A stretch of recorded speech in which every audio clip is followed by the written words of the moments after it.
not enough. All right. Well, We're here. we're here. Yeah. Yeah. Hey, We're here in. We're not in Ottawa, right? We're close, right? we're close. We're pretty close. Where are we at? We're like right in the border called Gatineau. Gatineau. Yep. There's one bridge across, but we're here for the Cardimagica big weekend for Bandai card games. We've got Digimon, we've got Gundam, we've got both Dragon Balls, we've got Union Arena. Should be a really, really good weekend. Yep. It's very exciting for sure. Yeah, we got all three of us here today. Yeah. Yep. Eggman, me, myself, and T-Mac. Yep. As it's a pleasure as always. You know? Probably in order of least expecting to most expecting, right? That's the. how did Eggman find himself out here? That's crazy. Yeah. No, but you're actually back home for once. I am, yeah. It's been I've been traveling back Canada quite a bit now, which is nice to see, and looking forward to this weekend. We've got a lot of events. This is similar to the event that happened in LA earlier this month too.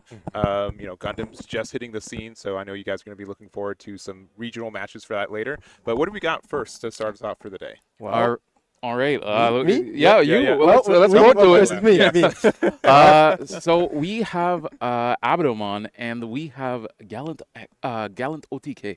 So, Evo, tell me about these two decks. What's the game plan for both? Well, just so you guys, in case you didn't know yet, we're starting off with Digimon Yes, first. yes, So we are yes, going to get into Gundam yes, afterwards. Later on. Yeah. We have Gallantmon, which Eden is playing, and then we have Riley, which is on Abaddon. And I'll be honest, I haven't seen both this matchup together, but I can talk a lot about Gallantmon first to fill both of you guys in and everyone at home. Gallantmon has now become a very, very powerful deck. We have seen one of the notable players known as Lance winning Gen Con regionals with it, winning nationals with it. This is a powerful red OTK deck that has a lot of memory manipulation to gain memory, delete things on the board constantly as you evo up, and ultimately getting into Gallantmon X. By getting into Gallantmon X during the memories on the opponent's side, you get full immunity against Digimon effects. Yeah. And the whole idea is to try to have the War Growl X underneath it, which gives you security attack +1. So what you do is you evo into Gallant X, you trash the security as you swing, and then you do 2 checks. That is 3 hits, and then you get to unsuspend if nothing is deleted. So because if nothing's deleted, you get to swing another 2 checks because it's unsuspended, and then you finish off with Omni X, which is the new Blitz Omni from BT5, which pretty much has the effect that allows you to attack at the end of the turn. Yeah, so they'll be at 0 security and you're able to go. Exactly. So you're obviously the aggressor, and then the Abdomon, that one's more of a defensive deck, right? Yes, that's correct. Yeah. Yep, and this is where I can come in and speak on this deck because this is the deck that got me back into the game just recently. It is a very defensive deck. It is looking to redirect attacks into the Abdomon to get those in trash, and then getting that level 7 boss monster into the breeding area, coming in and being able to do its offensive side of stuff, basically being able to do multi-swings and then finishing off the game in that one turn. Yep, Abaddon core is just absolutely insane. It has a ton of keywords: collision, piercing, security attack +1, reboot, and blocker. Does it all. And the whole idea, you push it up, you swing. It can also unsuspend itself, so it can do powerful OTK plays. But we know, no spoilers ahead, but we got some spice as well. There's a lot of reacting, so there are some ace cards that we can anticipate in this deck, in this matchup as well. So depending if Gallantmon is able to remove their bodies, if not, they got to be careful because there might be some surprises. For sure. So, yeah, should be a good game. And then if you guys are new, so Digimon is a best of 3 as well. We'll have 45 minutes for this round once they get started, and we'll see if you're able to finish that best of 3 in that time. But again, of the 3 of us, I'd say that I'm the one who's been watching more Digimon than playing, I think. But, this game has gone through a whole lot of changes, I think, in the last year, right? The pace of play, as you mentioned, Ace Digimon, I still think they're newer. They've been around for a while. Yeah, but, they have. that counterplay is really interesting, and you can really kind of build a deck around your ideal stack, I think, a little bit more in this game right now. Yeah. Right now, the game is incredibly diverse with the newest set that is EX10 Sinister Order that came out, I'd say, like a couple weeks ago. We are on the brink of a new set with BT23, but that is not allowed in this event just yet, just because it's not actually... Did it come out this weekend, or is this pre-release? So this is pre-release weekend at the moment for it. Gotcha. So and then official release is next week, and usual procedures, you're only allowed to bring those cards a week after the official release. So this event is going to be specifically for EX10 format, and we're ready to go in round game 1 already. So it looks like Abaddon is going to start off first. Of course, you want to hatch the egg, And by having the egg, you want to filter as many of them in trash as possible, which helps you reduce your play cost to play out. So right immediately, it looks like it's going to go for the Soundbird Mon, which is the main searcher of the deck to help you grab the pieces that you need. And yeah, honestly, just the standard turn 1 play. And by tucking underneath, you put your opponent to 1 memory, and that's all you need to do. Yep, and here we're gonna see Riley do that top 3 search, and that's the thing I love about this Abaddon deck is the way it just cheats on play cost, right? So the first one you basically choke them to 1, and then when you go over to the turn 2 now and you actually second egg, then you can play the level 4, and then you're playing that for 2, so forth, so on, until you get to the point where you have all 4 of them. And then once you see all 4 Negamons in the trash, that's when it really starts to go, and you get to see the deck do its thing. Yep, so coming to Eden's side with Gallantmon, it's pretty standard. You're just trying to stay in the back and try to build. You want to set up your cards. You want to play your option cards, which are going to be your offense training, your red memory boost to search. You might play your Gilmons outside if you can, but it looks like Eden just chooses to Evo in the back here with Gil X ready to go. But once you have the whole line, that's when you push out, cash out on all the option cards, and you go for that OTK combo. Yeah, and this is definitely a deck that's been kind of hurt. I think a little bit in the restriction list, right? I think a lot of their cards have been kind of generic, and they're trying to scale it back a little bit, but yeah, they still have a lot of ways to push for that game. Yep, exactly. So, okay, looks like Eden's going to go for the early push right here, using the offensive delay to go into Groundmon, which is the good old starter one from starter deck. Yeah. Simple, inheritable, gain a memory if the opponent's Digimon's deleted. Yeah. Very, very easy. Really important. That's what the memory manipulation gives.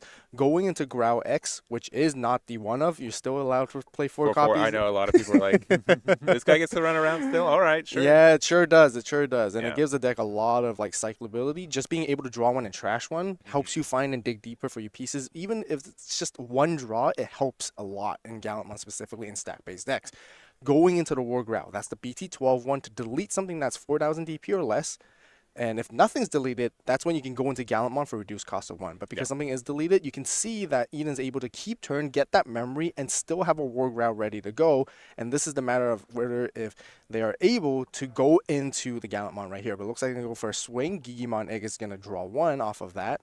So usually they want to ideally have the X antibody underneath, the good old BT9, so they can go into the X antibody as they're attacking. If they're attacking like this, that tells me they're still missing a piece possibly. But it looks like she's going to go for a play into Medieval instead. Yeah, I mean, at least, so, we were talking about this even before. Like, Medieval Gallantmon is everywhere still. Yeah. At least this is kind of an archetype, right? Yes. It doesn't feel as much of a splash for the deck. But that card can do everything, can't it? Yeah, it can. So establishing Medieval early here can stop the plays for Abaddon just because they do heavily rely on playing themselves out. So as soon as they're played, they might get to resolve their effects on play first, but Medieval is going to kick in and just basically knock them out so that they can no longer redirect, which could be a decent play, but generally when a Gallantmon player goes into Medieval, it just tells me that they just don't have the Gallantmon to get into quite just yet. Sure, but yeah, whenever, especially in this deck, right? They don't even, go in raising, right? It's you play it out and then it kind of does like reverse raising. So being able to interact that card immediately is tough. Yeah. So the key thing is the more Digi Eggs for Abaddon in the trash, it's going to be better for them because eventually they're going to be able to play out the level 6 Abaddon. Yeah. And that is going to start helping them ramp potentially into the Abaddon core, which is the level 7 Digimon. Yeah, well, good fortune. It's going to go to the trash immediately. So yeah, that is some good news. All right. Okay. And just playing a tie. Yep, ending with the tie. This one's the memory setter one, which gives whenever attack is redirect, whether you block or with an effect, you get to give that Digimon particular extra 2,000 DP, and you get to draw a card as well, which is going to help filter a little bit. And yeah, basically Riley should be on his last Digi Egg. And once the last one comes out, that's when things get really, really scary. Yeah, but at the same time, we see like a fantastic board from Eden here. We're going to be able to do some damage. We won't be able to OTK, I think, this turn, right? But no, not exactly. You generally need the Gallon X because you need to unsuspend. Medieval itself doesn't unsuspend. There's no form of unsuspending in the level 5s or in the inheritables. It's solely relying on Gallon X specifically. Yeah. So Gallon X, I believe, can't go on top of Medieval because it can only go on top of Gallantmon. Yeah, and even though it has in the name, it has to be specifically that name. But Yeah, we do I believe have, so. the Alliance here, correct? Yes, so Medieval does have Alliance itself, so this is going to go in for 2 checks. Checking into a Black Scramble, which is going to allow Riley to play a level 3 Well, not level 3. I think it should be a 2k DP or less. Yeah, 2K DP. 2k DP or less, yeah, from the trash for free. This is going to float the Soundbird mon, which is the main searcher of the deck once again, to filter and go through some pieces. But since it is turn player priority on the Gallantmon side, they are going to be able to resolve Medieval before the Soundbird mon gets the on-play effect as well. Yeah. And Soundbird, it does activate, but you have to be in the area to activate, right? So since it's in the trash now, it can't activate it. Yeah, that is correct. Yeah, that is correct, because it's no longer considered on the field. And just from that interaction, you can see how much memory that Gallantmon just gains from all its inheritables. And the nice thing about the War Grout BT12 is you might be wondering, where did that 2 additional memory come from? Well, the thing is, at the end of attack, if the opponent doesn't have a Digimon, you just straight up gain 2 memory once per turn. Yeah. So it looks like there is the Gallant X searched and found off of Cool Boy. Which that card's been around forever and has been good since then. Yeah. Yeah. I mean, Eggman, you remember the good old BT9 format stuff? Yeah. Still, how could I forget? Well, I'm at 1 memory at this turn, but I'm going to go to my level 6 and draw 4 cards. Is that okay? That's cool.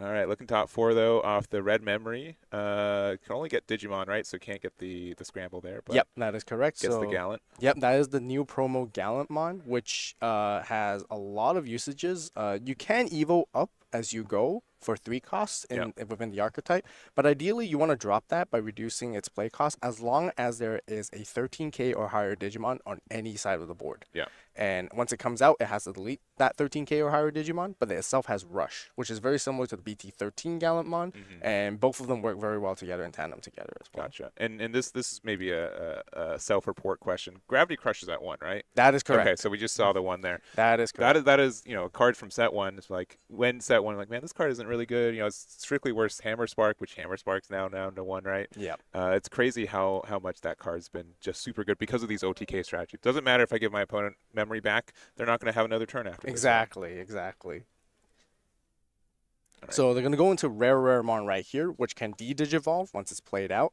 This is a floater, so if it gets deleted, it can play something back out from the trash as well. But once again, what we mentioned, this is the level 5 that you got to be careful with, because there can potentially be some ace plays, counter plays. But I don't think it's going to be a much problem issue for Gallantmon generally, just because they can remove things as they evo up generally, which is really easy. So it looks like Riley's just going to go straight into the Black Scramble to reduce the Digivolve cost to go into Abadomon. And with that, since there are 4 eggs, they're going to be able to play out the core in the breeding area, which is really interesting. And how the core works is that as soon as the opponent attacks, it can move up. I see. Okay. And interact against the opponents. Yeah. I will say, like, de-digivolve, super great effect, I think. But this could also be a bit of a backfire because you kind of were stuck at the top of that medieval Gallantmon, right? Yeah. You would love to. Okay, they were able to get rid of it anyways. All right, we're good. Okay. So that's a really good play on Riley's end. Yeah. Just being able to de-digivolve there and then follow up with the end of turn of Abadomon, which what he did there was you tuck a source from your trash underneath to the very top of its stack, and once you do that, you get to delete the same level of what you tucked under. So by putting that other rare mon allowed him to delete the level 5, which is going to be the War Growl, and yeah, this is going to put him in a pretty good spot. Yeah. All right. So we've got we're at 2 memory. We've got double mem boost though, so those are still going to get you a lot. Like we've got 5 floating memory right now, so that's pretty good. And as long as we have a Cool Boy, which I think we got an X earlier, so. Yeah, so here is the Gilmon X, and just like most X antibody level 4s that we're getting now, you can search, you can grab more pieces, and yeah, being able to find what you need in the line is definitely important. So being able to grab anything that's Growl, Gallon, and an X antibody specifically, the option card is going to help a lot. And yeah, like you mentioned, there's like 2 memory boosts. Climbing up should not be a problem whatsoever. There's going to be a total of like 7 memory to work with during this entire course. And then going into this new Growlmon, which will delete something. If nothing's deleted, you gain DP instead. And then here comes Growl X once again. Draw 1 and trash 1. And the other thing is that it does gain the floating ability, where until the end of the opponent's turn, where if this stack gets deleted, you get to play out a Gilmon from your trash, so that you can continue your next turn and go all over again and climb up if you need to. Yeah, no, but we have to see if we want to pop the boost, right? And as you mentioned, there is some interaction from the other player's side. Yep. If we're not careful, so we do have to kind of try to make our stack while playing around the ways they have to interact with us. So the question is here whether if Eden has a level 5 that they can get into. So they got to respect the Abado core at the Yep. back as well. And, you know, whether if you can attack here or not, probably not quite just yet. You want to make sure maybe the memory's on the opponent's side so you get the immunity off your Gallant X. We know she has one in her hand. So once again, it's just a matter of if there's a level 5. Mm-hmm.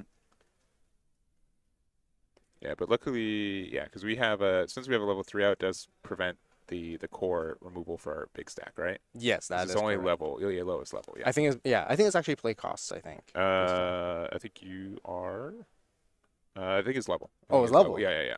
I'm cheating. I'm looking at it. But It's easy to be right when you're reading the card. there is the War Growl here, BT12 once again. Delete something. If you can't delete, you get to go into Gallantmon for reduced cost, so you can potentially evo for 2 only in the promo Gallant. You can go into any regular Gallant, or you can even go into Gallant X technically for 3 costs instead of 4. Mm-hmm. But that is a Yume effect, so you can choose not to. That way, you know, she can use the memory boost delay and then Digivolve for 4 as they attack. But here it looks like it's going to go into War Growl X, which is that card which I talked about earlier, mainly giving the security +1 that damage that it needs, but also giving you the DP buff and the bounce and bomb deck protection that lasts until the end of the opponent's turn. Yeah, and we do get rid of their Abadamon, so that is tough. Yes, so it can delete something that is 10k or lower. You might be wondering, but Abadomon's 11k. Well, that really comes from the Growlmon Inherit effect. Mm-hmm. As long as you have 0 or less memory, you can increase your DP deletion threshold by another 2,000. So with that, you can delete a 12k body, no problem. Yeah, and yeah, rereading the core, just making sure they know how it works. So again, as I mentioned, like when on attack, you know, you get to move it, but it has a when moving, when digivolving, when attacking by placing 3 level 6 or lower Digimon with Megamon in their text as from your trash as Digimon's top Digimon cards. Delete all of your opponent's lowest level Digimon. So having that rookie out there is a big boon for keeping your stack around. Yep. So here we're looking at if Gallantmon's able to actually finish off this turn, possibly, because there's no bodies on the board, if he can get rid of everything. But once again, gotta make sure to double check the Abado core coming out. Yeah, if and there's any. I think they're making sure that there's, you know, how many level 6s are there, right? Because it has to be 3 level 6 or lower. So I actually it's 6 or lower, so you're fine. Yep. It's not just level Generally, the 6. whole deck has like everything that's a level 6 or lower. Yeah. Because it itself is the only level 7. Yeah. All right. So attacking in, we do have the some draw effects. We do have the with the X antibody here, so we will be able to digivolve into the Gallant here. This Gallant X. Yep. Here comes Gallant X. It's honestly insane. Yes. Like compared to the BT9 one, like that most of us may have remembered back in the OG days, but this gains DP reduces, and then deletes something that's 10k or lower. If it doesn't delete, it unsuspends and trashes security. Yeah. Yeah. When these triple color cards came out, like I'm like, oh, these are all insane right now. Yeah. And and you know, even though they've been around for a while, it's got a lot of text. You got to make sure you know how it interacts with it. And yeah, this can be, you know, there's a reason there's an OTK around this guy, right? Like, Yeah, he's exactly. very strong. Exactly. And since the memory gauge is on the opponent's side, that means Gallant X is going to be immune. Mm-hmm.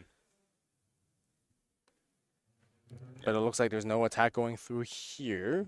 So it's possibly passing turn. I believe Riley's just thinking if they want to use the start of turn scramble delay effect, which if you don't have a Digimon on their board, actually, first of all, your opponent has to have a Digimon on their side of the board for you to use the delay, which allows you to stack any black Digimon card, the same color of itself, to the very top of your deck, so you ensure that you draw it.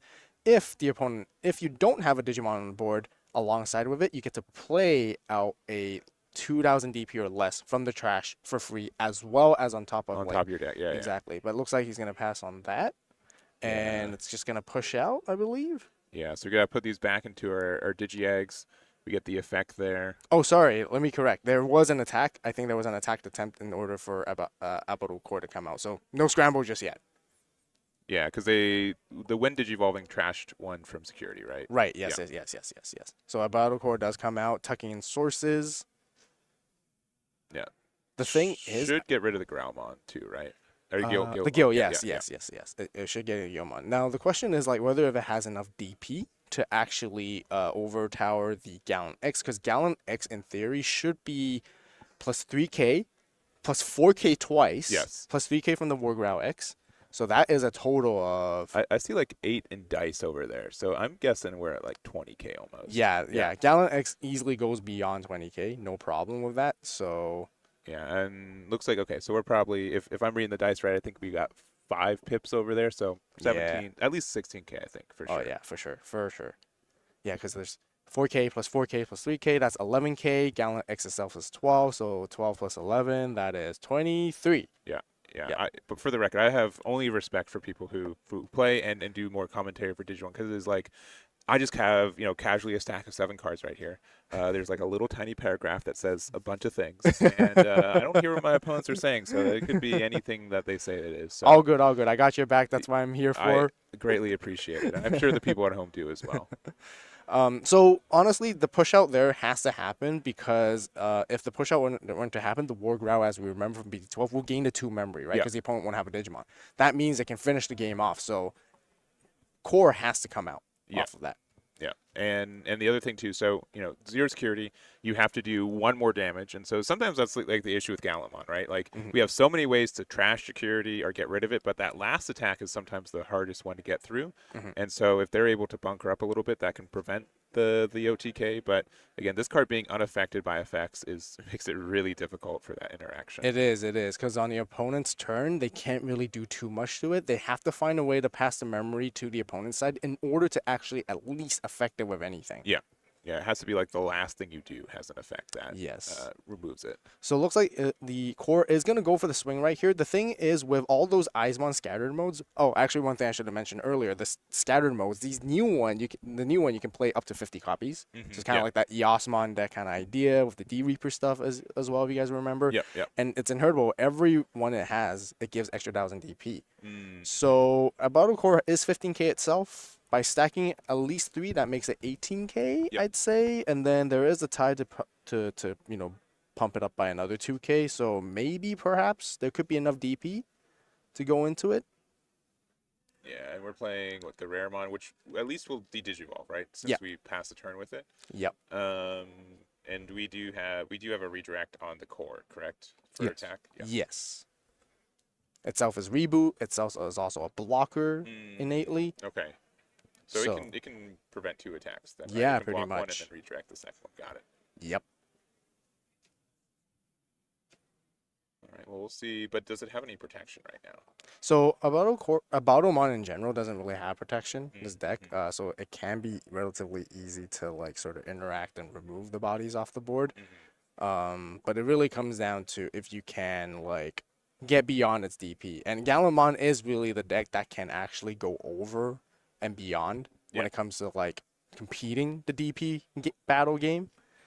But yeah, like the battle core itself is ginormous as well. Yeah, I can tell. Another thing too, like we get so much draw, so much cycle, right? I think we've gone through half our deck, right? But we don't always have another Gallant X, right? We have to find it. Sometimes we don't always get the hard search for it, and so even though that could be like the game ender here, we have to have it at the same time. Yeah. So we do know Gallant does have the promo Gallant, which can reduce its play cost, can be played out. I can see a little bit on the angle right there. And the first target it will delete will be the battle core. If you can get rid of it, then you might be in a pretty good position. But of course, there's still that level 5. You have to address the Raremon. You have to get rid of it before you go for the final attack. You do want to make sure that you clear the entire board in order to do so to win. Yeah, and the reason mostly because there's potential for an ace play. Right? Exactly. Yeah. Exactly. Because Rare, doesn't have anything inherently for it, but just the potential of the ace. Yes, that is correct. So far this is a pretty back and forth paced game. If you guys felt it, like, cause it's like a lot of people have been saying like Digimon has been like. Sometimes it's crazy. Things can end in like 3 turns. But, a Battlemon, when you're facing against something that's like heavy control like this, the game pace really, really slows down. It actually makes you really, really think before you make your decisions, before you attack especially, right? So, yeah, it's, right off the bat, we got a really grindy matchup right here. And Gallantmon's supposed to be one of those decks that could potentially finish you off in turn 3. Yeah, so already we're on like turn 5 or 6. That's already an anomaly, right? Yeah. For this deck, right? Yeah. So Yeah, it's really cool to see. We're down to 0 security, but we can definitely stay here, Yep. which is interesting. And if we're able to, make it like the interaction a little bit tougher, because we play the scramble into. Okay, we do have another Into the Gallant Gallant X. X, yeah. That will be able to get rid of the core, I believe. Maybe not, just because Gallant X deletes 10K or lower. Core Oh, itself okay. is still 15 by minusing it 4K first. It still puts it at 11. 11. Okay, Yeah, you're right. Yeah. but I think it's best interest to get rid of that Rare Raremon's going to be able to float out the scatter mode. The scatter mode is going to be able to pitch 1 and draw 2. That's really all it's going to do. But at least that also gets rid of the Digi Egg underneath it to prevent any redirecting from happening as well. Yeah, and its delete effect is when Digivolving end of attack too. So if we attack and survive, even if they get the redirect, we get rid of the scatter mode as well. Yeah. So just leaves them with, if we don't win this turn, we should be able to at least pressure and clear board, I think. Yeah, so on the swing, and gets to minus another 4K, whether it would be the scatter mode or would be the core. Oh, and we got the Omni. Oh, on the swing, yeah, here comes Omni X. Now, with Omni X's effect, we'll be able to choose one of each player's Digimon. Everything else gets wiped out. It's like an all delete on legs. Yeah. And because of that, and then afterwards, you get to bomb deck one of your opponent's Digimon. That means you all delete your opponent's side. Exactly, Either yeah. way, yeah. So you clear the way like that, and you get to finish it off. And because there is X antibody, that's how you get the full benefits of the effect. Yeah, that's super strong. So yeah, cleaning it up, saying, you know what, I have no way to block this attack anymore. Yeah. And let's go to game 2. Game 2. So yeah, T-Mac, what do you think? What else do you think we got coming? In this regionals this time around. This time around, well, we were talking about the deck list, like a lot, what we wanted to see. I know for myself, I wanted to see some Beelzemon come down. Definitely want to see some new spice. One deck that is going to be here for sure is going to be that Rocks deck. That Rocks OTK has been putting in a lot of work. We've seen it all around the place, so people really want to get their legs out on those rocks. Purple Hybrid was a deck I was talking to you about earlier as well. So hopefully we can see some of that today as well, especially into those later rounds when we get down to the deep end of things. How about you, Eggman? Yeah. So I hope you. I don't play as much, but I do keep my eye on what decks are doing well and making sure that I keep up with that a lot. So a couple decks that I've been seeing doing, I probably misname it Machine Dramon. I think Machine Dramon or like DM Toolbox, I think is the better name for it most of the time. But seeing that is cool. I'm a sucker for like the adventure archetype just because I love like the original series and like having I really was a big fan of like the armor decks a lot too because you could kind of make these multicolor like custom combos kind of thing. And the adventure deck is kind of like that as well. I think Machine Dramon also is kind of teetering on that. It's a little bit more complex for sure, but that kind of stuff where you're able to really make some custom stacks, that's what I think is my favorite thing about this game. Yeah, so there's a really cool thing about Machine Dramon right now. There are 2 ways to play it, like one like you mentioned, which is the version 2, which is again very like colorful, lots of different colors. Reminiscent on like the V-Pet series, I believe. So you Digivolve up. One of the key cards of that deck is the Vademon that can bounce Tamers as a black card, which is infamous doing that. But other than playing the DM version, to go into Machine Dramon, you can play like sort of like the traditional version, which focuses on filtering cards from your hand and trash, draw 1, pitch 1, and so on. So you play like a bottom end that's purple base. So then you can like filter through your level 5s in there, and then you would use Assembly, which is one of the new ways to bring out Machine Dramon, which is pretty much almost like Digicross, but instead of from hand, you use sources from trash. Which is infinitely better. Exactly. All right, so it looks like they're ready for game 2. Wonder who's going to be starting first. Oh, okay, so it looks like Riley chooses to go first right here, going with the egg. Will there be a Soundbirdmon play? Nope, so this looks like the Scattered Mode play instead. That's going to put 3 memory right there, but you're still going to be able to pitch 1 and draw 2, which is still important because you need to gather cards as in the early stages as quickly as possible. Yeah, and this is my first time seeing this matchup too, but I can definitely see like why going first is good because you go through your eggs twice as fast, right? Because you essentially hatch and breed in the same turn. So being able to get that first one can really start your plays. Yep. So you're spot on that. That's really like Abadomon's like best interest, and you definitely want to do that just because you have to cycle all 4 eggs to actually get to your full combo. Yeah, and that's why like even like choking to 1 is good too, because it doesn't matter like how much things you do per turn. The fact that you get more turns. Yeah. Right. Yeah. Yep. Okay, looks like we got Graumon ready at the back, whether there's going to be a Grau X, but I think Gallantmon probably just wants to look for another additional setup card, either a red memory boost or another training, and I think that will be more than enough for them to get there to go for an explosive potential OTK combo. I see this play. I already get flashbacks. Already level 4 in breeding. Cool boy out to choke you to 1. Yep. Like that's such a good combo. Okay, goes for a chip right there, and then just ends with another scattered mode. So again, with the more Negamons in the trash, the more you can reduce your play cost. So that's why instead of playing for 3 costs now, you can play for 2 costs instead. Yep. And then you put the opponent back to 1.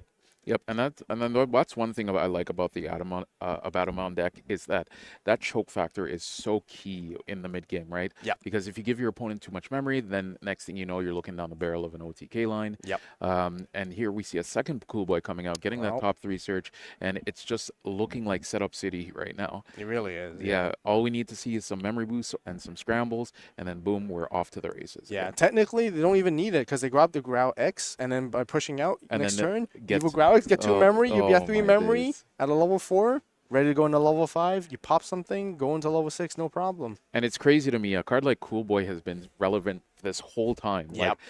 Like Hayden said earlier, he hasn't been able to keep up with the game as well, and it's just similar to me. And I saw that card way back in like what was it, BT9? Oh, here comes Yeah. an X antibody check, which is gonna steal the turn at Yeah. 1 memory.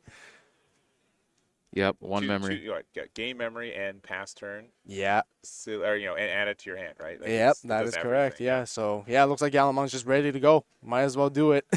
Yep, and we might just see the full OTK combo here. So, like you said, gaining that 2 memory here, and going to get to use that draw 1, trash 1 to dig even further for the pieces if they were missing. But I don't think Eden is missing anything here, and it looks like we're actually going to get to see the full combo, hopefully, here. I think so. I think so. There is a chance. There is a chance. There's still the additional memory gain effects that can happen for deleting something as well within the stack with both Gil X and Grau X as well. Yeah, and And well, we Graumon. have the Graumon. Graumon, yeah, yeah. So sorry, three memory that can be potentially gained in this turn. when there's a very removable card on the other side. Yeah, That is right. Yep. Gallantmon loves it when you have stuff on the board. By all means, I'll get rid of it. yeah. And I mean, Gallantmon's been around for a long time in this Yeah. game, right? And it's always been, I would say, a little bit missing something, right? Like the idea that, oh, I can do these plays, but my opponent kind of has to cooperate with them. Yeah. It's definitely reached a point where, if my opponent cooperates, it makes it easier. But even without it, I have so much gas. on my Exactly. side, yeah. Because of the BT12 War Grau. If Yes. you don't have anything, I gain 2 anyways. Yeah, yeah. And it's funny, a deck like Growlmon, I remember when I was actively playing, it went from basically pretty much a meme. People would meme on the Gallantmon deck. It would be like, oh, you're playing Gallantmon? Haha. And now it's become such a powerhouse in the Yeah. format that it's actually a scary, scary threat. It really is, yeah. So here we're just trying to see if Eden has a Gallant X. We know they have the X antibody. So are they going to go into Gallant or Gallant X? If there is Gallant X, okay, looks like here's a swing is going to happen. Draw 1 for Gigi. All we need to see is the Gallant X. And Oh, nothing. no. Okay, Okay. no Evo on attack. Okay. Let's see. And then that's not the scramble or the So that is a new memory boost that's card. right, yeah, It's yeah, called yeah. Garnet Memory Boost. It's That's a right. dual color boost. So yeah, it looks like Eden's just trying to find her last piece here, hoping to get it with the red memory boost to dig deep. Looks like there's nothing. Unfortunate. So looking from the side of things, Abadomon probably might get another turn, but that would be a very critical turn because time is ticking. It's only a matter of time. If you find a Gallant X, it's basically all over. Yep. Oh, ends the Right. turn with a Medieval medieval again. once again. I mean, if you don't have Gallant X, it's a good, second choice. But Yeah. you could have also won the game, right? You can't really beat that. So, Yeah. a little bit unfortunate for a Gallant player, but that, they got the X antibody off of security. They've already kind of had a lot of good fortune already. So, Yeah. you get what you get. Yeah. So it really comes back down to Riley's side. If he's able to perform exactly the same play as in game 1, play out a Raremon, D-Digivolve, find a way to go into regular Abado, and then tuck a level 5, delete that level 5. And the interesting thing here with this setup is if the D-Digivolve does happen and it does go over back to Eden's turn, Eden still might have the pieces to go back up into the stack as well, Yep. especially if she finds the Gallant that she's been searching for this whole time. Yep. Remember, there is the floating ability, Hmm. so a Gilmon does come back out if the stack gets deleted too. Yeah, and with the with medieval 2, first thing you play will likely get removed, so you can't really like you can de-digivolve and then Yeah, so this looks like is the Digivolve. So since Riley is the turn player, so Okay. he'll get the turn player effects first before Medieval can kick in. So Medieval is going to be dealt with like that, and yeah, okay, good. All right, so there is a play. All right, There I'm is still a worried play, that yeah. they have to play a rookie first and then do the rare because that's just way too much memory. yeah. But yeah, it doesn't look like so. Parabolic junk. Oh my You days. guys know what this card does? Oh yeah. I do. 'Cause Ah it yeah. was, again, we've gone from like, oh, these were, more or less like joke memory gain cards to, man, these are like, there's not that many memory gain cards left, so we'll take what we can get, right? So, Oh yeah. it's if something is, you tag a card, and Yep. then if it gets KO'd, you get to gain 2 memory. That is correct. That is correct. That's insane to me. A card like Parabolic Junk, where you would just run it in a meme deck, and now it's actually becoming relevant. Now the whole plan of Gallantmon being able to steal the memory and like do all those memory plays, now that's actually a threat if they try to get rid of this Rareamon here. Yeah, I will argue though, like gaining the 2 memory from Parabolic Junk isn't much of a problem for Gallantmon generally, just because they have a boost to work with. They have so many memory gains in the inherit effects as well. So they could they'd be like, sure, get that too. I'm still gaining a lot. And same question here. Do they have a Gallant X? And I mean, the fact that they didn't have it last turn, you only get so many searches for it. So Yeah. that is important. Oh, there it there is. it is. There And it you get is. the double hit too. I keep forgetting you can get double hits with that card. That's insane. Yeah.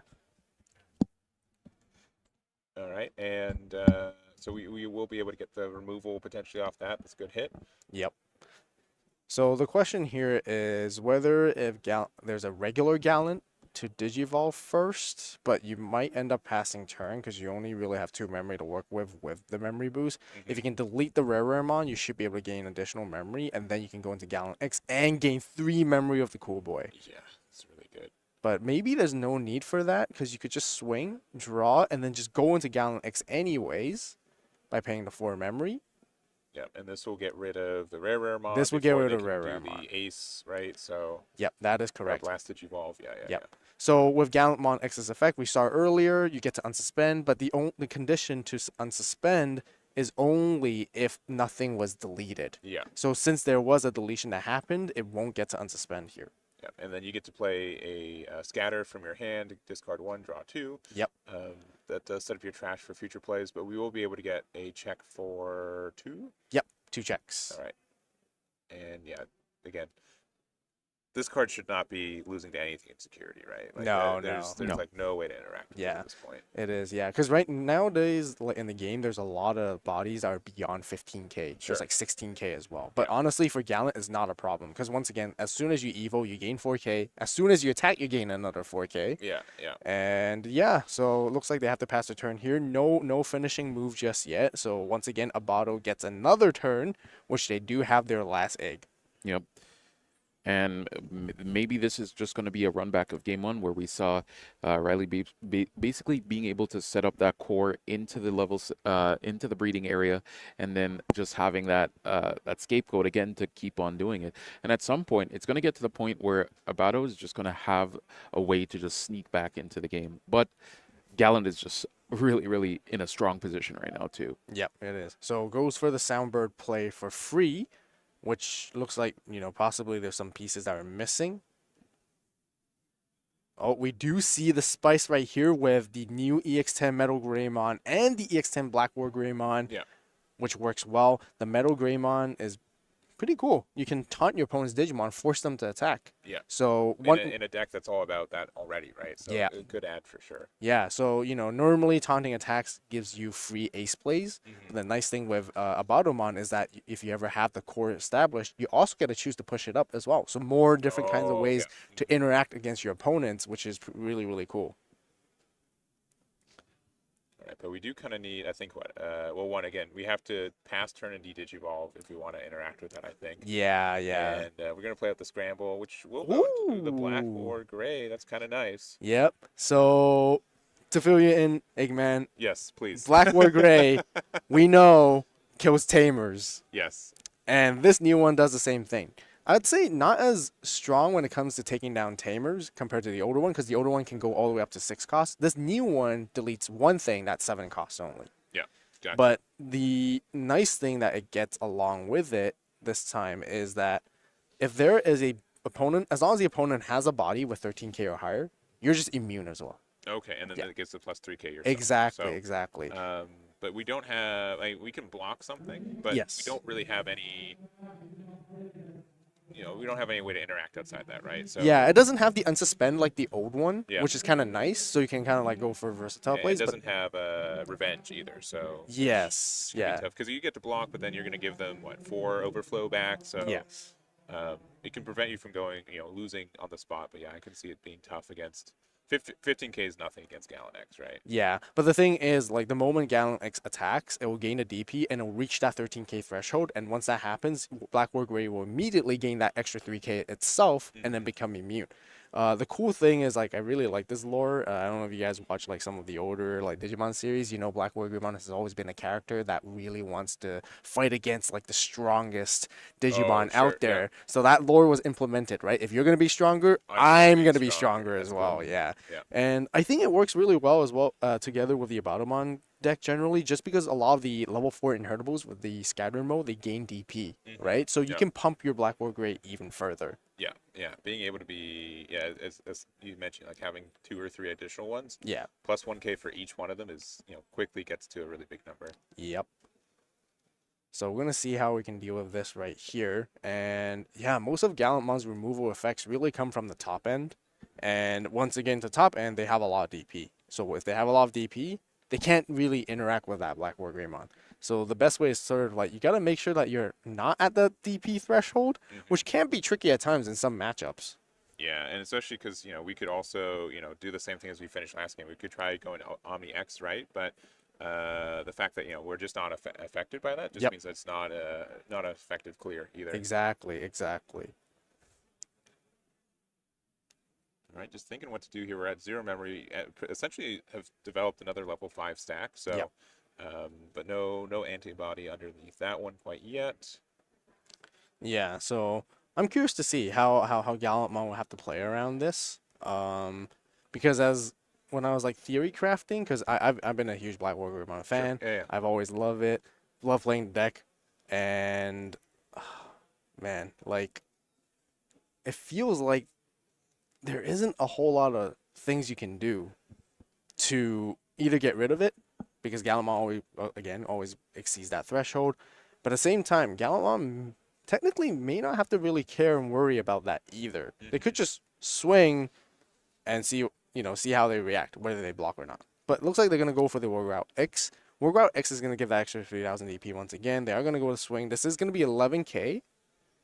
Yeah. Drawing 1. And we did put another X antibody underneath, so. Yep. So that's actually a different one. I think if you notice, it's actually the proto form. Yeah. So you can't really like Evo as you attack. It's when you play it, right? Yeah. Okay. It just helps you reduce your Evo when you play it. Yeah, that's all it does. Gotcha. And thinking about taking this attack too, so we are not above. I don't think we don't have anything that's above 13k right now, right? No, We're not 11k quite and yet. then 12k base off the Gallon X, so we do not have the protection. Yep. So the attack goes through, is allowed.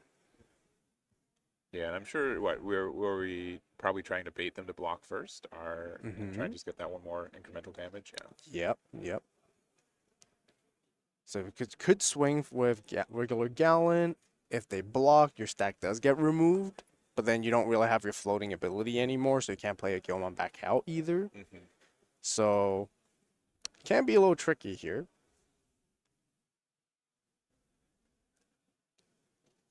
But again, like, there shouldn't be any level 7 aces in the deck, although there is like Crimson Mode Ace, which is a red level 7. That I guess now it could. We're red black. You could technically go on top of that, but I don't think that's going to be happening. There's no black level 7 aces either. Yeah.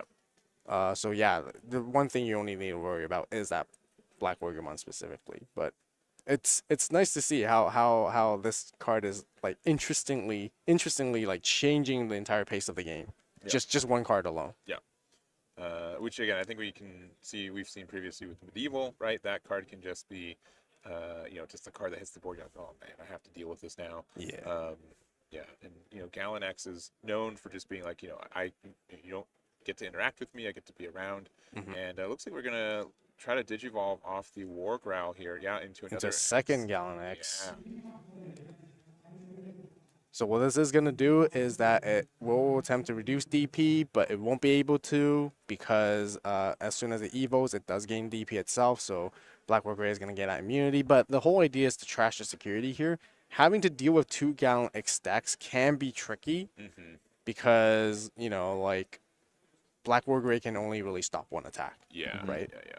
So again, coming back to Riley's turn, it's really a matter of he has like a specific answer to get rid of one of the stacks, and then that way he's back in the game again. But at the same time, like, yeah, he is surviving, but he needs to start finding ways to start like trying to like deal damage into the security, right? Because he hasn't really like touched the security like since a couple turns ago already. Yeah. At this point. All right, so we're popping the scramble though, putting the Abadamon on the top there. Yep. We do have the 4 Nagamon in the trash, or sorry, in the security. In the trash. In the trash. Yeah, yes. So that's we've got all those good things. It's just that we're sailing down 2 Gallon X's, which is quite intimidating. Yeah. And correct me if I'm wrong, Avolt here. If Riley does get that Abido core online, and then it does get to push it up, right? And the memory gauge is on the side of Eden. Will he get the effect of the Abidomon to pop the lowest? Yes, because Gallimon X can only gain immunity if the memory gauge is on the opponent's side.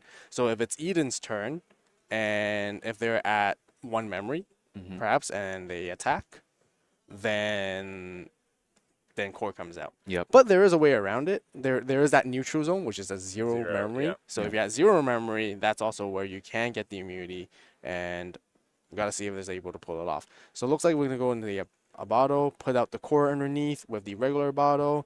Whether the question is if there's going to be the end of turn tucking a level 6 underneath, which is not.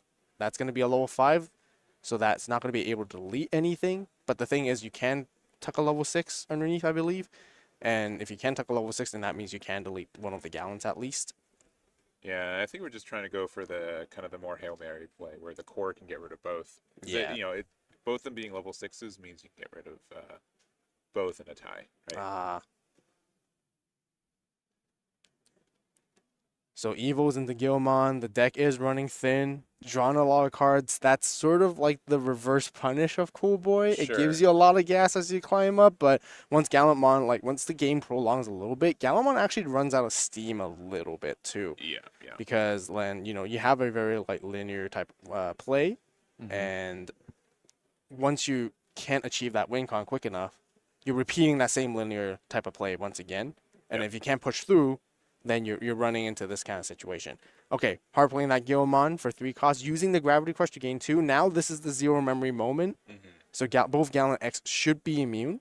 Yes. And that was tricky, though, because, there's not a lot of 1 memory cost abilities. You're just like, I hope they don't have a way to, get down to 0. Or, and being able to Grav Crush into a 3 cost gets you into that range. Yeah. So an interesting thing as well is actually the Gilmon that's both in the battle area and in the raising. Yeah. It has the ability evil for 1 cost on top of red or purple egg. That could be another way to actually just put yourself at that 0 memory point too. Okay. Yeah. Yeah. But Gravity Crush works well because now you have a level 3 body, and Abado Core is going to end up deleting the Gilmon there either way. Yeah. So pretty decent position. The other cool thing is with the level 6 Abadomon in the battle area is that because there are 4 eggs, that means that's 4 redirects. Yes. Because 1 each individual is a different one. But it looks like they're going to redirect into the Abado here, gain a bunch of memory for deleting. Yeah, and that does prevent you. Now you lose your protection, right? But as mentioned, we have a rookie out, so even if they push it up, we just get rid of the Growlmon. So I think, really well play against Swing all again. of this. Yeah. which you have to block. Black War Gray is immune at this point because Gallant X has gained that DP and reached that threshold. And it's just a matter of push out or not. And even with the push out, okay, looks like we're in time right here. Yeah, I think Already? we've got like 15 seconds left, so we're approaching. it Yeah, here. yeah. But I think the game is about to finish either way. Yeah, and even not like that just means both players. It's a 1-1 situation. So Yeah. definitely in Gallant's side. Yep. Right now. Yep. I feel confident that Gallant should be able to finish the game in this turn either way.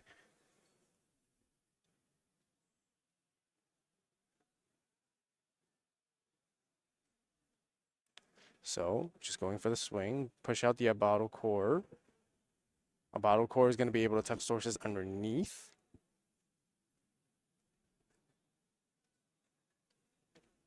That will only delete the Guilmon. Yeah. And we get plus 3,000, right?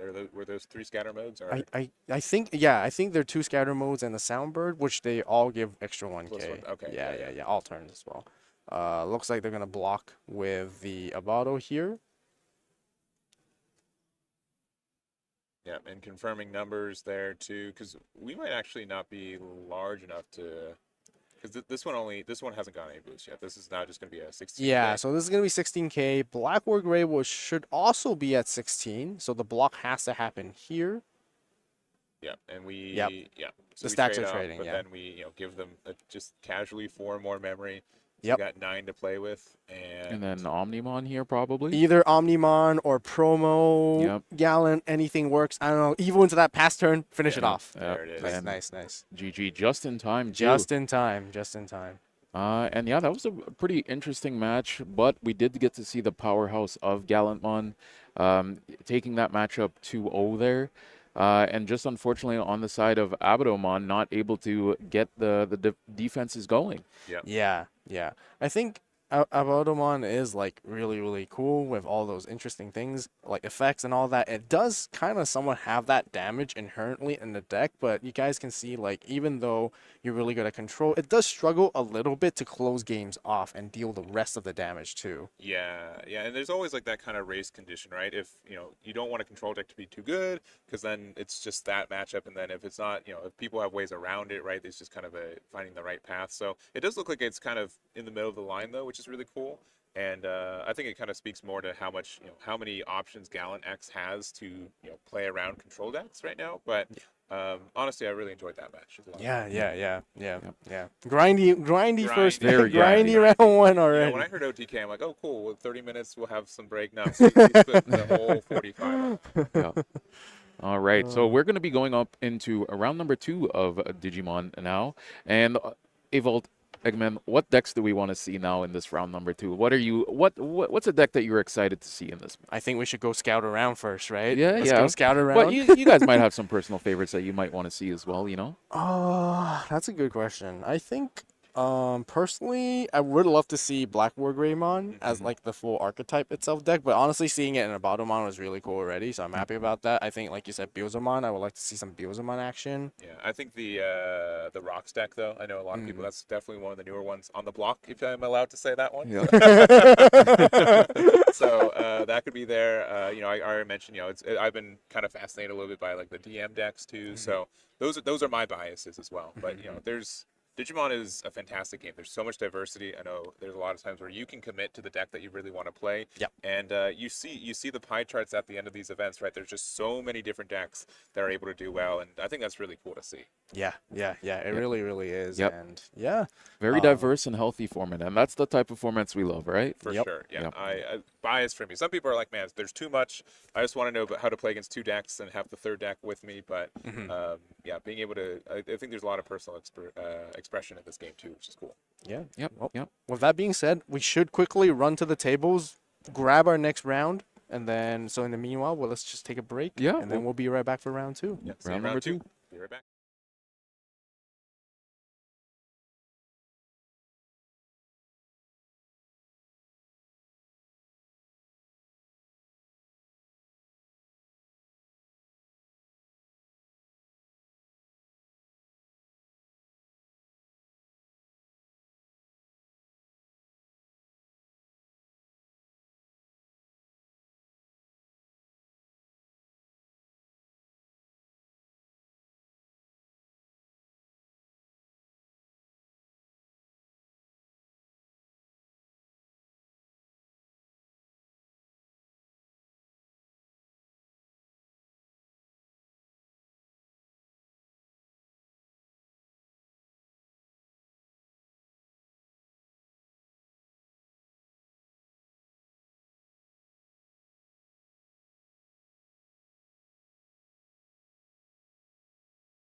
And welcome back, guys, into round number 2 for Digi.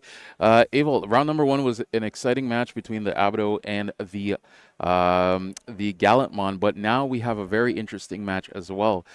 Two Titans, to say the least, or one was a former Titan, but tell us what decks we have. Yep, so we got Omnimon versus Purple Hybrid, which these two decks are pretty much expected to be seen in the meta.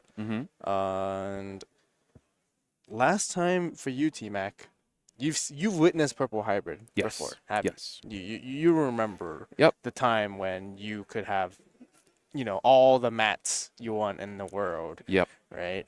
And Purple Hybrid was insane with the combos and jack raids and so on. But because of the ban list, not the last one, is actually the last one. Yep. Purple Mat, the one from BT 1 to, I can't remember which exact set, but I think it was like BT2. BT2, yep. Yeah. The memory setter one. Memory setter, you get back something from trash. Yep. Yep, that is completely outright banned. Jack raid down to 1. Yep. You must be wondering, how is this deck still around? But you know, After that. the testament to Digimon players, if a player likes something, they'll make it work. Yeah. Right. So, yeah, Purple Hybrid. I'm interested to see the new tools that it's using to fill in that mat slot, fill in that Jack Raid slot. But another deck that I do know a little bit about, and it is doing well right now, is that Omnimon. So do you remember BT17 Omni DNA with the ace and all that? Yep. I definitely remember that, going into the different colored the Gabus and stuff, and then being able to warp Digivolve into the big bodies, and then going into that Omni as well to get all those juicy Omni effects. And let's not forget about the Omni Ace. Yep, that is correct. So now it has a lot of tools ever since BT22 introduced like the CS archetype line for Omni, which... Have you played Cyber Sleuth before? I've played a little bit. Not too much, but I've played a little bit. I know a little bit about it. I'm super excited for BT23 with all that Cyber Sleuth goodness. Yes, so it did bring in a whole new Nokia with Gabumon, Agumon, a new Metal Gurumon, and a new Wargreymon entirely as well. And of course, a whole new Omnimon. And with that, you can now... The deck has a lot of tools as well. It can go for a crazy OTK combo, which can high roll. It has really strong control. It has really good removal. It can deal damage, trash security, unsuspend. Sounds awfully like Gallantmon, but also relatively explosive. And yeah, like it is a deck right now. Yep. And we have seen it top quite a lot. Okay. And I wanted to jump back with Purple Hybrid. Like I mentioned earlier, you might be wondering, like, oh, how is this deck still a thing? Well, I think you're about to see. Yep. But to give you a quick rundown, it's still playing the relatively like the same low end as before. You're trying to utilize rookies to chip away damage. You're trying to go into Ukumon to hatch as many eggs as much as possible and as quickly as you can. And you rush them down. Yep. But here we have with our game 1 starting off already with Omnimon going first, Digivolving into the BT12 Agumon in the back and playing out this new Gabumon from BT22. Sorry, BT12 Agu and then BT22 Gabu in the front.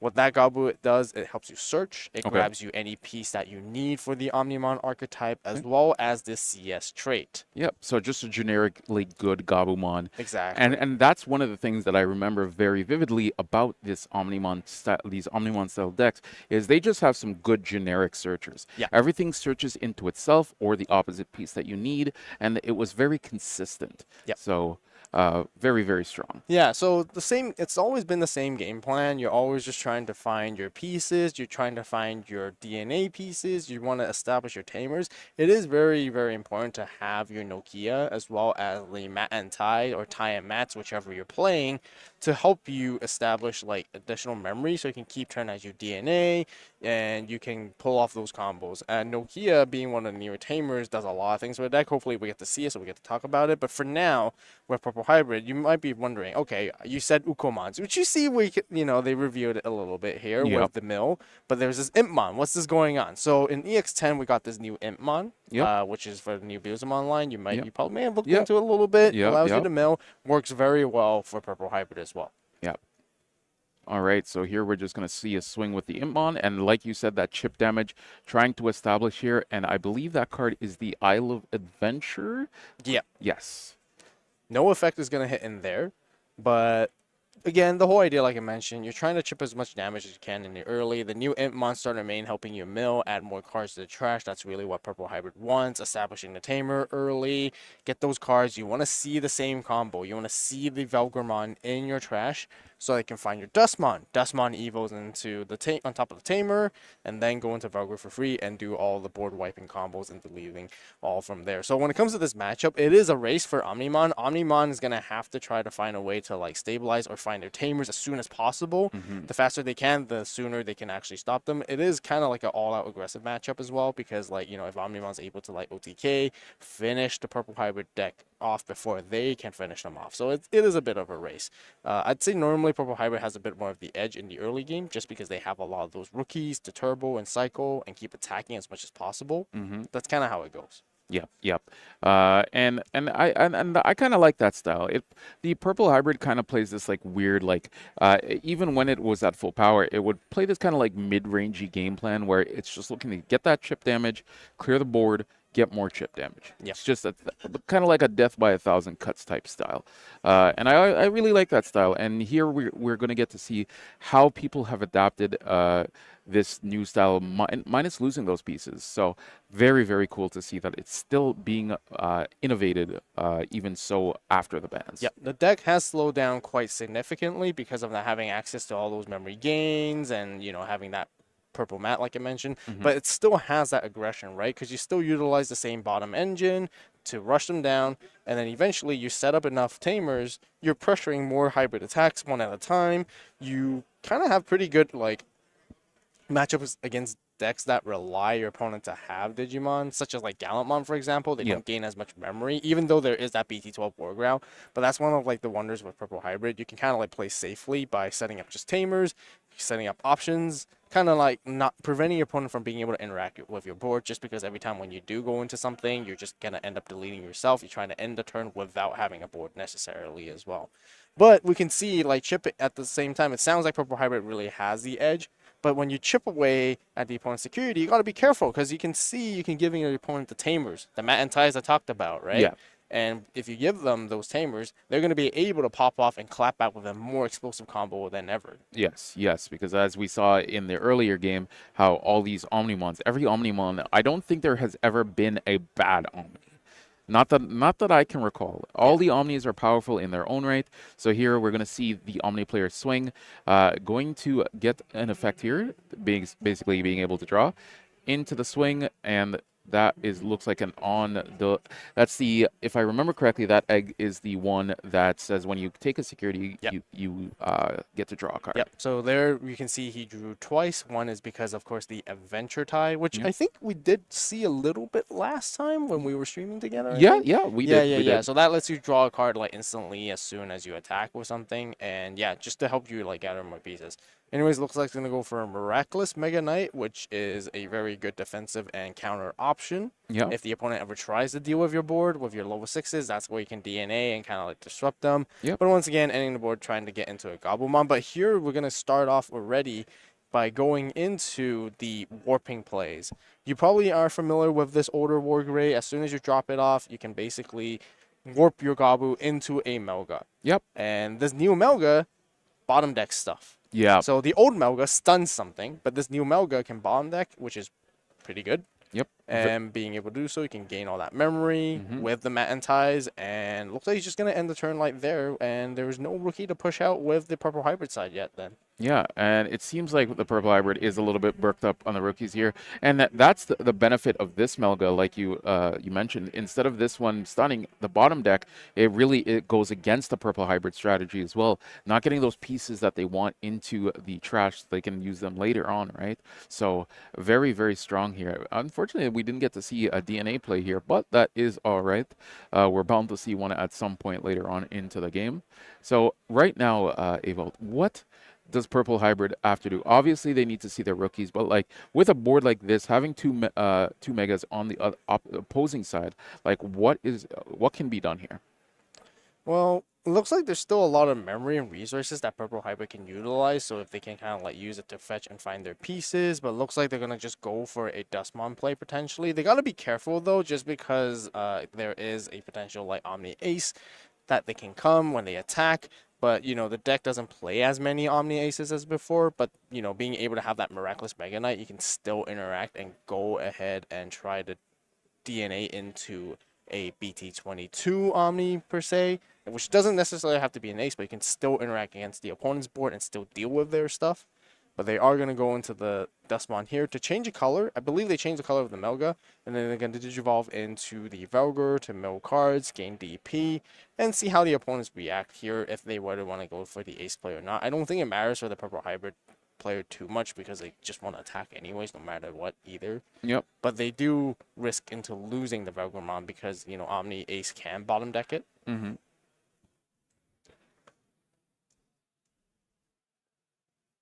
All right, and I think the Omni player here is just deciding what to do here. Just going to end up taking this swing here and ends up hitting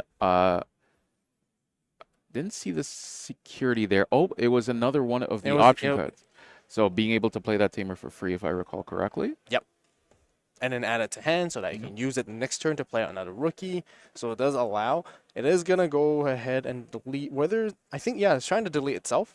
Yep. To clear the board. So no miraculous counterplay. So that means we're missing an Omnimon here probably, right? And that's funny. The Omni player is missing the Omni. Yeah. Especially with all that draw that we just saw earlier as well, too. Yeah. It's either missing an Omni or one of the level 6s to make that miraculous play because you don't DNA with the two bodies on the board. You DNA, I believe, with one of the body and then one from hand. So that's kind of like where the sources come from. But now, like, Purple Hybrid gets to recycle both their Tamers, and they're already, like, pressuring lethal for the following turn, right? Because the next turn they will push out the Impmon, and then they have two Tamers to work with, and all they have, like, they have enough memory because memory setter mat +2 from the memory boost. They can gain another from Koichi, and then you can just digivolve into two hybrids and finish the rest off. Yep. And man, and that's the other thing, right?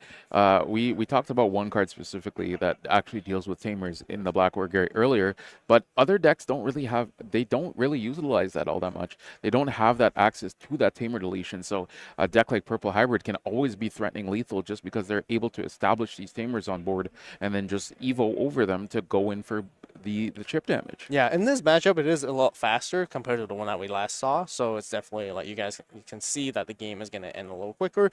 The only Tamer removal that Omnimon really has is actually Alter B. But Alter B is usually used as a finishing move. Not a lot of people play Alter B right now, to be honest. But if they ever do, that's the only Tamer removal. But it's not going to matter too much because when you go into Alter B, your intention is to win that turn anyways.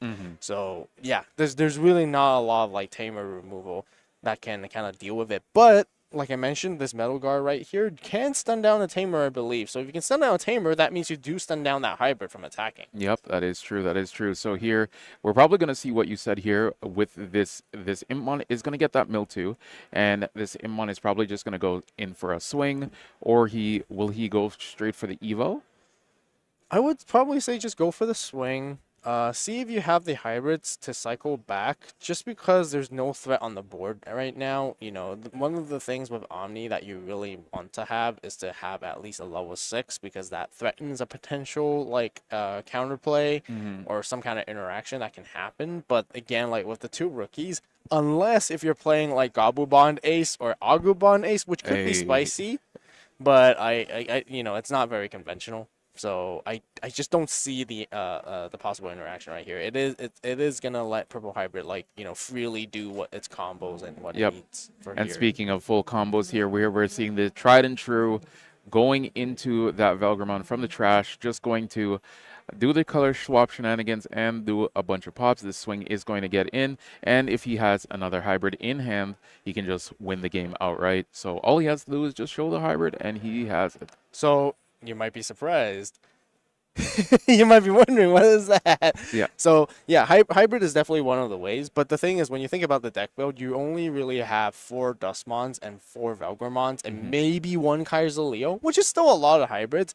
But aside from relying on just, going to your hybrids again, there's something called a Restordramon Superior Mode, the one from Yep. BT21. Yep, I remember this. Yep. So the whole idea of what you guys saw right there, a Restaurant allows you to attack without suspending on Evo, kind of like the old one from BT12, where you get to attack at the end of turn. But this one's a little bit different. As soon as you Evo, you get to attack without suspending. Nice. The nice thing with that is Valgormon gain so much DP that as long as it survives that security check, and it can overpower like the Omnimons with the 15Ks, because if both players mill like 4, it itself can get to 15K kind of.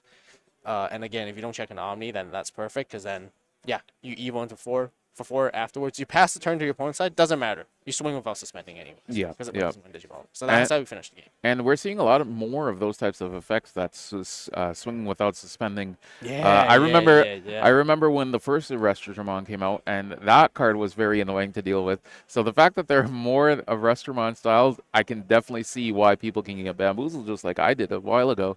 But that's a very cool effect on just being able to take game there. Yep. And as we saw, it was able to take game number 1 there in this best of 3. Yeah. So you can, from there you can kind of see like Purple Hybrid still has so many different ways to continuously attack. Yeah. One at a time. Yep. Like I said, either using the Superior Mode or Restordramon, going into your hybrids one at a time, playing out your rush targets, which it does play some kind of form of like Gallantmon top end as like, a late game cards that it can like just hard drop for free because you mill so many cards from trash. Those are ways to rush, go for the attack, and finish your opponents off. Yep, and hopefully this time Omni can actually get to see Omnis, because unfortunately we weren't actually able to get to see any of those Omnis come out yet. So. Yeah. So it is kind of a tricky spot because as the Omnimon player, if I were playing the deck, I personally would prefer going second so that you get that extra draw, because it is a DNA deck after all, and you need that extra piece, those extra pieces, and you really want to have that extra card. Could really help, with your consistency a little bit, but against Purple Hybrid, they're rushing you down at the same time, so you might want to end up going first as well to prevent them from chipping it away at your security a little too early, because you do want to slow down the tempo of the game a little bit. But not seeing a rookie here right off the get-go is really unfortunate. Does come down with the Nokia. There's no rookie to Eva in the back. What Nokia does is that... Do you know what this new Nokia does? No, you're going to tell me about this new Nokia. Let's get into it. So for those at home, this... well, not new, but it's from BT22. Still newish, I'd say. Newish, yeah. It's like Davis and Ken. Okay, I see. It's like Say no more. It's like Davis and Ken, but there are a few stipulations. It is a 5-cost tamer. It is a memory setter.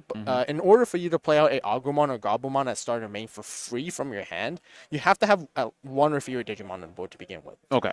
Itself also has on play, which does exactly the same thing, that lets you play out that rookie as well. Now the fact that when Omni played out that Nokia and there was no rookie to play out from the follow up, they're in a tough spot right now. They don't have any. Yeah, that's very unfortunate. But I feel like this Nokia, in comparison to the Davis and Ken, is a lot more fair.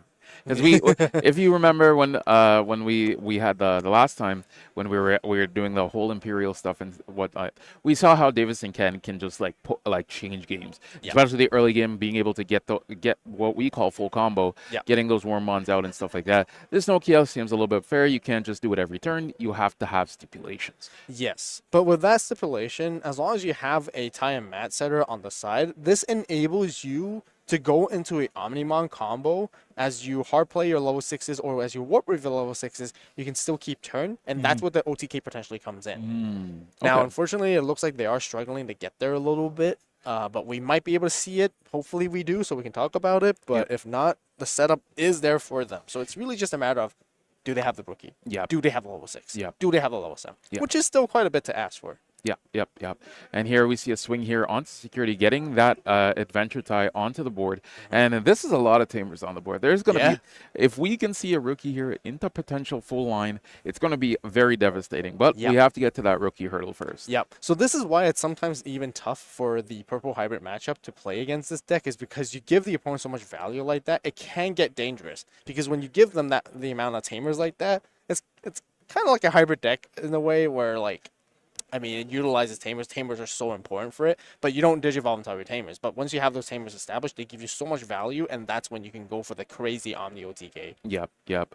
And right now, Purple Hybrid is just comfortably in the driver's seat. We see here him setting up his Koichis. They're all chilling. Everything's ready. And down to 3 security on the side of Omni. So this is kind of where Purple Hybrid likes. They like to know that their opponent is playing a little bit slower, like a little bit more brick. But finally here, we do see a rookie coming Finally, down a rookie. in the back.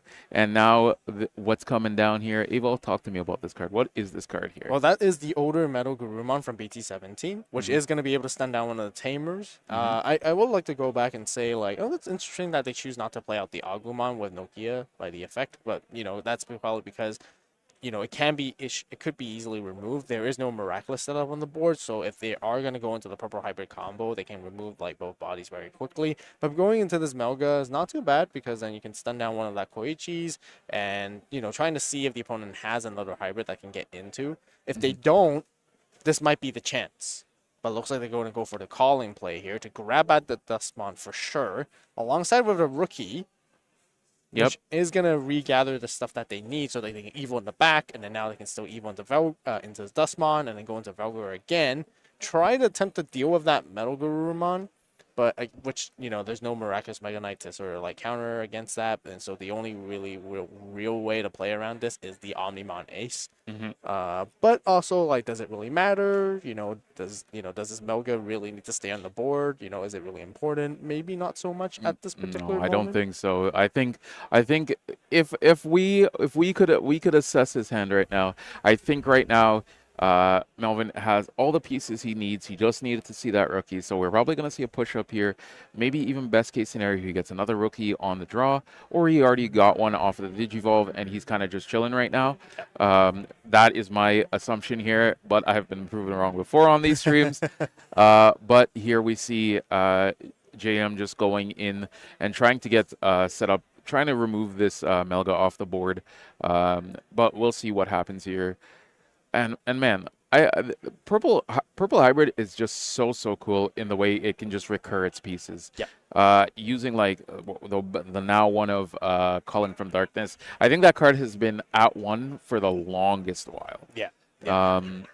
So just using that to get back the pieces, basically getting set up here again, having that rookie in the back as well. So going to get in that chip damage next turn, and next turn we can see the full hybrid plays again. Looks like here comes down the ace play. Now, one interesting interaction that we know that Dustmon changes the color of Metal Garurumon. Although we don't know exactly what color they changed it into, but let's just say it's purple or green or something that's the off color that's not present on the board. Now, T-Mac, the thing is, normally for most Blast DNA Digivolves, you have to meet the color requirements still. Yes. But did you know that the BT17 Omni doesn't have color requirements, actually? It just looks for a Metal Gar and a War Gray. Therefore, it plays around it that way. And here we just saw a very interesting play here.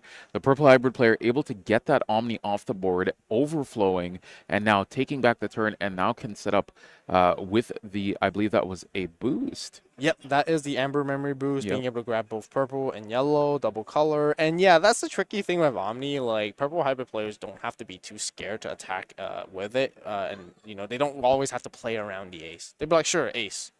It doesn't really matter. I'll get rid of your resources. I'll just Rivals Barrage like that, easily deleting it. You know, in the later mid-game stages, or mostly late-game stages, they can use Death Slinger if they have it. Death Slinger for a cost. I'm gaining a memory for deleting your body. Yeah, and the thing is, once Omni Ace comes down, it's like completely vulnerable. It doesn't have any protection. That's a problem with it. But looks like there might be still some plays. You know, I think we're trying to see Omni side here, trying to draw as many cards as possible with Koromon here. And playing out that Agu. I guess, like, once again, it's just a matter of, like, do you have the pieces to try and go into another DNA play here? Because if they do, things can get pretty interesting. So it looks like they can play out the Agu. Ideally, you want to play out the Gabu, but I think they're not really seeing it. That's the only problem. They can grab either the Omni or the War Gray. So again, it really just depends on what missing piece they are looking for. Do they have the Warping level 6s? I mean, you don't have a Gabu, so you're not going to be able to warp your Gabu into a Melga, which is going to be really tricky because you need specifically Agu, Gabu, Melga. Oh, wait, which we do see a Melga right here. They are going to hard drop that. And then, yep, warping into the Wargray right here. Suspending and gain a bunch of memory back, but I don't think it's enough to keep turn, No, I which don't. is unfortunate. Yep. So here, now, will we see? How does this work, Evold? Explain this to me here. With these Melgas, or just run it back. Explain it to me like I'm a new player. So that gets played. We go into the Omni here, and tell me what this Omni does. Okay, so we can go back a little bit more. So the Melga can reduce its play cost as long as there's a Tamer of Mat on the board by 3.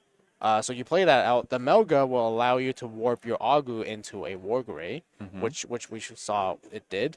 And then how it works is that you can use the end of turn of the Agu specifically inherited effect to DNA. So that's how they were able to get into this Alter S. So by DNAing into this Alter S actually gains immunity to everything. Ooh. Absolutely everything. Now, there is a mistranslation on the English side. It does say Digimon effects, but, just to make sure, check the errata pages on the official DigimonCard.com, which is also confirmed alongside with the Japanese version of the card. Omnimon Alter S is immune to everything, including option cards and Tamer effects and all that. But it's only for that turn that it went into. So it doesn't last until the end of the opponent's turn. Okay. But it gets really strong, right? Because if you're able to keep turn, that's where you can swing with it. Unsuspend with the Melga and Inherit effect, trash a security, and then that's basically 2 damage because it's 1 check plus 1 trash.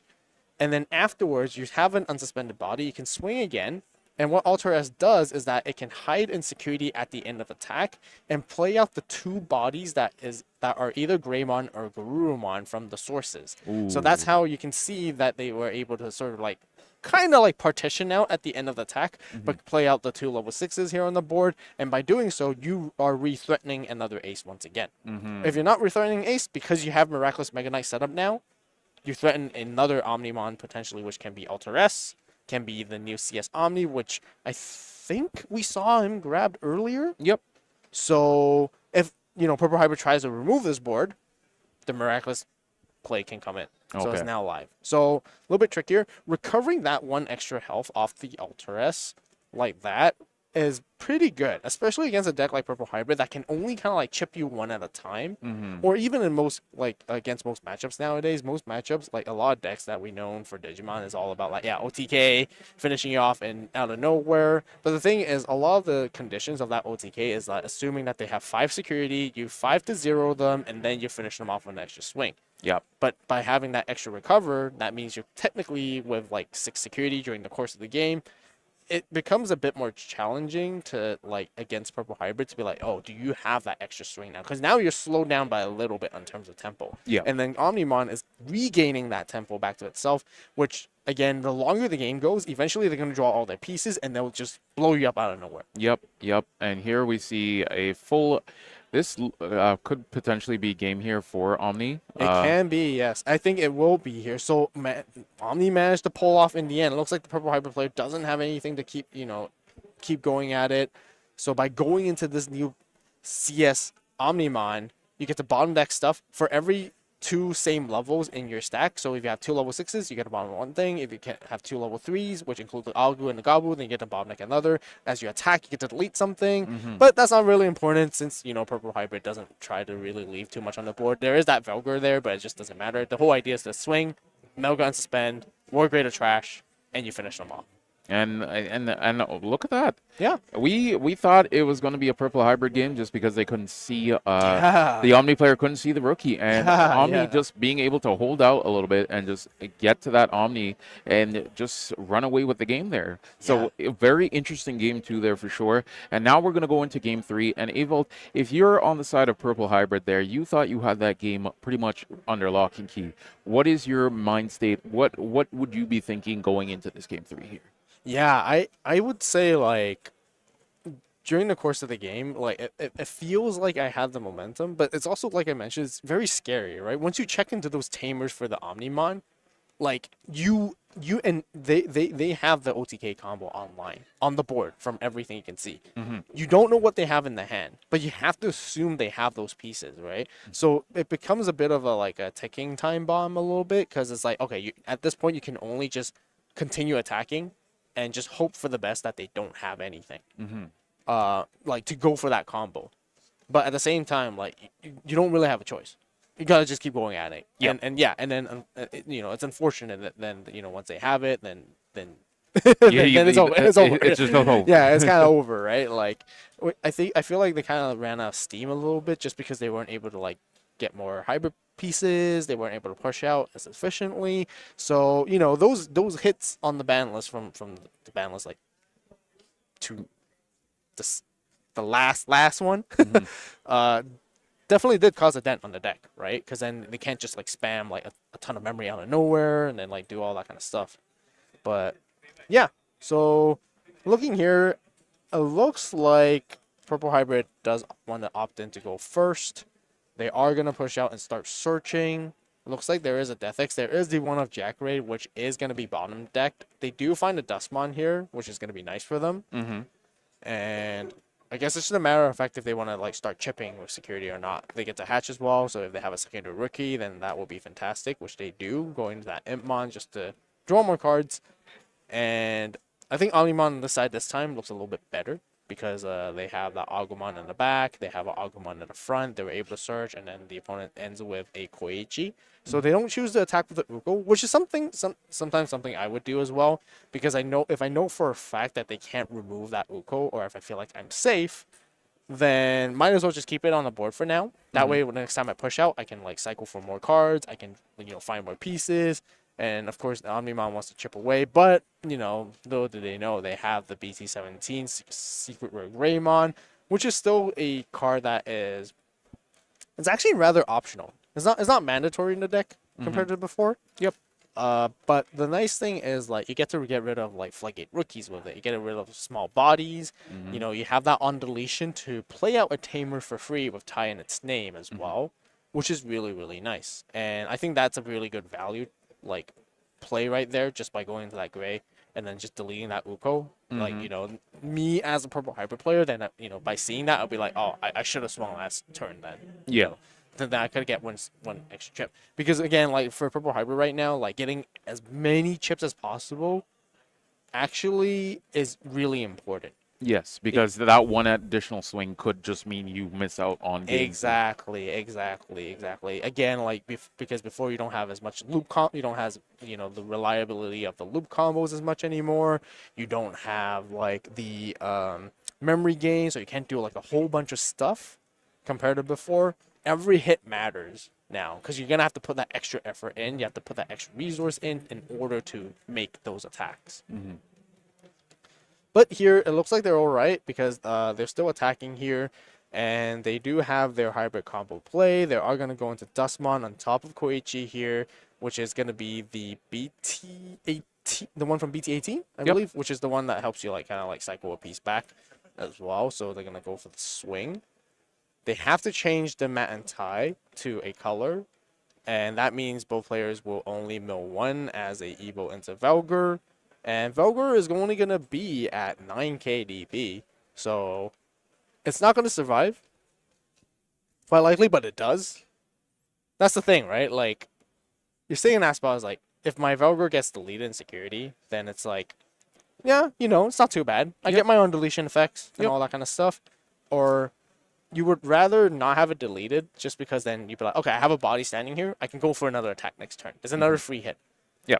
But the thing is, if it doesn't die, it means you gave them a tamer like that. So, so you have a tie like that, and then now they're starting at 3 memory, and then they have like more tamers to work with, and they can do more things. So, yeah, that comes down. Okay, so it looks like we're going to end the turn with a Psychmon, which is relatively good, because it stops the BT-17 plays from happening in terms of being able to reduce their play cost. So it does lock off the Metal Gar and the Wargrey.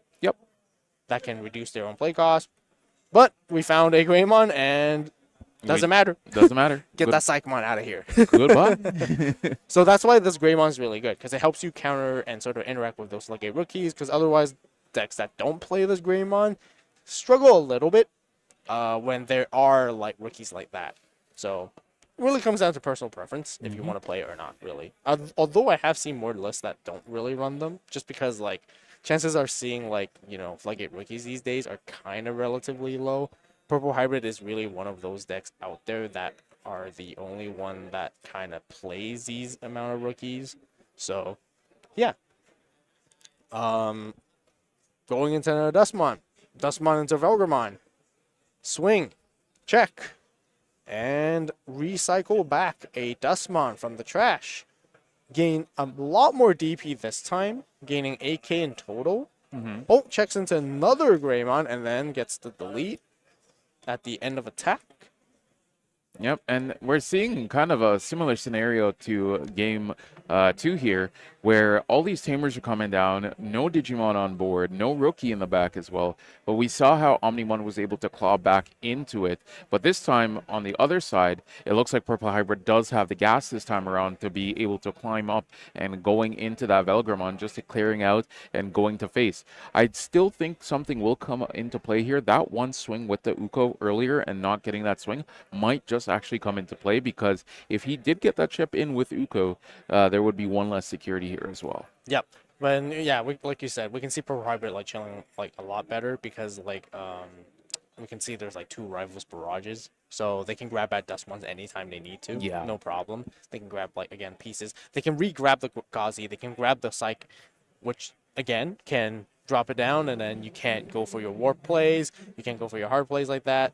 But they are gonna go for a Melga play right here. Gain some memory back, but that's not going to do too much, unfortunately. So it looks like they're going to stun down the Velgramon there. And then, I guess, again, it goes back to that position where you're, like, threatening, oh, do I have a Omni Ace? Or is there an Omni Ace to deal with? Hitmon comes out, trashes top 2. And what do we have here? All right, and the question I have for you, Evolve, in this position here as Purple Hybrid, is there any way, with 3 security left, can there be a game push here, or are we going to have to wait one more turn? I feel like there can be, assuming that you have Jack Ray, but we did see the Jack Ray being bottom decked a little earlier on, so unless they're able to cycle all the way through, which I kind of doubt, you know what? I think they might be able to. So it depends if the Omni Ace comes out or not. Because it looks like from a certain angle, there is the BT-13 Gallantmon. So if you remember the BT-13 Gallantmon, you can drop it. As long as you have no Digimon. Yep. So then you can kind of do that where then you can get rid of that Omni. And then you have a rush swing target. And you gain a bunch of memory off of that. So you don't really need Jack Ray. And then if you're able to like repeat those combos, you can play out the promo Gallantmon. Delete your 13k Gallantmon. Rush and swing again. So Purple Hybrid does have the tools to get there. They have the lines. They have, yeah. It's just a matter if they have it or not. Yeah. But like those are those possible cards that they have. So it looks like they're gonna go for the calling here, grab back some of the pieces. They're gonna swing just so they can make sure that Velgramon that was stunned is in the trash, so they can evo into it. And then now they're gonna mill more cards. More cards in trash means more reduced cost. You can reduce your play cost off your Gallant even further. Yep. And here we see, it looks like the Omni player is doing a little bit of thinking here. Yeah, it's like, do they have the ace play, basically? And it's also the question is, do they want to get into it here at this moment? They probably kind of do, just because at the end of attack, it's going to get rid of that Melga. And once your board is clear, you don't have any interaction. And unfortunately, again, you don't have Miraculous Mega Knight. So this has to be the play here. So yeah, you do get rid of the Velgar, bottom decking it, so you don't give them any of the undulation effects, and then now you delete the Impmon. So with the Impmon, it has the QPmon inheritable, so you can toss away a card to gain a memory, and tossing away that BT7 Nidhoggmon also gains you a memory. Yep, so it's pretty nice. You know, that's still a package that people play. So here, if I were the Purple Hybrid player, I would just start counting cards in trash. Yep. Because I have no Digimon on my board. Yep. Yep, and that means I'm looking to play a Omnimon, which again I think would be the BT13 one to start off with if you have it, so then you can just get rid of that Omni right away. Yep. Sorry, I said Omnimon, didn't I? I meant Gallantmon. Gallantmon, I yep. was supposed to say Gallantmon. Yep, and a big amount of overflow here as well. Oh, checks into Nokia, and if Nokia is able to play out a rookie, which it does play out that Agu is gonna be able to grab a piece back, anything. Raymon, Omnimon, whatever you want. And now this can be a potential clapback play for the Omnimon if they have another turn. But with that amount of memory, I feel like the purple hyper player should be able to continue to press through. Yep, because they just have so much memory. And then also being able to Evo here as well. And then just going to go into the full combo again with the other Koichi that's in the back. Going to change that color, boom. And now we've seen this tried and true going straight to security. Mill more cards. Yep. This could be it, though. So, what do we have here? Another Omnimon. Ooh. So, it is 15 to the 15. It does get deleted anyways. But then, you know, with Dustmon, then you can play out a Tamer. Koichi's going to gain you a memory. Yep. And I guess at this point, it's just a matter of like, okay, do you have more hybrids to go into? Do you have anything that can kind of like continuously help you rush and swing? We shall see. And I have a question, Avolt. I would like you to remind me with this this Gallantmon, sorry, on board. If you have multiple, can you also just go for another swing if you have another one in hand, or is it one of those cards that is only once per turn? So, as long as you have the promo Gallantmon, you can have as many in your hand, and then you can keep playing them. But the condition is there has to be a 13K or higher Digimon. Okay. You don't necessarily need to have an empty board. Your opponent can have a board. You can have a board, as long as they're 13K. Okay. But the thing is, this Gallantmon itself is only 12K. Yep. So there's no 13K condition on the board for it to be reducing its play cost to go swing again. That's the thing. I see. So I think Purple Hybrid is now looking. Oh, okay. Looks like they're taking a little peek at their deck on how many cards are left. Yes. Maybe they might go for a mill play to see if they can finish it off. Perhaps. But it looks like they're just going to play a Koichi here. Put the opponent to 1. Which, okay.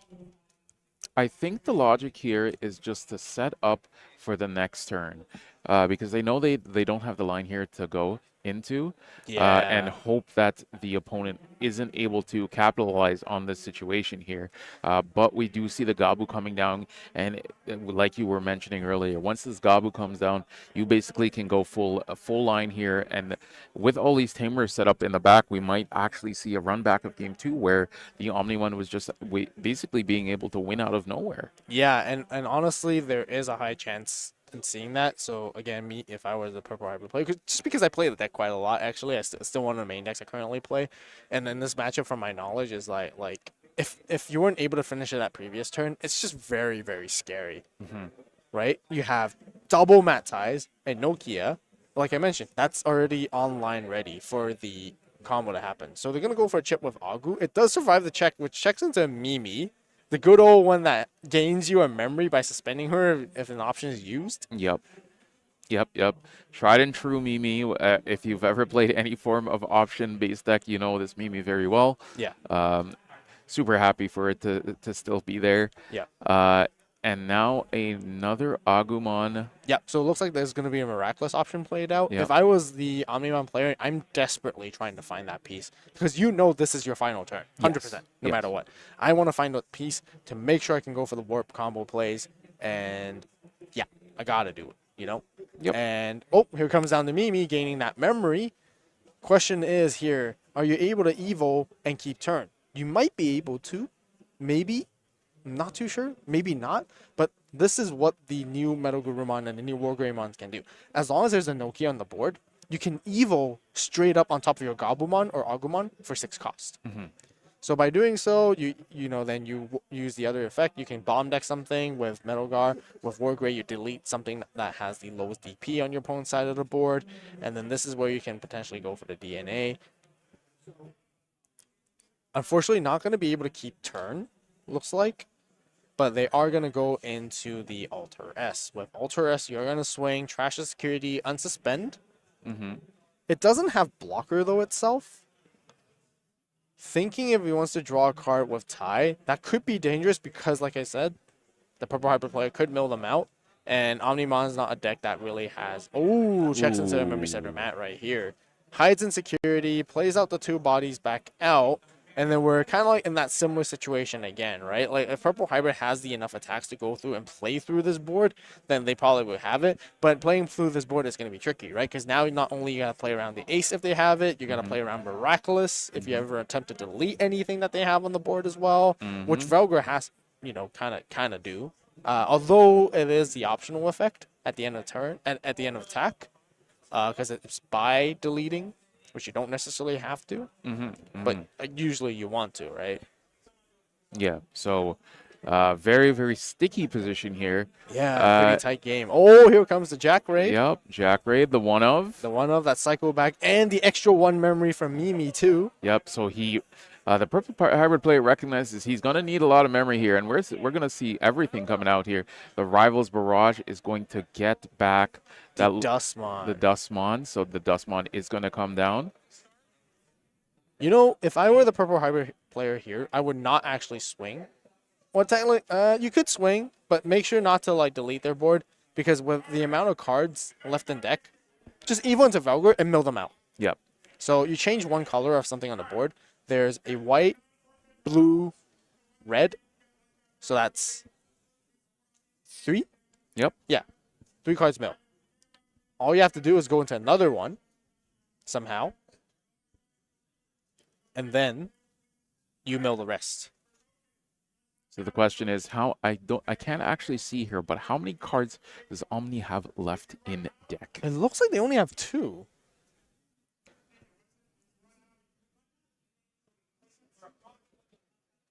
And then this is super interesting to see because I believe the last event we were at, we saw a mill out strategy as well on Angels, and now we're going to see another one. So it looks like... Okay, so Oh, here comes the Omni Ace to bottom deck it. Rivals Barrage to pick it back up. Yup. And then does the Purple Hybrid see the line? Just doing the math here, making sure he can actually get into this again. Oh, decides to go for Death X play instead, which is spicy. Yup. Do you remember what Death X Oh, does? yes, of course. If this is not the new Death X, I don't know that one, but this one I do know. It's the old one. Yeah, so for the amount, it gets its cost reduced for each Digimon and Tamer on the board, and then it gets to delete all level 4s or lower, if I recall correctly. Yep. And it's a D-Digivolve one as well. Yep. So because of Ace Overflow, he gets to gain back all that memory, and then basically can do a full combo again here. Yep. It looks like, and it looks like it is going to clear board as well.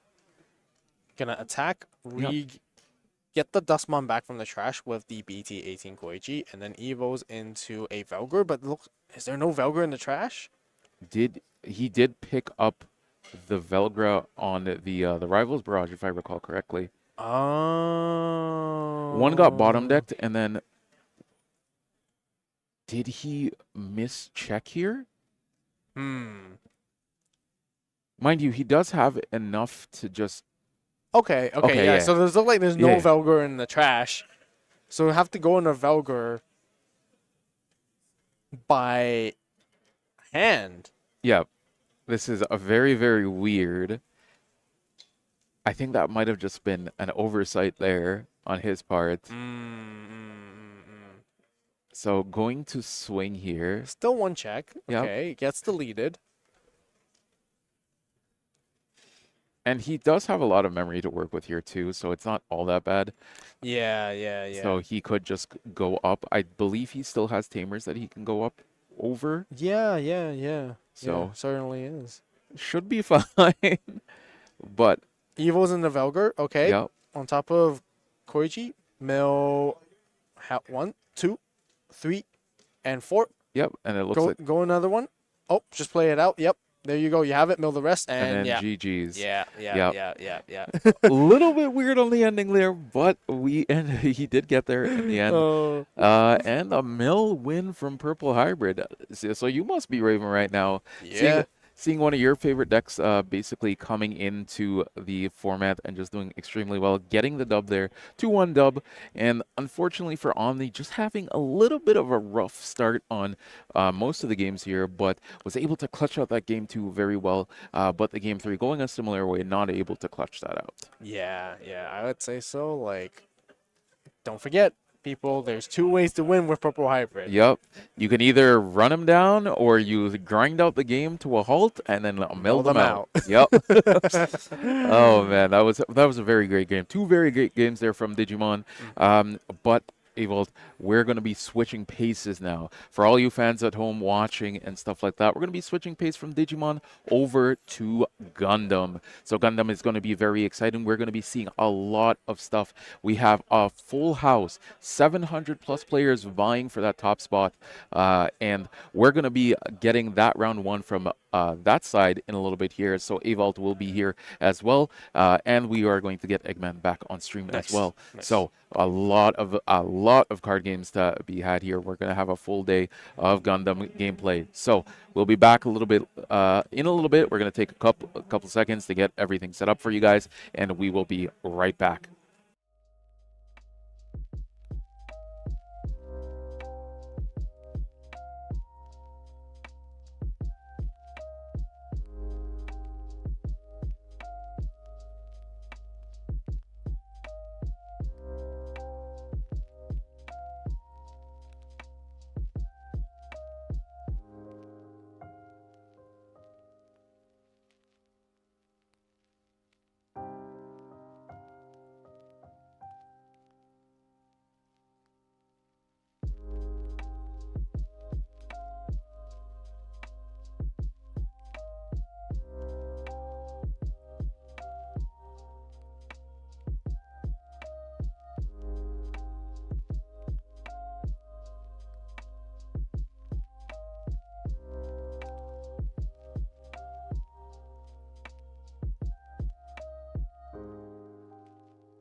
Yeah, we're good. All right, I believe we are at the table now. Yep. We're getting started off for our round 1 of the Gundam Regional. We've got the full 768, 9 or 10 rounds today. And yeah, really looking forward to seeing what ends up taking this one. Yeah, I mean, like Gundam has been a very, very diverse format so Yeah. far, right? We've seen red blue ping with Yeah. Kshatriya, blue white with unicorn blockers or tempo, a little bit of freedom blockers here and there, and then lots of aggro decks Yes, with yeah. blue green. That winning the first ever regional too, right? Yeah, we've had in the States 2 regionals already. We've had the Dallas one where we had blue green win that one. We had one in Los Angeles earlier this month where green white was able to take that one too. So you know, we've kind of, excluding multicolor or monocolor, we've got 6 different color combinations, and only one I think is a little bit less viable, red green. That one's a little bit tougher I think to play right now, but all the other 5 I think can exist. And we also have purple that was just introduced in the Los Angeles regionals. That is legal for us today, but pretty shortly showing off that we are playing red blue on the top here. And the Vasalis with the Jin, really good combo, gets rid of their EX base and applies a lot of early pressure. Yeah, it certainly does. And okay. Oh, okay. Zaku Mariner, not Jin. All right, good to know where his allegiance, you know, lies on this one. So both kind of like aggro strategies, kind of like trying to like rush down each other a little bit in the early game. Yeah. Kshatriya has a lot more like tempo control in the mid game when it comes to like paying the damage. Eggman, I know you played. You played this deck quite a bit. I've played it once or right? twice. Yeah, I'm familiar with some of the lines for it, and yeah, it looks like on the other side is showing that. We're playing blue-green, so 2 of the more aggressive edge decks in this meta right now. Yeah, I would say that, yeah, obviously blue-green is more aggressive. I think red-blue kind of has to play the more defensive deck because it does have that kind of removal too, but you do have to be you know, aware of the burst potential for both these. So attacking with the Jin, just putting out 2 units, and yeah, these are, you know, Zaku 2 is definitely the card we want to see earlier, and seeing it on this turn, a little bit unfortunate. Yeah. Again, this one is the one that searches when it's destroyed? Yeah, so there's Char Zaku 2, yeah, search, destroy, and then we have the regular Zaku 2, which would, you know, would have pressured the EX base, or at least get an extra damage on that Vesalius. But here on level 4, curve right here, will we be seeing like an early Gundam and Armoro play possibly? Yeah, it really depends on like what you want to do, because red-blue they've established themselves as the more aggressive deck, I think, right now. If you have Gundam Amuro, I think you could do like a semi-good trade. You probably rest the Zaku 2, attack into it with one of your 2/2s, and then you get to free remove the GM with the Gundam. Yeah. So, but then that also just kind of stops a lot of pressure. You can also say, you know what, I think I'm going to be more aggressive. I'm going to force them to have to trade into me and try to stem the blocker. So you have your Vesalius up. A lot of these plays depend on your hand, but I could see you being either aggressive or defensive. Yeah, we have not used Vesalius this turn yet, so yeah, just restanding it. So generally, man, in this matchup, who do you think actually has the upper hand? Do you think it's like an even matchup, or do you think there's one that's actually like tilted a little bit more towards two? So I would say it's pretty even. I'd say that probably the ceiling, blue-green has more of it, but I'd like to say that blue-red has a little bit more consistency with it. We definitely have a lot of ways to interact it, and I swear I did not see the cards, but they must have heard my play, because that's exactly what I said there. But yeah, I do think that this deck does have better synergies across the board. This deck is a lot of the time we just play out bodies. Hopefully we see at least one Char in the deck, and we can be really aggressive. But in these situations, yeah, I think red-blue has a lot more counterplay. Yeah, and I think we kind of called it right there with the Gundam and Armoro play right there, using that EX resource right off the bat. Yeah. So now, like, you know, the player with the EX resource is now a little bit behind back again after that, but that's the value trade that you want to look for, right? Yeah, I mean, the good thing is that we know that a level 5 Kshatriya is not coming out next turn, because that card can be brutal at cleaning up boards. But I've said it before, like, if I see Gundam Amuro on curve, I feel like my win rate goes up exponentially. And so it's a really good start. Getting out 2 1-drops, being able to play with Vesalius, we got a lot of pressure. And yeah, it's looking a pretty strong start for a blue-red player. And the fact that the Gundam and Amuro combo, once it's like together, giving like your entire board across like extra 1 AP during your turn is Yeah, just so much value. It's so good. Yeah, for so little resource commitment, you just get so much. You get so much, right? And like being able to convert these 2 AP cards into 3 to get rid of an EX base, if that ends up being the case, is fantastic. We get like a little bit of control, right? Yeah. We do get rid of one of the Mariner. We get rid of the EX base, right? But I still think we've got a lot of momentum. And if we don't get rid of that Gundam RX, like it just gets free trades for the rest of the game. Yeah, I find it kind of interesting because like both these decks are like leaning towards more aggro strategies and trying like to rush down like against different matchups. But once they face against each other, it then forces players to actually like control boards a lot more than usual, right? Like it's their best interest because like for the red blue player, I can see like you have draw cards like Show of Resolve as well, and you want to like I feel like blue-green kind of loses steam like towards the end a little bit more. So if you're able to like stabilize towards that late game, you can really then like start like securing your wins and start attacking like aggressively afterwards. And then whereas like the blue-green player, they have to try to play units and try to like, okay, I'll establish this here and try not to get like traded too hard as well, but I have to keep attacking them as much as I can at the same time. Right? Yeah, someone's got to kind of be the control player, and it's almost always the blue-red player. Yeah. I'd say that it's rare for blue-red to have a stronger start, but that's what happened for this game. The only other thing is like as you mentioned, we have a lot of good, I wouldn't say even late game, mid game plays from blue-red. Kshatriya, obviously Banshee's like a really good finisher in the deck too. And, it's not uncommon for these decks to have our biggest cost card is a level 4, either the Gundam or the Gelgoog or both, and that can be a big difference. But, yeah, we're just going to hit down their shields. Checks into Armor Array here. Ooh, yeah. That card's, I've already seen it played. Very good. Both players should be playing it. And do we have the double ping right back? Ooh, Anksha and Gun Very Tank. good. Yep, taking that out. So this is going to look top 3 for a Xeon card. Unit. Unit, you right? you wish you could find a pilot, but they do find one here. That's Zaku 1 or still a Zaku 2? Zaku 2. Yeah, still a Zaku 2. Yeah, I've been calling the level 2 1 cost. I've been calling them gyms, so that's green gym. Right. Okay, with 1 resource left, is that going to be it for the turn, or will there be another body coming out, or? Yeah, the only thing I can think of is that maybe we have like a Vesalius, or we could also have like a gun tank that we want to play for tempo, but it means that if the Zaku 2 puts out a token, then we have to like hard trade to it. But hey, we've got 4 attacks. They've got 3 shields. Blue-green's got to be worried. Yeah.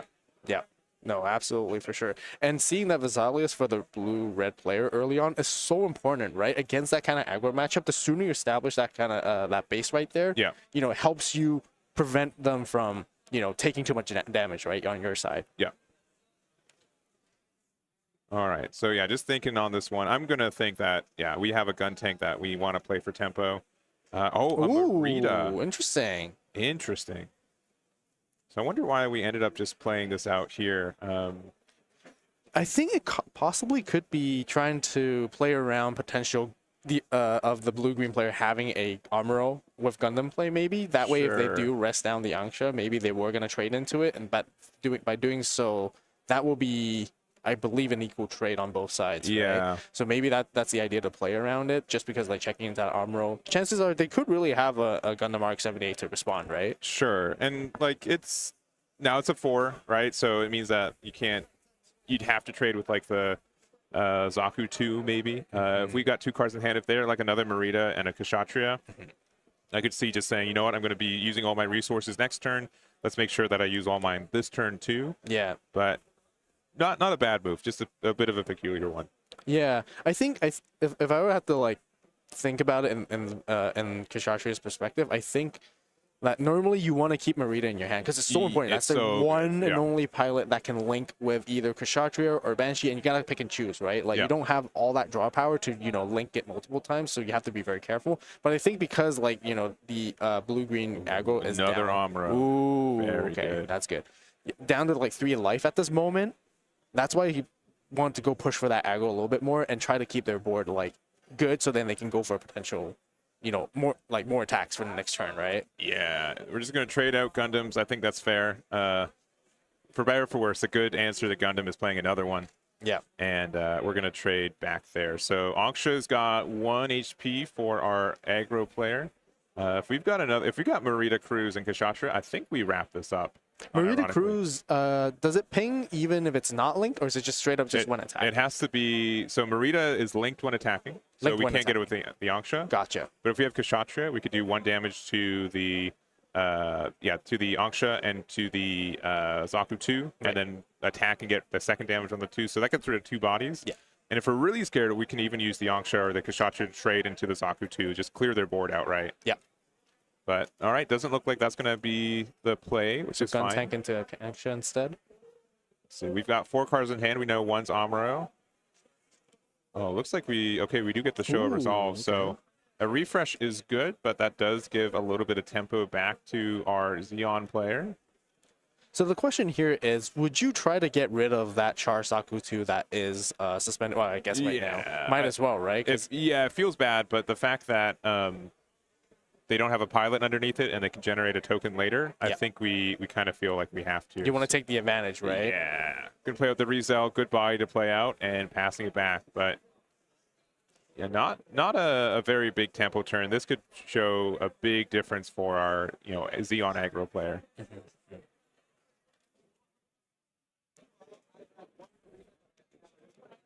So we did see another Armoro earlier. Yeah. Yep. So we know that the red blue has one. I guess it's like now with at the level 6 curve, and not a lot of cards left in hand already. That's already like the blue green player like losing steam, right? And there's still 4 shields to go through. Yeah, it's 4 shields to 3. We're gonna go into their shields first, see what we hit. End up hitting a Gundam, goes to trash there.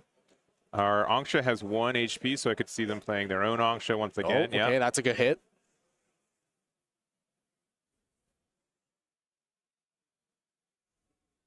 And I'm looking at that hand. I think it's Char's Gelgoog and 2 Amuros and unknown. It's something, Yeah. It feels bad. I think I gotta play the Gelgoog here though. Yeah, I think that's what they're agreeing to. Yeah. And we haven't seen Char all day. The biggest reason I don't play this deck is that despite putting forward in the deck, whenever I'm playing it, I never see it. It's just always in the bottom 5, and that's real tough for this deck to not see your pilot. But when you pull it off, like being able to like just grab a Char like from trash is like it's such a good. It's so good. So good, right? Like, cause it's like. Yeah, like, because there's no deck out there that can just recycle a pilot just like that and be like, oh, yeah, I'm just going to link and go swing for game if I can. Yeah. With high maneuver, too. With high maneuver, yeah. It's definitely, it's a unique ability and super strong, but, like, it's tough. It's tough to be able to see it consistently all the time. Yeah. And a second show of resolve. This is getting a little concerning. We got 3 shields. They got 3 attacks. We kind of got to get rid of their Zaku 2 with their Rizel. They have to, right? Because if they do have a link the next turn, then it's, assuming there's no base cards, then it's GG, right? Yeah, it is, yeah. And only 3 resources left right here. Like, we know that red-blue doesn't have any, like, defensive units, really. So it's really all about, like, what putting something down that can remove stuff. Yeah, there are blockers in the color combination, but none of them are really run right now. Yeah. So our only defensive cards are bases, which... Honestly, the Xeon deck does a really good job at removing them. Yeah. With our, if we see Char, it becomes unblockable, right? But yeah, this is tough to only have 3 resources left here. Yeah. Yeah, I'm kind of getting a bit of a peek in the hand. I can see our issue. I think we've got a lot of pilots and bases, but no real cards of substance right now. Would you use a base right here in this moment, just to get that 5 health? I think I got to get the read that they likely don't have a Char, so it might be worth it now. It might end up needing to get an extra resource from them, or like this, based on cards on board, it could take 2 attacks, which is good. Yeah. The trade against the Zaku has to happen. Yeah, I think this has to happen though, even with the shield up or the base up. Because at the end of the day, like it doesn't you don't necessarily need Char. You can just like pair an Amuro or some whatever, like any other pilot, and then you can still get rid of that base, right? Yeah, we got another Rizel. Again, it's good on curve, but like this is It's kind of slowed down for a red-blue player. A little Mm-hmm. unfortunate. And I think, again, blue-green's getting a lot of momentum now. Yeah.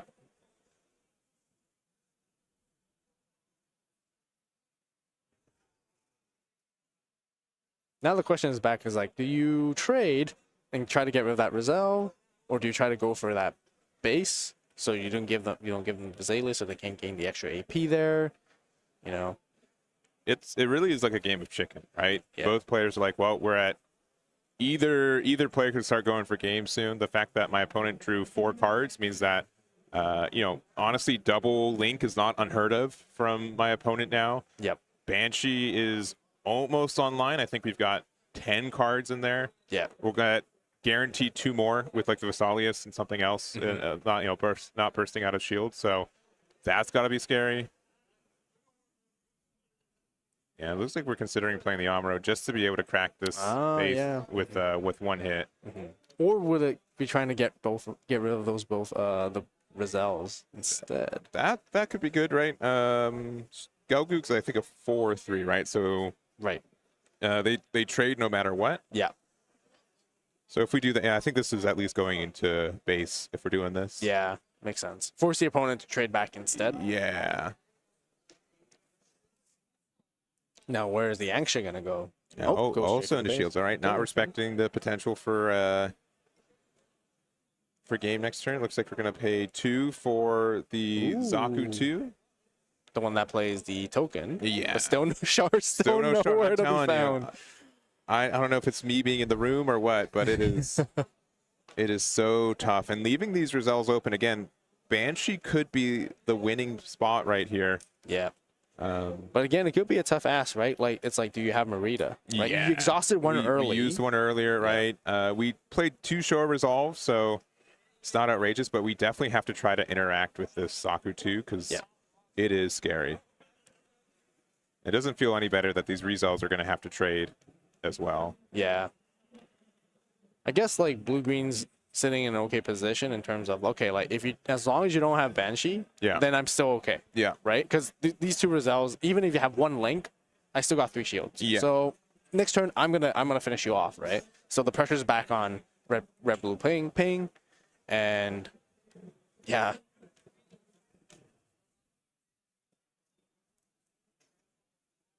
Yeah, it just feels bad that all like these Rizals, they're known for their good stats, right? But not being like having to go 1 for 1 with cards too is tough. And I think just reading this card as well, I believe it has 4 HP. I'm like pretty sure that it's a 4/3. I think so natively. too. Yeah. So with 4 HP, Rizal will be able to trade with that one. Yeah.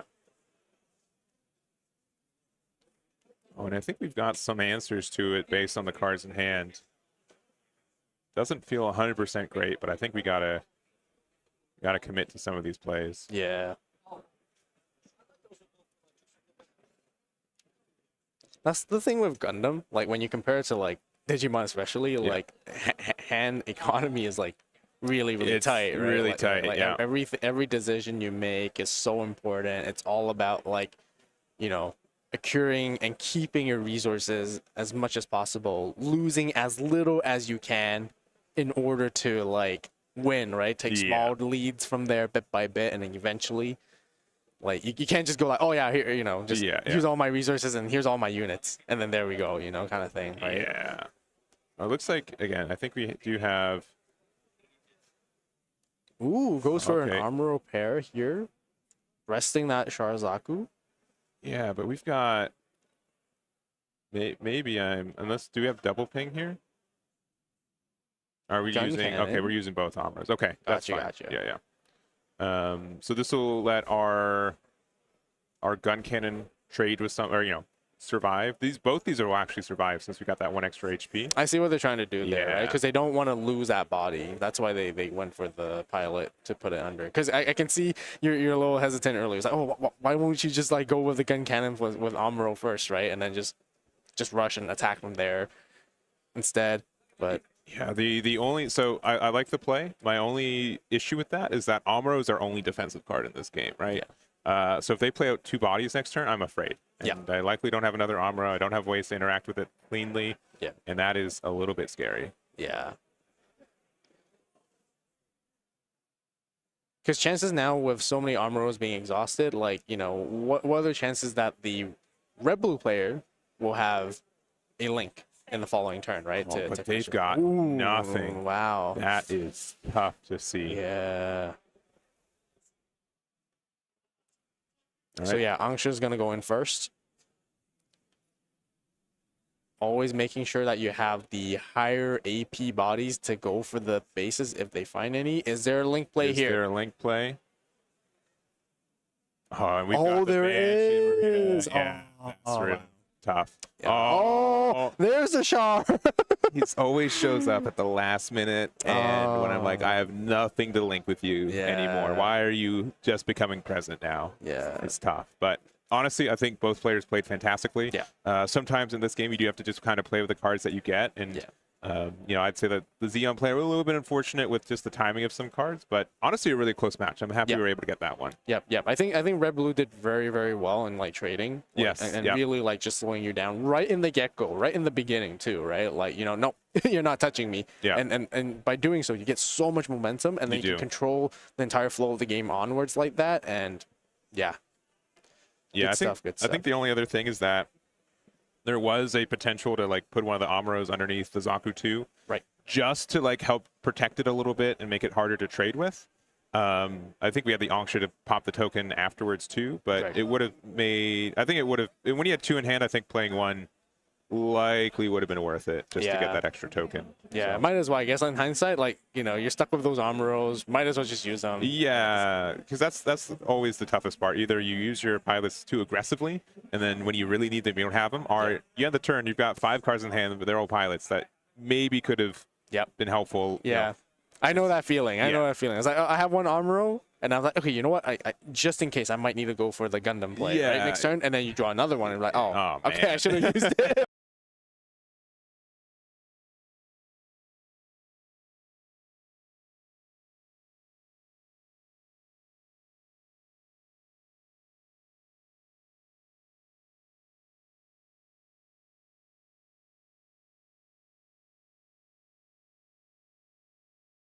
And weirdly enough, when you're playing 2 aggressive decks, pace slows down a little bit. It does, They have to respect each other a lot, and I'm happy we got that one. So, yeah, I don't know if we're doing what we're doing after this. I think we're just going to go to a break as well. So, if you guys want to let us know if there's any decks that you guys want to try to find, we'll do our best. We've got, again, 9 additional rounds, 8 or 9 rounds left after this, so 9, 10 total. And should be a lot of fun. Yeah, awesome. Well, we'll see you guys in a bit. Yep, see you then.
All right, and it looks like we're going to get into round number 2 of Gundam, and I am back on stream with the lovely Eggman. Hello. And we have two very interesting decks that we're going to be diving into. Yeah. So one that I know very well and know is the Gundam Wing Zero deck. Mm-hmm. So pretty much looking to ramp up into your boss monster, getting it down. It has high maneuver, can easily control out the board. And a newcomer on the scene is this purple-blue Barbados. So Eggman, talk to me about this deck and what makes this deck so popular right now. Yeah, so right now, purple's the new color on the block, right? It has one starter deck, so not a huge kind of card pool for this game right now. It's going to get a bunch of new cards in GDO2, but the main thing about it is that it has a lot of ways to do like incremental damage on your own cards and your opponent's cards. So I think pairing up with blue makes a lot of sense. We've seen in round 1, Anksha, Gun Tank, all these ways to do damage, and that can really kind of get some great control. So looks like we're starting off. We're just going to play out the gym here and then pass it back. All right, so the gym here just being just a good generic early body to get the tempo started, and especially when you're going against this wing, the opponent might not know, but trying to get that early game aggro, pressuring those shields. But we do know these green-white decks have been on that like blocker train. So Yep. here we see the Zord coming down, and they tend to run the Lifrits as well, try to like starve off that early game aggro. So it's going to be interesting to see how this purple-blue can traverse these early game blockers as well. For sure. And we're going to play out the Grays custom here, just another 2/2 body. And looks like we're also going to play out the Gun Tank. So playing it just for tempo here. This sets up for a really good Gundam RX play from Star Deck 1 if we end up having it, because this is going to just get a lot of damage really quickly. Yep. And the opting to go second as well into this matchup is really, really solid as well, because like you mentioned, being able to go into that RX, getting those big numbers onto the board, clearing out the EX base, and then start pressuring shields. But we see here on the Wing Zero side, 2 blockers on the side, so it's going to starve off 2 of those attacks, but the EX base is more than likely going to get cleared out here. Yeah, well, looking like paying for 2, so not having a Gundam play right now, but looks like we are playing out. Oh, okay, Fatal Strike. So this is from Star Deck 5 as well. Just gets rid of a level 3 or lower card, so a really good way to get rid of this Ilfrith. And now, yeah, I think we have to start, attacking in just a little bit. Yep, so more than likely here, just going to take this first swing. Probably going to block with the Zawart on at least one of these swings is going to get blocked here. Yeah, we're going to get this block here, hoping that they don't have another Gun Tank potentially. Our Anksha. Another 2 here into the shields. Does get rid of the EX base here. And for 1, if we got another Gun Tank, we're in a good spot. But yeah, if we don't, I feel like maybe a little bit of a misplay. Let's see. Is going to tap that 1. And also going to pop the EX resource as well. Oh, playing the Barbatos. So kind of a weird attack order. I would have not attacked with the Gun Tank. I think the 1 damage is good if we had a way to, follow up with it. But just leaving at 1, this is going to, this Sword's going to get rid of 2 bodies, which is fantastic. Yeah, and Zord is just super good card. That's why it was very sought after in the community for a long time. Just because it coming down early game, not only being able to block efficiently, also getting to tell your opponent, hey man, if you aren't able to clear this with these aggressive early bodies, I'm just gonna get 2 for 1s here. And here we see the Kira Yamato coming out as well. And talk about powerhouses. This pilot is so good. Yeah, we got the launcher here. This is gonna essentially get rid of that for free. Yeah, -2. I'm not sure what's going on. That should be at that should, yeah, no damage should be taken. Yeah. Yeah. You have to choose the card, but it's not optional. At this point, I'd also have Zawart attack into the gym, but no, decide to be defensive. Yeah. So yeah, normally, yeah, like you mentioned, you would just take the trade here, getting rid of the 1 body so you don't have to do it. But I guess it still works out the same way. If we have, again, against purple, if they have access to this additional, any ping damage, right? We do have like the Mikazuki. That's a fantastic card that I think would be good here. We are going to play out the Corsica base, getting rid of our top shield and be able to get that Tall Geese token out. And let's see what we decide to do for 1. And now the question is, do you here as the blue-purple player, do you want to go in, seeing if you can at least get that one chip off of the shield? Because you know a block is going to come off here with this Zord. Do you just say, go for it anyways? And it looks like he is going to go for it anyways and going into face. So kind of playing very aggressive here, and is what you kind of want to do here. So just going to take the trade here. And now, does he also swing with the purple unit as well? And nope, just gonna. Oh, and not even attacking with the our unit there. That's really interesting. I'm not sure why we're kind of playing hot and cold. We're not being as aggressive as I think we could be here. I guess it's the fact he's maybe trying to respect what could possibly come out. Like we did just see that the Kira Yamato came down and it was able to trade efficiently. Maybe just respecting that fact.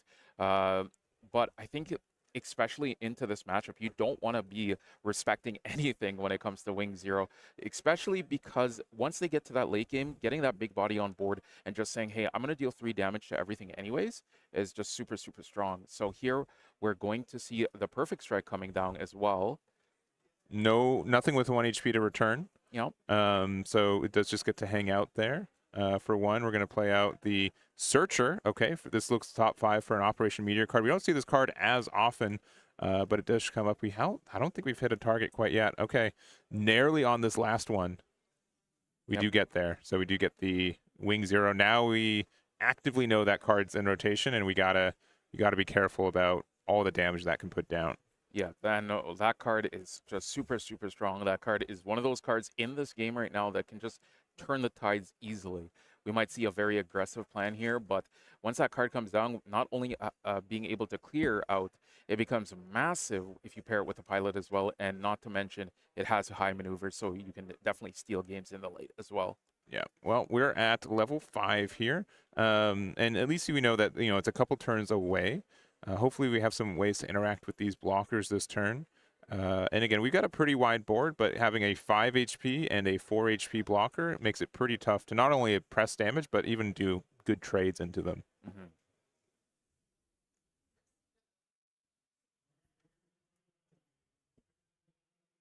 All right, considering our plays here, if we do play the Barbatos, which I would expect us to, it's a level 6, so it's at least another turn away. Mm-hmm. Looks like for 3, we're going to end up playing likely the Gundam here. Okay, and if we have the Amuro, we can get a good rest on either the Perfect Strike or the launcher. Mm-hmm. Mm-hmm. And Amuro, what a pilot. Yeah. It does so much. Being able to rest these like blockers and just being able to say, hey, I'm just going to steal the tempo back is just super, super strong. And I believe you were talking about this card a bit earlier as well. Yeah. Yeah, it's the Mikazuki here. Fantastic. It's just a when paired effect. You can put it underneath any pilot, and then you get to do that incremental damage. Everything has +1 AP right now due to the Gundam, so this is 5 AP. Given them a hero, we have a plus essentially 3. I think this is, what, +1/+1. I think this is a 4 AP attack, too, so they have to trade with one of these because, yeah, the Gundam does get that when paired, +1 AP to everything. Actually, I think it's 5 AP. 2 for the when damage effect and +1 more from the Gundam itself. Yeah, so this is definitely going to be trading into one of these bodies here, but looks like he's just going to end up taking it here. Yep, Freedom Gundam there. Our Gray's custom is currently at 3, and we decide to not attack with it, so keeping it healthy. Yeah. And man, that, like you were saying, this combination here is very, very grimy because look at that. Not only being able to buff the board as well, but also saying, hey, I'm going to deal some damage. So any of my bodies right now, you have to be trading into me. So just a very good like tempo play there. And we can now understand why he didn't attack with those bodies earlier. Just playing it a little bit slower, not respecting the green the green W wing, just respecting the fact that he knows what he's in his hand and he can just go for these aggressive plays here, going 1-2 1-2 and just slow rolling it a little bit. But like I said earlier, you don't want to be into the position where you get to that late game.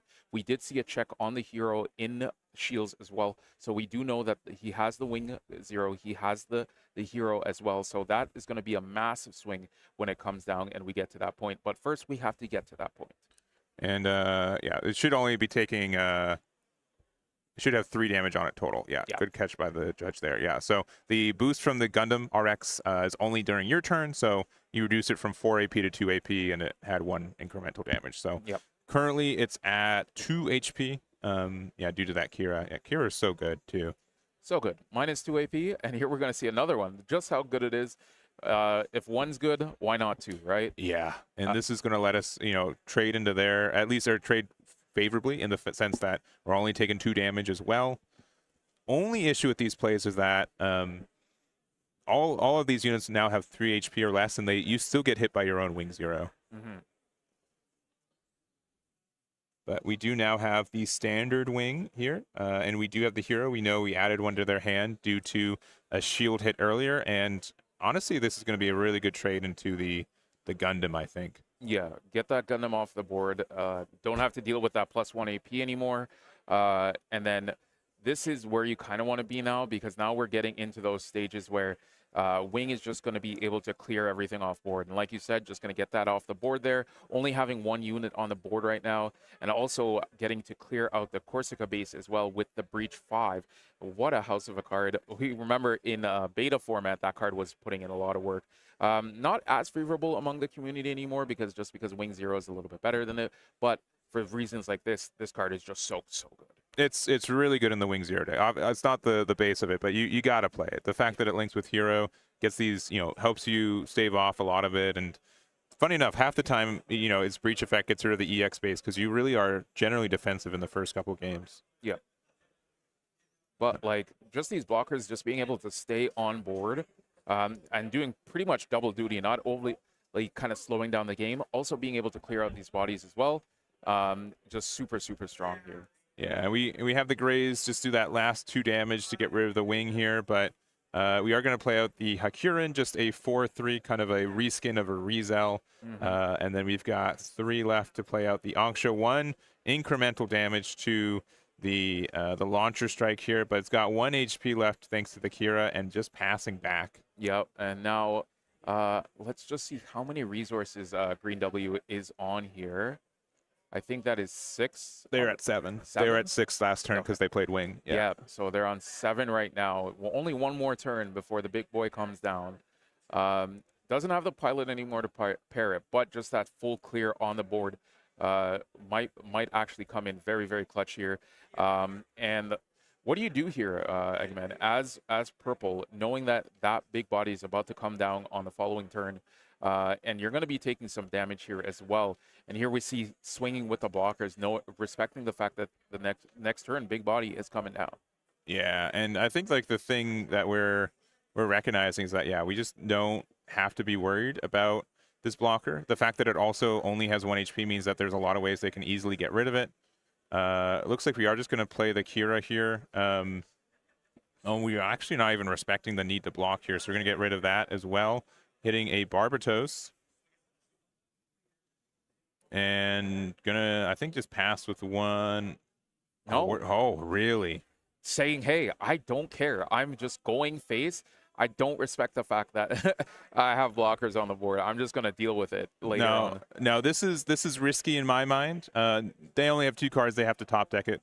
So it's a little, chances are low. Gundam Barbatos with Mikazuki wins you the game right here. Like, that gives him the chance. So we're just going to take the damage here. No burst there. Okay, the fact that... Oh, they have 4 HP? Okay, I thought they had 3 shields. Never mind. Never mind. With the light screen, it looked like they had 3 shields. 3 shields, you don't do this. 4 shields, sure, you can be a little crazy. Anksha is going to finally get rid of that launcher strike that's caused you a lot of headaches, but you'll notice that card has 3 HP as well, and that is pretty scary. Yep, and we probably know what's going to come down. Maybe it doesn't happen, but more than likely it will. We are going to see the big boy come down here. Doesn't have the pilot because he actually. Well, it's an 8 cost. You have to be at 9 resources. 9 resources. Yeah. For some reason, I always thought it was 7. No, because it's 7 HP. That's probably what you're thinking. Yeah. But I mean, we I think have a strong chance to win here. You definitely attack with your blocker because you will likely lose it. Yep. And then we see what happens. Hits into Amuro. Okay. Yep. A little late, but still a good card. And is there any way that we could actually just see because if we do know he has the hero in hand, I know a lot of nope, we're just gonna see the ACOS come down. Yeah, and I think we could have gone for game if we wanted to, but I think that, you know, it's fine doing this. I'll probably not even attack, if I'm being honest, because it can just only give them more resources. Yeah. But yeah, it's going to be very tough for blue purple to do anything now. 2 shields, freedom blocker at, you know, currently a 6/7. Very hard to interact with. Show resolve, sure, but I think next turn's just going to be it. Yeah, and I'm not familiar with blue purple if they are on any blockers of sorts. I don't think they would be, but yeah, it looks very detrimental here. Probably just gonna go in next turn. Agree, you know, like what do you look for in this position here? Honestly? Yeah, like our best chance is like I don't even play a base here because last card in my shields has to be base. Because yeah, based on how it is, that's our only chance of any kind of victory here. Yeah, I think we just gotta go wide on board if we can. Go wide as possible. Hope they don't have another one. Just going to go for a show of resolve. And you don't want to see that. Double show of resolve in this position here. Very, very rough. Hey, draw 4 is fantastic. But like at this point of the game, yeah, it's a little bit late. So I'm going to play out the Grays. Going to play out. At this point, I'd play out the gun tank too if I had it in hand. Yep. Just to have 2 bodies that could maybe convert to a 3rd. And, you know, if they get a little bit greedy. Yep. No, he does. Yep. Just going to come down here. Yeah. Yeah, just going to concede. Yeah, no matter what this is. Yeah, it was a Mikazuki. Good card, but not good enough for these 2 attacks. So green-white's going to be able to take that one. I'd say, honestly, from my experience, green-white's a little bit tough for us because they do have these really chunky blockers that are hard to resolve, and that's definitely what happened this game, too. Yeah, definitely there. And we saw in the last little bit there as well that the blue-purple was kind of bricked up on bases there. Had double Corsica base in hand as well. And that's just a little bit rough, unfortunately. Yeah. Not getting to see the full strength of Blue Purple, but we can definitely see the lines there with that aggressive game plan that they went out off the jump, basically getting all those bodies. And we see a lot of times that's how you have to play against this Wing Zero deck. But luckily, on the side of Wing Zero, they were able to see the blockers they needed to see. I've definitely played some games of Wing Zero, and I don't see those blockers early game, and I just get blown out of the water before I can get to 8. Yeah. But being able to have Lifrith and stuff like that to basically say, hey, I'm going to protect this early game aggro. And we saw how long those stayed on the board, right? So they were able to get that incremental value as well. Yeah. So I do think blue purple, it definitely has a lot more lines than a lot of other decks. So there is a bit of a learning curve. It's also, you know, it's waiting for more purple cards to come out in GDO too. So I think this deck is still fantastic. I think our player played very well, and looking forward to the future of this deck too. So. But that's going to be it for round number 2, and I think we're pretty much caught up. We've been playing a little catch up with the real standings of the real timer, but with this game, I think round 3 will be pretty on time, right? Yep, round 3 should be very on time. We are pretty much we are linked up with everyone that's going on right now. So going into this round 3, this is where you kind of just want to get your early game like wins here. You want to just lock in. You've already had 2 rounds. You're feeling good if you're 2-0 right now. You've definitely played these longer events before. I have as well. Yeah. And so luckily, Gundam, it's for at least the decks that I play, it's hard to go to time. Sometimes it's unavoidable, right? But I think this game is the biggest thing that I know from this game is that I could play an entire round of 10 games, and they're all going to be a little bit different. It's really hard. The consistencies at this game is where, you know, there obviously is like a great play, but it's very tough for both players to see that. So adjusting to the cards that you find, making sure to adjust what your opponent's doing, it makes it very dynamic, which I think is really, really cool. Yep, very well designed, very well. And I've been having a lot of fun with it as well, too. I play like locally and stuff like that, and everyone is just having a good time. Big fans of the anime are coming in, and it was mentioned, I hope before, but we are fully sold out for Gundam, which is insane for a newer game coming out. So very, very excited. Everybody's excited here for Gundam and the future of Gundam. And we have GDO2 on the horizon as well. Yeah, this is a pre-release weekend for it. And also, not only did we sell it, this is selling out after the cap bump, right? Yeah. This is a 512 event. They bumped up to 768, and we still have all these chairs filled, which I think is exciting. Yeah, so the future of Gundam is definitely bright for sure. So we're going to take a little break here. We're going to find our table for round number 3. So we'll be back in a little bit, and we'll have round number 3 for you guys. See you then.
So there was a Pokemon table.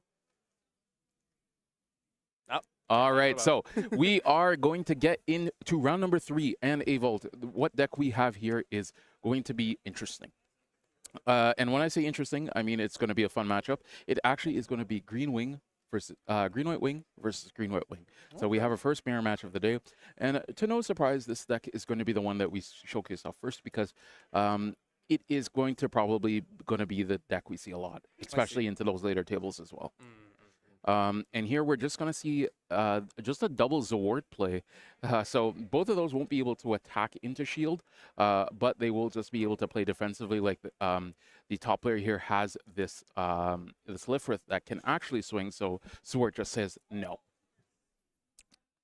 Yeah, so I guess this is going to be the first mirror match Yes. that we're going to be seeing for the day. I think like both decks are pretty good at ramp. I mean, they're both supposed to ramp their resources. Yeah. So a lot of the interesting things that I thought like for this deck initially is that they played the Death Scythe with dual Maxwell, but Yep. a lot of them towards like this time around gravitated towards just focusing more on the white defensive units.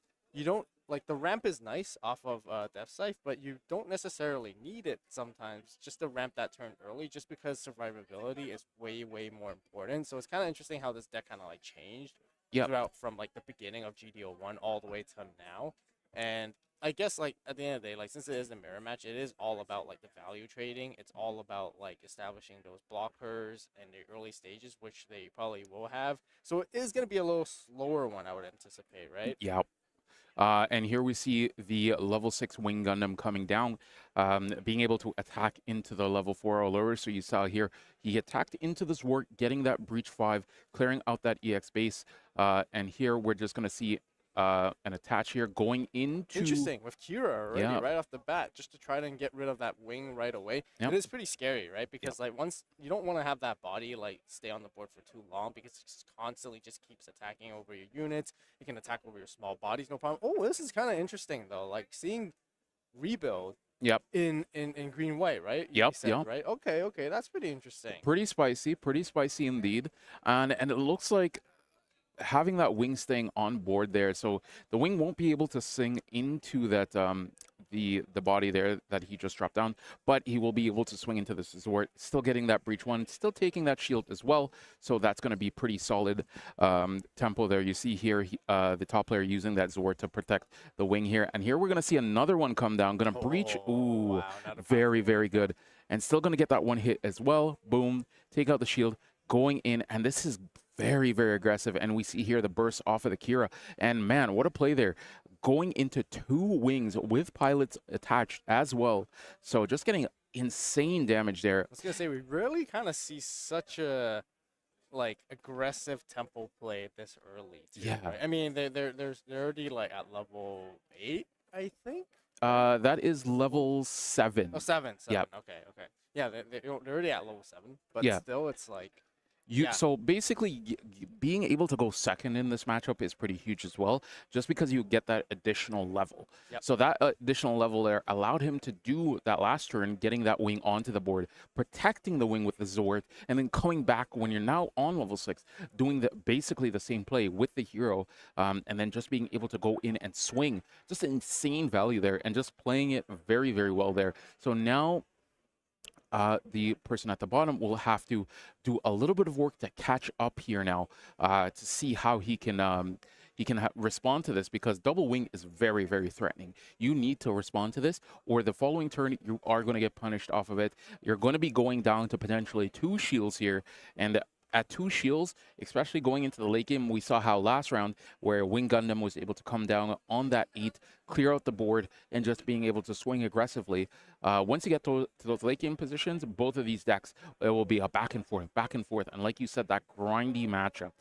So I wouldn't be surprised if we actually go the distance time. Very rarely does that happen, but this is definitely one of those matchups that can make this happen for sure. Yeah, I think just the fact that when you link like hero together with Wing Gundam like that, it's a 7/7 body. It's like lots of health, lots of attack. Breach can attack like active units. It's a lot in one big combo unit like that. And the thing is, like here, like as the player at the bottom, it's like, what are you gonna do with your rebuild? Are you actually gonna try to trade into one of them, and go from there. Because looking at the damage that it has, you might, you know, it would be ideal to have like some lower bodies. You know, it has taken like 5 damage, I can see. So, you know, having something that has like 2 damage could be nice. But it looks like they're going to come down with the Freedom with Kira together, which is actually still a pretty good answer because you're going to be able to like reduce its AP by 4 in total with the Freedom effect plus the Kira all together. Weaken it down to 3, so you take very minimal at this point. And yeah, you got to get rid of those bodies for sure, but that's all the resources going to be exhausted in one single go for this turn. So that's really about the only play. Looks like the top player is thinking right here. Do they have something in the action step perhaps? Yep. What would be able to come out here? We do know the unforeseen incident. It could definitely come down as well. People have been playing that more often now. Yep. Yeah. It looks like it is the Unforeseen. Unforeseen is such an incredibly like useful card. Like Yep. it can help you like turn trades, like unfavorable trades into favorable ones. And now that Wing Gundam right there survives the hit, and the Freedom's gonna have to take like 7 damage straight to the face like that. Yep. Yep. Oh no, not 7, because it'll take It would take 3. 3. Right. Yeah. I mean, depending how if they reduced it by 4, right? Yeah. Yeah, so super, super strong play there. Super strong card in Unforeseen Incident. Just being able to say, hey, that big swing you were going for now is in my favor. I don't mind now. And look at this position here. Has to trade unfavorably, thinking that he was going to get that those 2 bodies off and being able to keep the body on board. But now with that Wing Gundam, it's just insane here. And here, ooh, a Freedom answer back. yeah, freedom for freedom there. And going in here, boom. We'll only have 2 marked for 2 here, going in for the swing as well, and then putting the opponent down to that looks like 3 shields left. And this is just a tale of the top player here just is putting out these bodies, and the bottom player has to just respect it. I have to deal with it, have to get to a position. But now he is on 8. And on 8 right now, we could see the big boy come down, the green wings, Wing 0. But it will really depend on if he has it in hand. Well, I think the thing is the Wing Gundam is level 6. Freedom is also higher than level 5. So Wing 0 is actually not going to do too much right here. But wait, actually I missed that there. How did they get rid of the wing just now? I think that was a trade-in with a hero. Right. Yes. I think that was a trade-in with a hero, so just attaching and then going in. And then just going to make a token here with that Siege Ploy. I believe that's the name of the card. Oh, no, Striker Pack. Striker Pack, thank Striker you. Pack, yeah. Siege Ploy is the blue card there. Yes. I was like, I remember it was it was an S name, but I just couldn't remember. And here we see the wing with the attach as well. All the big units. I mean, like this entire game, like the top wing player has seen like multiple links. Yep. 2 wings. Yep. 2 heroes. Yep. Freedom with Kira, and then now with Wing 0 and Hero. That's an insane hand. Yeah, this is a very aggressive game from a wing player. We don't normally see these types of games because wing is usually just on the defensive, just trying to ease that back a little bit and just play that low and slow game plan. But here we're seeing very aggressive takes. Like you said, double wing. When I play the game, I never see that type of hand. But this is definitely one of those games where wing, the top wing player is in the driver's seat. He's seen everything he needs to see. He's seen the response. And now we're seeing a response of his own. Just going to end up trading here. No, I think just taking out the Freedom. Yep. Just like that. But then, yeah, the Wing 0 is not going to get its value in terms of like doing damage to anything on the board just because everything's just high level. Yep. It's really interesting because Eggman and I were talking about earlier because our first round we had red-blue ping versus green-blue aggro. Yep. And we talked about how in that matchup you would expect it to be fast, right? Because both of them are just trying to like bum rush each other as quickly as possible. Yeah. But the thing is, like, it really comes down to actually playing the control game. Now, because you're forced to play that control game, you slow down the game pace, and trading for value it becomes really, really important. And the thing I want to mention why it's really interesting is because when you expect to play the wing mirror matchup, you would think inherently both these decks are quote unquote slower and ramp up, and they're gonna have to like control each other back and forth. But it's actually really the one that has the aggression between the two that really comes out on top. And I guess like being able to link back to back like that Wow. Yeah, and just gonna end up Just scooping it like up that. there. That's so fast. So fast, and that's the thing. We weren't expecting the game to go this fast.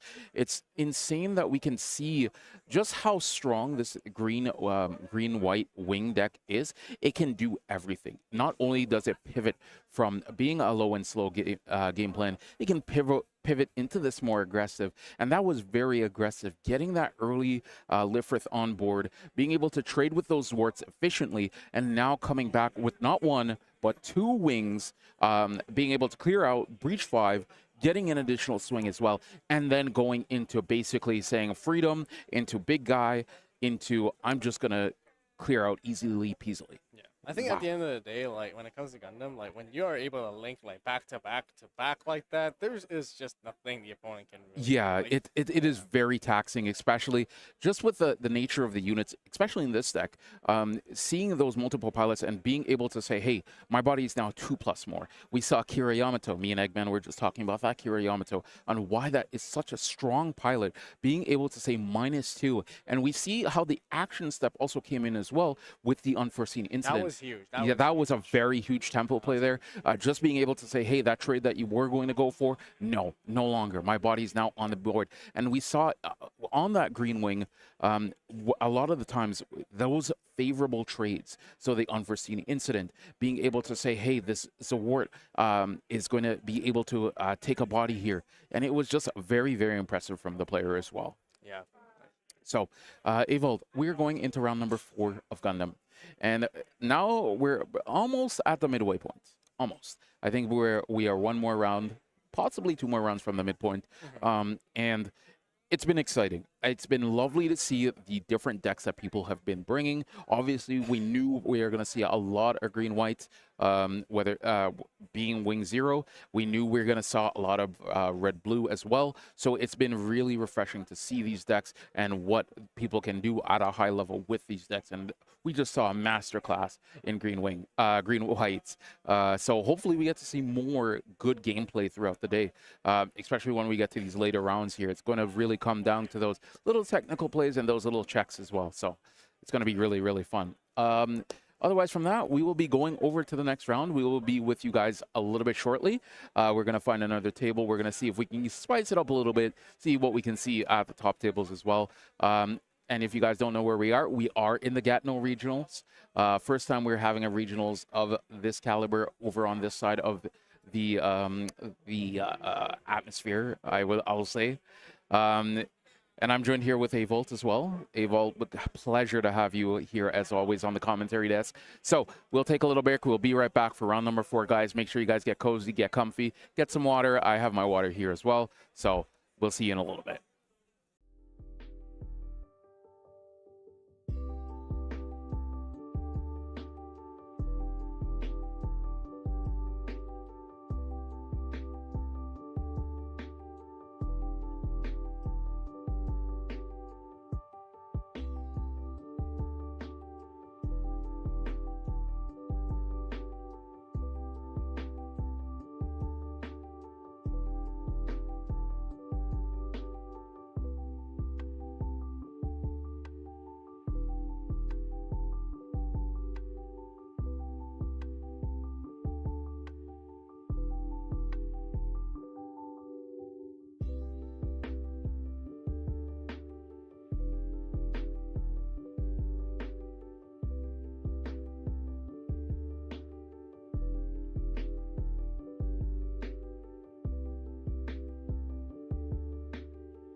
right, welcome back, everyone. This is round 4, right? Four, yes. Yeah, we did have a short lunch break.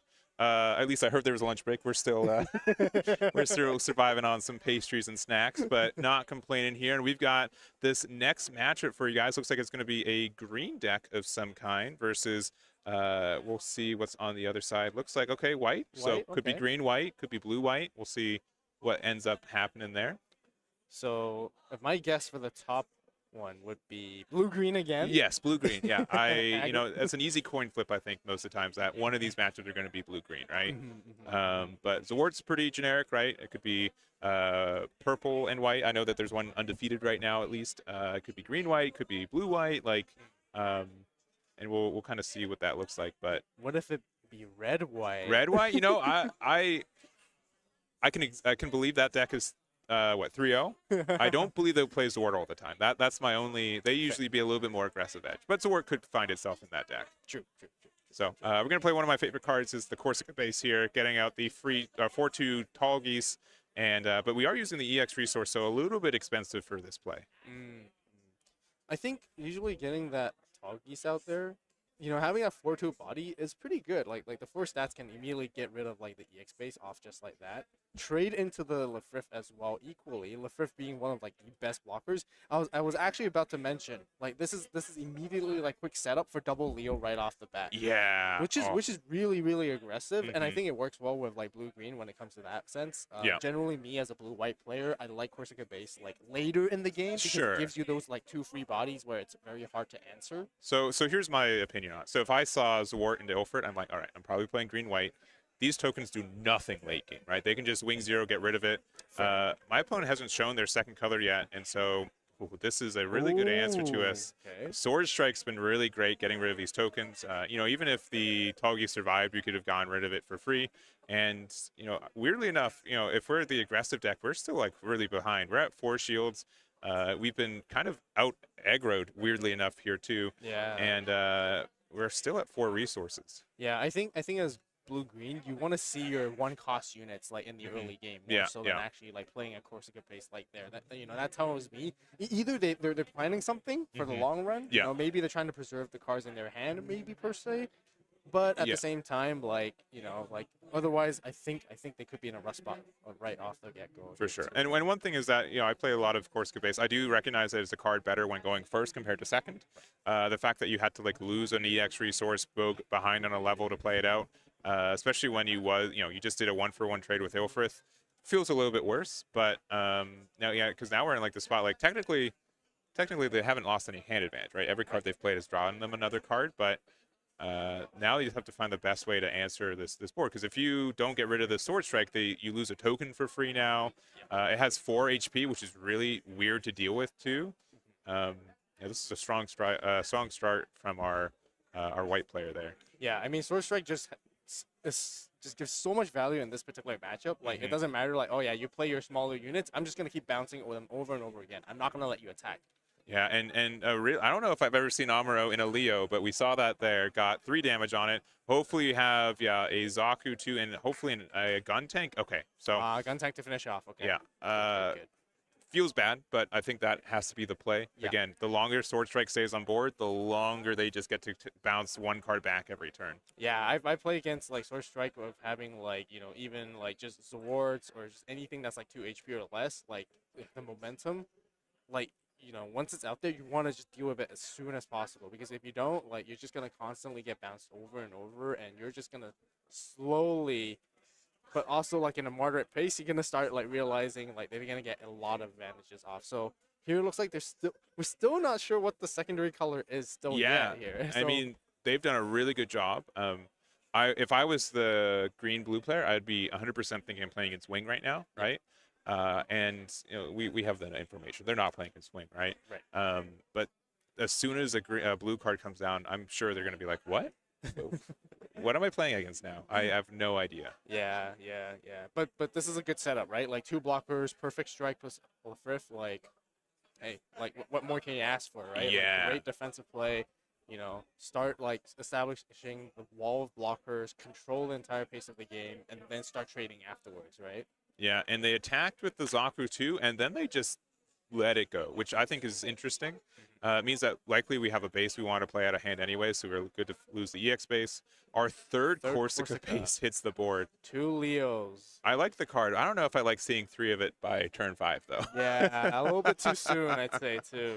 Yeah, and hopefully we have a couple additional ways. My guess is that they're trying to force out a block and gain like a good Angsha trade or something. Here comes the other 2 Zaku 2s. But, 6 cards on board is pretty good, too. Yeah. That is the maximum limit. Yeah. Oh, still white cards only. Yeah. No Corsica base of our own yet, but being able to attack with a blocker and restand it is very strong, especially since we have a good trade into this Zaku 2 that doesn't have a pilot underneath it. Yeah, I would definitely take the advantage right now to try to get rid of that while I still can. And if we have like another perfect strike to bounce one of these tokens back to hand, it would be really nice. Yep. Even Ale with Akira would be good too. Yep. But yeah, like this I know like we're nowhere near level 8 just yet, but if we were playing Wing, like this would be a juiciest board to wipe out, right? It'd be so juicy, yeah.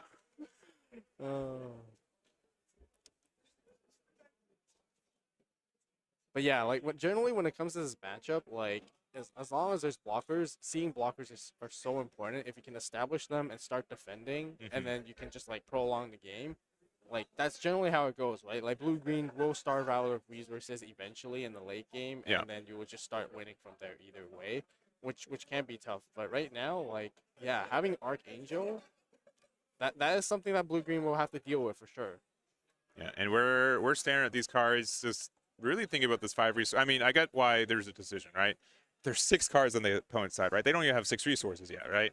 And being able to get that pressure, making sure that you play your best around, again, either Amuro and RX can get there. If you also get like the additional copy of the Soletta is an interesting card. Yeah, this is going to let you just get your resource back after the attack if they remember to do so. Yep, they sure do.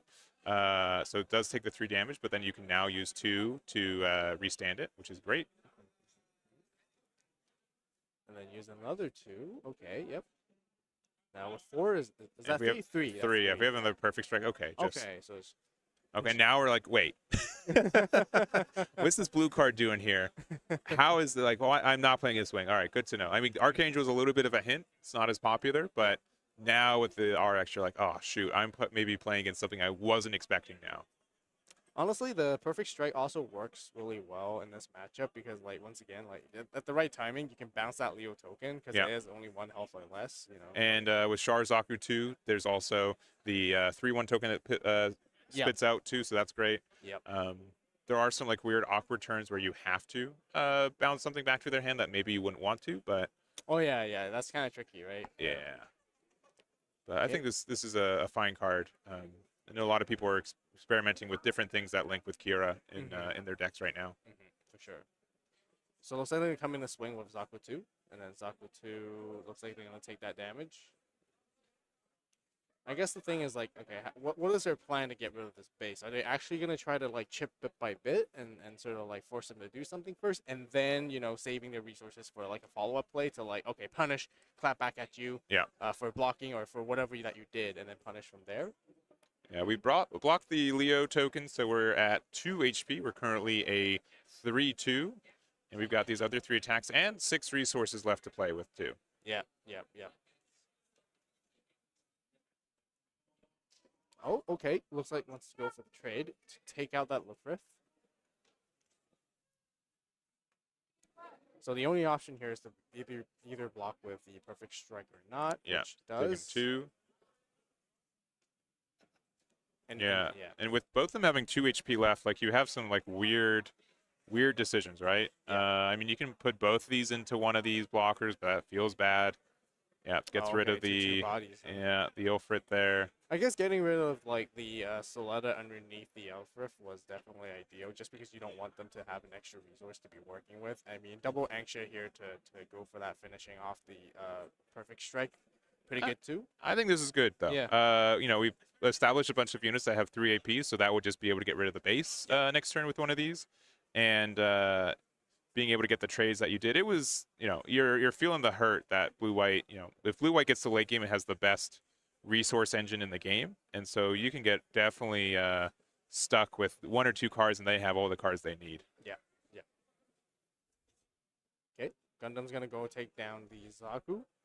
Even though it's gonna take 2 damage, it's not gonna matter because at the end of the turn it is gonna repair 2 anyways. But now we're just anticipating for the next move. It's really just going to be about like establishing more bodies, ideally just more blockers once again, just to hold it off. Looks like going to go for the Archangel, swapping it out. Yeah. Getting the card. Doing a bit of the shortcut, right? Technically, it should be the new one, It replacing. should be. Yep, technically it should be the new We're. I'm not gonna call it out, but Yeah, in well- case you're confused on how that works. Yeah. We're gonna end the turn with 4 resources open. We've got the repair 2, which is quite nice, and the Zawart. So Zawart will be likely trading with one of these units. But honestly, a little bit of a lackluster turn. Yeah. Freedom would have been fantastic, I think. It would have been. It would have been. Yeah, I mean, like leaving 4 resources up, like to me, it tells me like there's probably either isn't a play, or they're just trying to wait and see from next. So like just trying to save resources and then go for a bigger play in the following turn. Yeah, and getting a peek in the hand, it looks like there is a good amount of blockers there. Or pilots in that hand. Yeah. Man, I'd be so tempted just to block with Zawart. I know it's a bait. I know they wouldn't do that to me unless there is like a good reason for it. But we Oh, do have the unforeseen. unforeseen. Nice, nice, Very nice. nice. So that will get the reduction there. So that means that our Gundam will be healthy, and we'll just get like a free 1-for-1 trade with the Zaku 2. Time and time again, like unforeseen is such a good card. Like, Yeah. On how we saw, like you can just like completely neutralize the value. You know, it really changes the tides. Like I think that's like the number 1 staple you must have card. You know, Mhm. that is currently used in the action step. Yeah, it's been. I think more and more people are becoming aware of it. We'll have to see how relevant it becomes as we go into GDO2 as well. But it's, they reprinted it in the Star decks for a reason too, Yeah. right? They recognize that, man, this card can be really strong. If your opponent's not careful, they lose a lot of momentum to it. Yeah. And that's one thing I really love about the Gundam card game is because of that action step. It's almost kind of like Digimon with the ace like mechanic a Yeah. little bit. You get some counterplay, and then it's like you can surprise your opponents, right? You know, as the game grows and we get more and more of these kind of like command cards, I think it gets even more and more interesting too, right? Yeah, and so we ended up just letting the Zawart go. Again, I think we have this weird issue where we don't really have any fantastic cards in our blue-white hand, even though we have the advantage. There could be this really weird play based on what I see where we could put the Soletta in Zawart. We attack with it. We get to restand it. It becomes a 4-1 blocker, which they're going to have a hard time doing that 1 more damage. Yeah, I love this here it play. is. Yeah, this looks really good. All right, takes out the Angsha. Yeah, and I think we did this play because, you could have blocked the Angsha and go 1-for-1 with it, but now we can like really pressure one of these on another Zawart and pass from there. Yeah. I'm not the biggest fan of Zawart, but when it does work, it can help you win a game. Yeah, I know what you mean. Because yeah. like sometimes like not being able to attack like the enemy base or shields, it's like you have that body, but it feels like it's not doing anything. Yeah. And then, but like at times, like being able to actually like value trade with it because of its like 3 AP and for such a low cost is like it's really worth it. It's like, well, I'm playing Rizzo to play around Ilford. Cool. Well, I play Zawart. We can trade anyways if you want. Yeah. It feels tough. Will there be a block here? Will they let it through? It's just straight up 3 damage, straight to the base though. Gundam could be so nasty. I think we get the trade when we can. Yeah. I would do the same thing. And since it has repair 2, I don't want to play the Zawart out or get the Zawart block and pass from there. All right, but again, we're both kind of in top deck mode. I'd say when playing a little bit more casually, I love this part of the game. I'm like, it's low resources. We see who ends up just drawing a little bit better. And yeah, it looks like there's just a bunch of pilots in hand, which is a little bit intimidating. We are going to attack into there, taking just 1 damage with the Kira. So we are currently a 5-2 and passing back. I kind of get what you mean, right? 'Cause the top deck mode, like sometimes it feels like like you're just trying to. Oh, but when they for top deck crazy show draw- resolve crazy though, I'm like, draws, right? You're oh just waiting no, for it, that's a great hit there. All my show resolves stick in hand when I can't play them, but when I top deck it, when it's the only deck card in my deck, oh, Yep. This is a feels good moment. for our blue-green player, our white-blue player is like, oh no. Now what? Yep, going for the shields. Yeah, there's Nail Strike. We would have loved to see that. Ilfrit, love to see that. Playing out a Galgoog, but looks like we don't have a Xeon unit, but playing out the Gym. There it is. And now you're like, man, why can't I be playing Wing? Wing would be really good here. Yeah. But now I'm in like such a tough spot. It is. Like you have to answer the board. You have to probably like get a link going on in order to at least deal with the two rested units, which there is. Yes. All right. So not a top deck show resolve, but pretty close. I would have. I guess you can what? We only have 1 damage on this award. Yeah, so we can either get a free trade with the gun tank or just 1 more damage against the there. Yeah, so not too bad. They can press us down to 0 shields right now, but we've kind of stabilized still. Yeah, getting rid of the both Zaku units are most crucial, just because Gyogu can like grab a Char back if there's ever one in the trash. I don't think we've seen Char. Honestly, when I'm sitting in this chair, we've only seen it as like the last top deck in the game. I have not seen it underneath a pilot. Oh, overflowing. Show resolve. Oh no. Oh, they're just like, man, those cards would be great in my hand. We're in top deck mode. They've got 3 attacks. Yeah. Yeah. There has to be an answer, otherwise it's over here. And it has to be a blocker. And the worst thing is that we know. Oh. Okay. Yeah, go into there, minus AP there. This can attack into there, take 4 damage, we'll repair 2. Do we have a blocker? We do. Okay, that's huge. Okay. All right. Will there be a shot? Oh. Oh, no. But draw 2. Digging for the Char. Oh, there it is. Yeah. Oh, rough. Then we got Char and Amuro there. Yeah. Those are those. Either would have. Yeah. Right? Yeah. I'm like maybe like we could hit into Galgoog and do it, but yeah. Honestly, Char showing up the first time, like.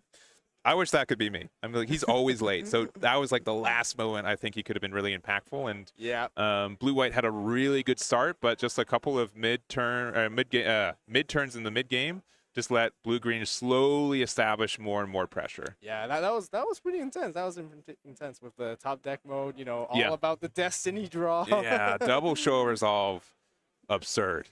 Very, very good. And I can definitely see, a Blue-White player like, man, I had everything, but then once I can start capitalizing, there was nothing to capitalize with, unfortunately. So, but yeah, that's going to be it for round 4. And I know that we don't have that many like different decks in rotation technically, but even like different matches, you'll see completely different games. That's one of my favorite things to watch about the Gundam card game and play with it is that I could play the same matchup 5 times in a row, and each game feels separate, feels different, and that's really cool. Yep. There's a lot of dynamics to it. I think there's a lot of depth to it too. Yeah. There's a lot of things to learn. Even me, like right now, I'm like learning to play.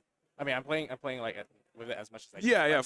Hey, we're since that when everyone's learning to play, right? You can't. No one can claim to be a master quite yet. Yeah. But besides that, Eggman, what are you excited for GDO2 coming out like in about a week? Oh man, so I'm definitely one of the champions is one of the Marauders for purple as a color. Even with us only having 1 star deck, I think that the blue-purple deck has been really good. I've been enjoying playing it a lot.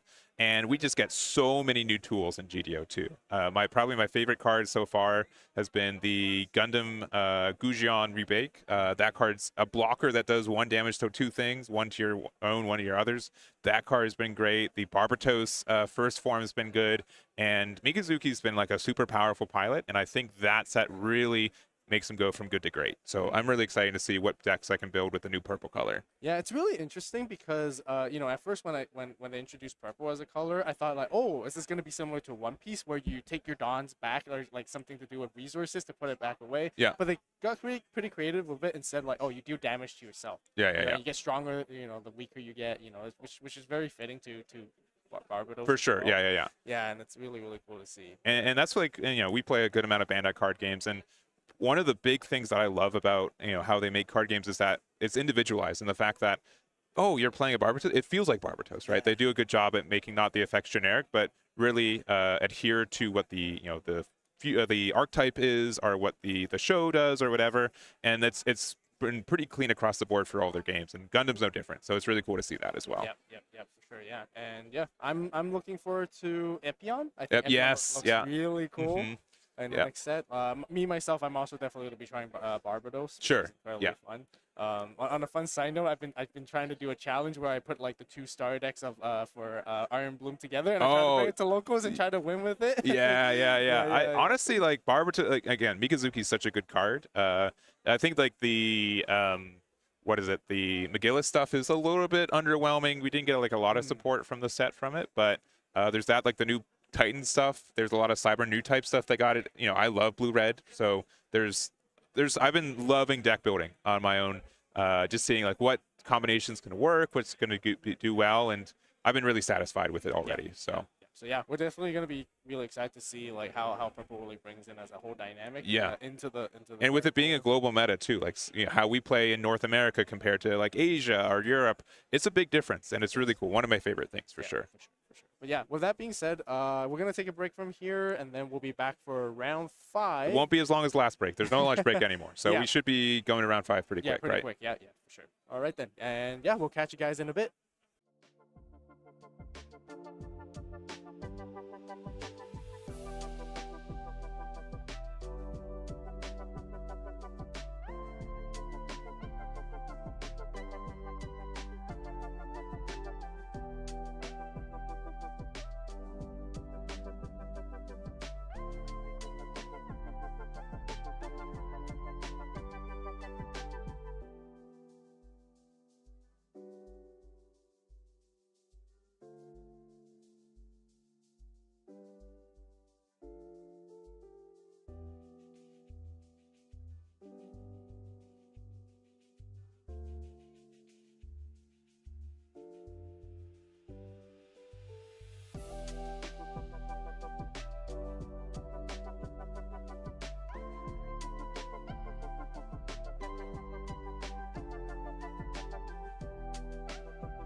blue-green has evaded me the whole...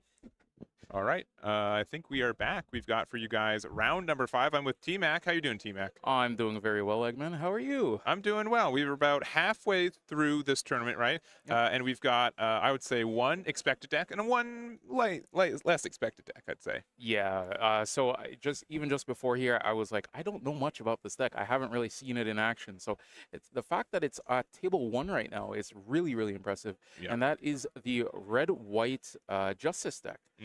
So Eggman, tell me about this deck. What is this deck looking to do here?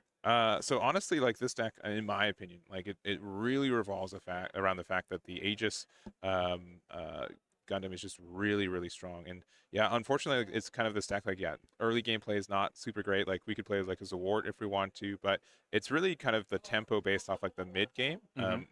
We're kind of this weird spot where we're not as aggressive as other decks, and like late game we don't have as much control as like blue white or green white. So we have like this kind of like middle section where if we're able to drop some really important bodies, we get there. But we're just going to use close combat, get rid of that. Yeah. Which is fine. Just going 1 for 1. It's the same almost as like playing a 2-1 and getting them to trade. So at least you're able to stay with your EX base. Yep, and here we see Close Combat. Close Combat, very good card. Just being able to do 2 damage and getting that body off the board. And like you said, just going 1 for 1. And just the way you explained that deck, this deck just a while ago, it just leads me to think that's what it's looking to do. It's looking to take these efficient trades and just saying, hey, I'm just going to pressure you with a little bit here, a little bit there, and just deal with your board in turn, right? So it's going to be very interesting to see how he combats against this blue-green aggro. And so far, the answer is just a pass. And sometimes you have these slow starts, right? You would have loved to see likely an Ilfrith. I would be surprised if we're playing to the Wart. But do we have another close combat? We might. Let's see. For 1, we're just going to use the Hawk of Endymion. So that's going to let you put back the unit there, just because they have 3 or less. I believe it's HP is what Hawk of Endymion uses. Yep. So, you asked me if this was a control deck or a mid-range deck or what, and most decks against blue-green has to find themselves as the control deck, but this definitely seems more control-heavy than builds I've seen previously, which is interesting. Yep. So I'm looking forward to seeing, especially when we get into that mid game there, what are going to be those mid game tools that they're going to use? Are they going to use, like, for example, Ale Strike, being in white, that is one of the better units. Are we going to see some other spice as well in, like, maybe the Kiriyamato as well? Like, what are we going to see here come out of this red white here? And it's going to be very, very fun to see. Yeah, and we're actually going to use our resource here, our EX resource to play up the gun tank. I could see like why this was a bit of a decision, right? It's a little bit of a greedy play, but I think we're allowed to be a little bit greedy here. Yep, so just going straight onto the offensive, what this blue-green aggressive aggro likes to do, it just likes to go wide. We play these low-cost units, and then on the following turn, we come in with that RX-78 from the starter deck, being able to buff up the board. And here we are going to be seeing a play here come down, and we did see the Amora Ray Flash here, going to end up pairing up on board and just basically boosting up everything here as well. And using that Amora Ray to end up resting the unit on board as well. Yeah, so goes the Aegis Gundam. There's 2 of them that exist, the MA mode and this one. I think the MA mode's a little bit better. There's a bit of a decision here. I think you have to go down the line first. With the boost from the RX, you're in a really good spot, and I think this is the way you do it. This Aegis Gundam's also a little bit tougher because it has to be a unit that's level 5 or higher, which generally blue-green doesn't run anything above level 4, so you have a decision here. Like, you could trade into the Aegis if you want to, or you could also just do like a clean, gym into it. It depends on like what kind of greedy you want, right? And just making sure, reading the effect, level 5 or higher, which should be very few, if any, cards in the deck. They're going to try to go gym into it. Yeah, there goes the overflowing affection there, or sorry, unforeseen. Yep. And so we get to walk away healthy, but I think at this point I think I still attack into it with the Gundam because I know I can survive at 1 HP, and that becomes 3 HP with the repair too. Yep. And yeah, very, very aggressive turn here from Mr. Kim. Mr. Kim just saying, hey man, I'm just going to put these bodies onto the board, do what my deck wants to do, and just go in. And unfortunately for the unforeseen incident there, and like you said, he's just going to trade in there, going to go on to 1 HP and then repair 2 as well. Yeah, and even with the unforeseen incident, I think that our Gundam was it was a 6 AP with its own effect. So I think we likely should have tried to trade with that first. it would have been like a little bit scary for some other cards. But oh man, we're seeing the regular Aegis Gundam, but no MA modes and no Athrons to pair with it either. This is just like a bit of a slow start for our red-white. You hate to see it. Yeah, especially against a deck like blue-green, you never want to still start because that's how you get punished. And the fact that there is no base here as well, we're just going to see a pair even come down. But it is a little bit rough here because, like you said, slow start for the red-white player. Yeah, and honestly, like I think some people play this Aegis Gundam right now because it is just a link unit with Atherin. There's a new unit coming out of GDO2 that just links with any coordinator, which I think will likely be a replacement. Good for this matchup too. But yeah, this is going to go down the line. Okay, hold the phone. Yeah. So this is Kusanagi here. This lets you bounce back something of 4 or less HP, which can be the RX. I kind of would have done the RX too. Yeah. But the fact that they can also link it means that this is technically 1 less damage. We finally get Atherin to hand too, so that's pretty big. Yeah. But if they go wide on board again, I'm not sure exactly how we can stabilize here. It's going to be very tough. Yeah, very, very tough here. Seeing that Atherin a little bit too late there. And yeah, like you said, this going wide plan is just going to be the name of the game. And that's 3 bodies onto the board now. And now you have to deal with this massive board. Don't have a lot of resources here to even if you get a shield here, a base here, sorry, you would have to take that last shield, and then you're just looking down the barrel of just a clean sweep here. Yeah, the last card in your life has to be. I mean, we see that there's a lot of cards that have bursts in this deck in the deck. We saw the unforeseen incident. We saw the close combat. All these cards can be good for helping us get there. We're gonna just play the Kusanagi here. This is gonna likely bounce back. I'm gonna say Rick Dom. Yep. Very fair. And that looks like 4 resources available here. So what can you do here with 4 resources? You definitely can take out a body here for sure. And this is going to attack at, they're going to do the AP minus. So our Aegis still has 1 HP, so it's still around. But then that is it. This is tough. Yeah, this is a very tough position there. And that's what you don't like to see, especially when you're playing a deck like this, where you need to see certain pieces at the right time. And just not being able to basically control this onslaught of just blue-green stuff. Like that turn was massive when just being able to dump those bodies onto the board and saying to your opponent, hey, I just have everything here. But don't count out red-white just yet, because we have seen a plethora of options that has been here. We saw the close combat earlier. We saw the unforeseen incident. So has 4 resources up, so something definitely can come up here. Yeah, and Guntank just getting the free removal there. Very strong. We're just going to go 2 into there, 2 again. We're going to try, 3 damage. Do we have a close combat? No, we don't, No. and that's going to be the game. So. Yeah, very, very fast game there. And that's just the unfortunate there. Blue-green is such a deck that it's so punishing. Yeah. If you miss one step, even one misstep, it's just over for you. Your opponent's just going to dump these bodies onto the board, flood you out, and just run you down. And that's a prime example of what we just saw there. Yeah, and I love red-white, and when the deck works, it feels amazing, right? And I would say that it's unfortunately it's in this spot where it's a little bit less consistent, right? It's tough to see, and showing off the cards I was just saying, like Aegis Gundam, Striker Pack, the Daro Balde, all of these cards fantastic if we saw it early, and they're just as showing just all stuck on the bottom of the deck, unfortunately. So not much you can do in that spot. I'm sorry to see that for the red-white. Usually once a tournament, we gotta unfortunately show when a deck doesn't work out that well, but it's cool to see that they're currently 4-1. They can definitely still win out, and this tournament is still a really good X1 position for them too. Yep. For sure, for sure. And like you said, it is always unfortunate, but that is the nature of the game. Sometimes you just have those bad hands or those bad games.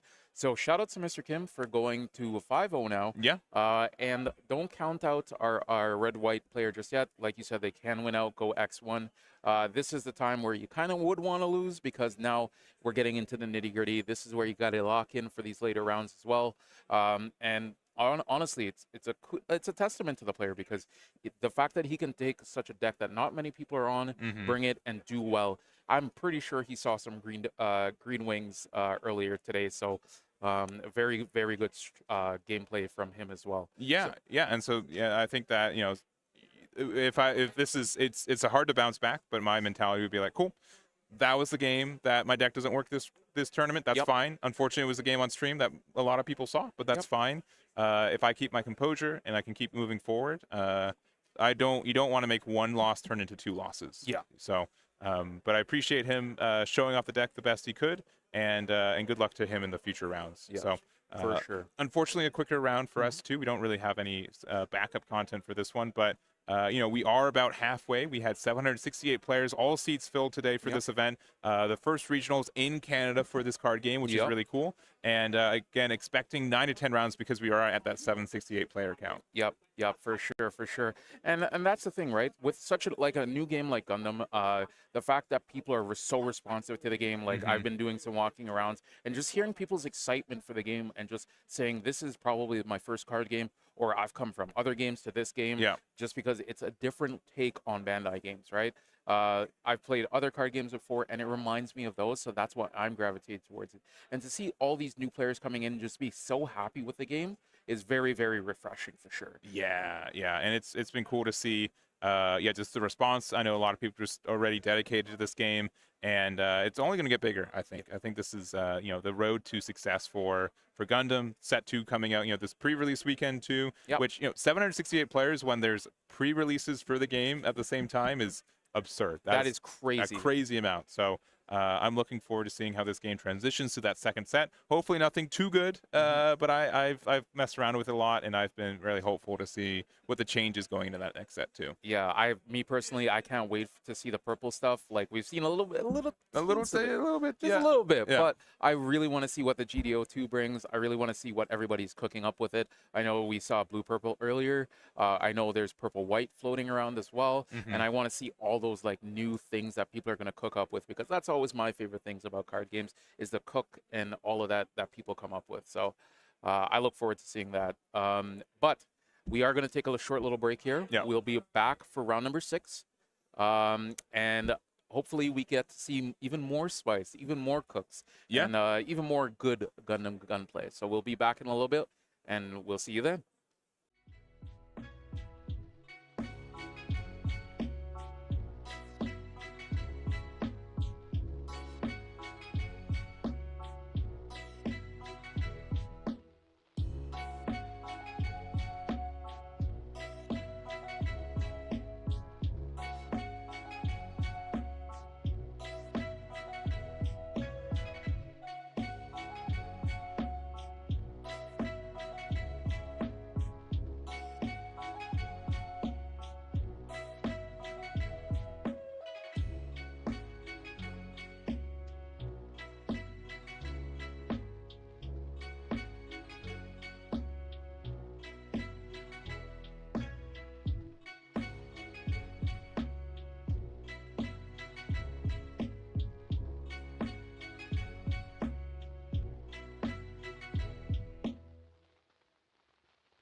All right, guys, welcome back, Avolt. I'm super excited to have you back here.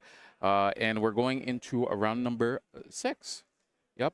And in this round number 6 here, we have another mirror match. And as we get into these later rounds, this is definitely what is going to happen. We have blue-green aggro versus blue-green aggro. So this is probably going to be a very fast game. But it also can actually be on the flip side as well as a very grindy game, just because both decks are looking to flood the board and just go as fast as possible. So there is going to be a lot of trading and back and forth.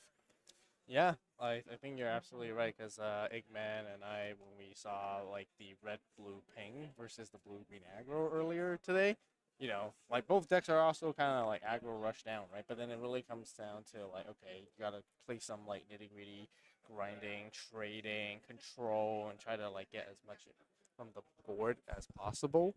And with that, like it really, yeah, really just comes down who gets the better value trade. So Yep. it's interesting, right? Because generally this is supposed to be like a rush matchup of who wins like as quickly as possible. Yeah. But then when you have two aggro decks put together like that, players are then forced to make more decisions based on trying to get things rid of the board and so on, right? Yeah. Yep, for sure. And that's the thing, right? Even last game, Mr. Kim was actually on stream as well, and we did see just how fast the games can go, especially when you're on a deck like this that is just looking to put these bodies on board. And right here, we see Amanath on the side of this deck being that aggressor now. He has more bodies on board, so Mr. Kim is the one who has to deal with the board here. And it's just going super fast. Like, shields are already gone, and we're just looking to put bodies on board and just go straight to face. So hopefully this is not like one of those 5-minute matches, right? Hopefully we do get to go the distance here and actually see what both decks can do, especially when traversing a mirror. A mirror is always difficult no matter what card game you play, because you know what your opponent's deck is trying to do, and you have to try to maneuver that and stop them from what they're trying to do when you're trying to do the same thing here. So here we see out of life, a Corsica base does come down, so that definitely will give Mr. Kim some defensive on this swing here. And the question is, do you just you're just going straight to face? And yep, Amanath is just like, hey, I'm just going to go straight to face, and you can deal with everything later. Yeah, I think seeing the base card like is something that you just want to get rid of as soon as possible in this matchup, because while you can, because if the opponent starts value trading into you, then it starts getting a little bit difficult to actually run through like bases with 5 health, especially like when it comes to like these small little units with like little bits of AP here and there, just doing a little bit of chip damage into it. So yeah, definitely take that opportunity while you can. But it looks like they're not backing down. On the bottom side, you're just rushing and aggroing down, putting them down to only 2 shields left already. Yep, and you see the difference here between Amanath's board and Mr. Kim's board here is the fact that that Corsica base came defensively for Mr. Kim, whereas the Corsica base on the side of Amanath's side is more aggressive. So he was able to get that token out on board, so he gets another additional body as well. And the cool thing about this is these guys are also both locals of mine. They are local, so they have done this matchup. They have been testing for this, so they do know the matchup pretty well. But sometimes it really just comes down to the draw. The draw is what's going to determine who is going to be the victor here. Which cards are you seeing? Can you respond to your opponent's board in turn? Or is it just going to, as soon as one person has to kind of play that defensive game plan and go negative, then it's just going to be that the other person who was on that defensive for that turn is just going to be placing out those bodies. So that's what it's kind of looking like right now on the side of Mr. Kim. Mr. Kim is probably just deciding here, do I want to go on the defensive here and take out these bodies? He can at least take out 4 of them for sure, because those ones are rested. But what about the one that is standing? That one will get into a shield. If there's any form of pair, that will get down to 2 shields, maybe even getting down to 1. And you see here, Mr. Kim is going to look to try to see what he can do here to this board state. Going to go in for the swings here, and just marking out the damage here. And it looks like he will be. Breach is good. Yeah, breach is good. Breach do be doing breach things. So Mr. Kim definitely making this decision to kind of deal with the board, slow it down a little bit, and see what he can do here. So going into here, these two are going to trade. Yep. I definitely think a trade has to happen, just because like already there's lethal on board. Like if you're not trading, then you're not like like stabilizing. Yep. Getting rid of all those bodies is gonna be really important now, because then now you're gonna re-swing your momentum back to your side, Yep. and then now you're gonna ask them like, okay, can you answer this right now then? Because Yep. you only have a Toggy's token, and you're only at level 4 with 4 resources to work with. Yep. That's it. So what we could see here is we could see a body come down, and maybe looking into a pair, for example.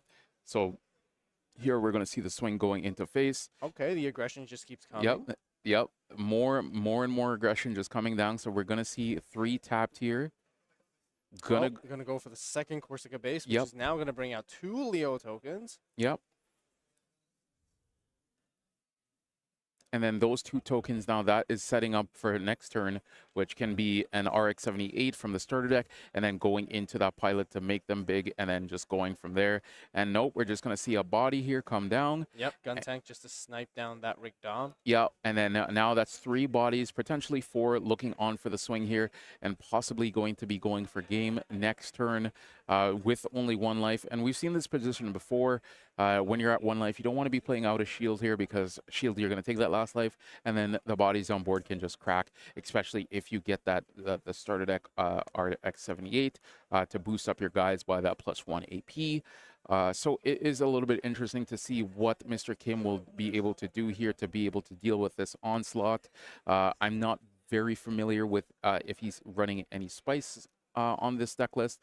Maybe he can see something to maybe deal with a board here, but it is looking pretty grim for Mr. Kim right now. Yeah, having to play like Show of Resolve at this moment and like a huge turning point of the game is going to be really tough, because now you only have like 2 resources left to work with, and you don't have a whole lot. You're going to be able to put down units that can deal with the board, but it looks like you really can't. So this could look like the winner is going to be on the bomb side, but you never know. You never know. Yep. Gundam is a game that sometimes anything can happen, right? Especially when it comes down to life mechanic and stuff like that. But like being on the back foot here like this, especially with these bodies on board, the deck does not really have anything that can say, hey, I'm going to respond to it. But the ball is round, so you never know what might happen here.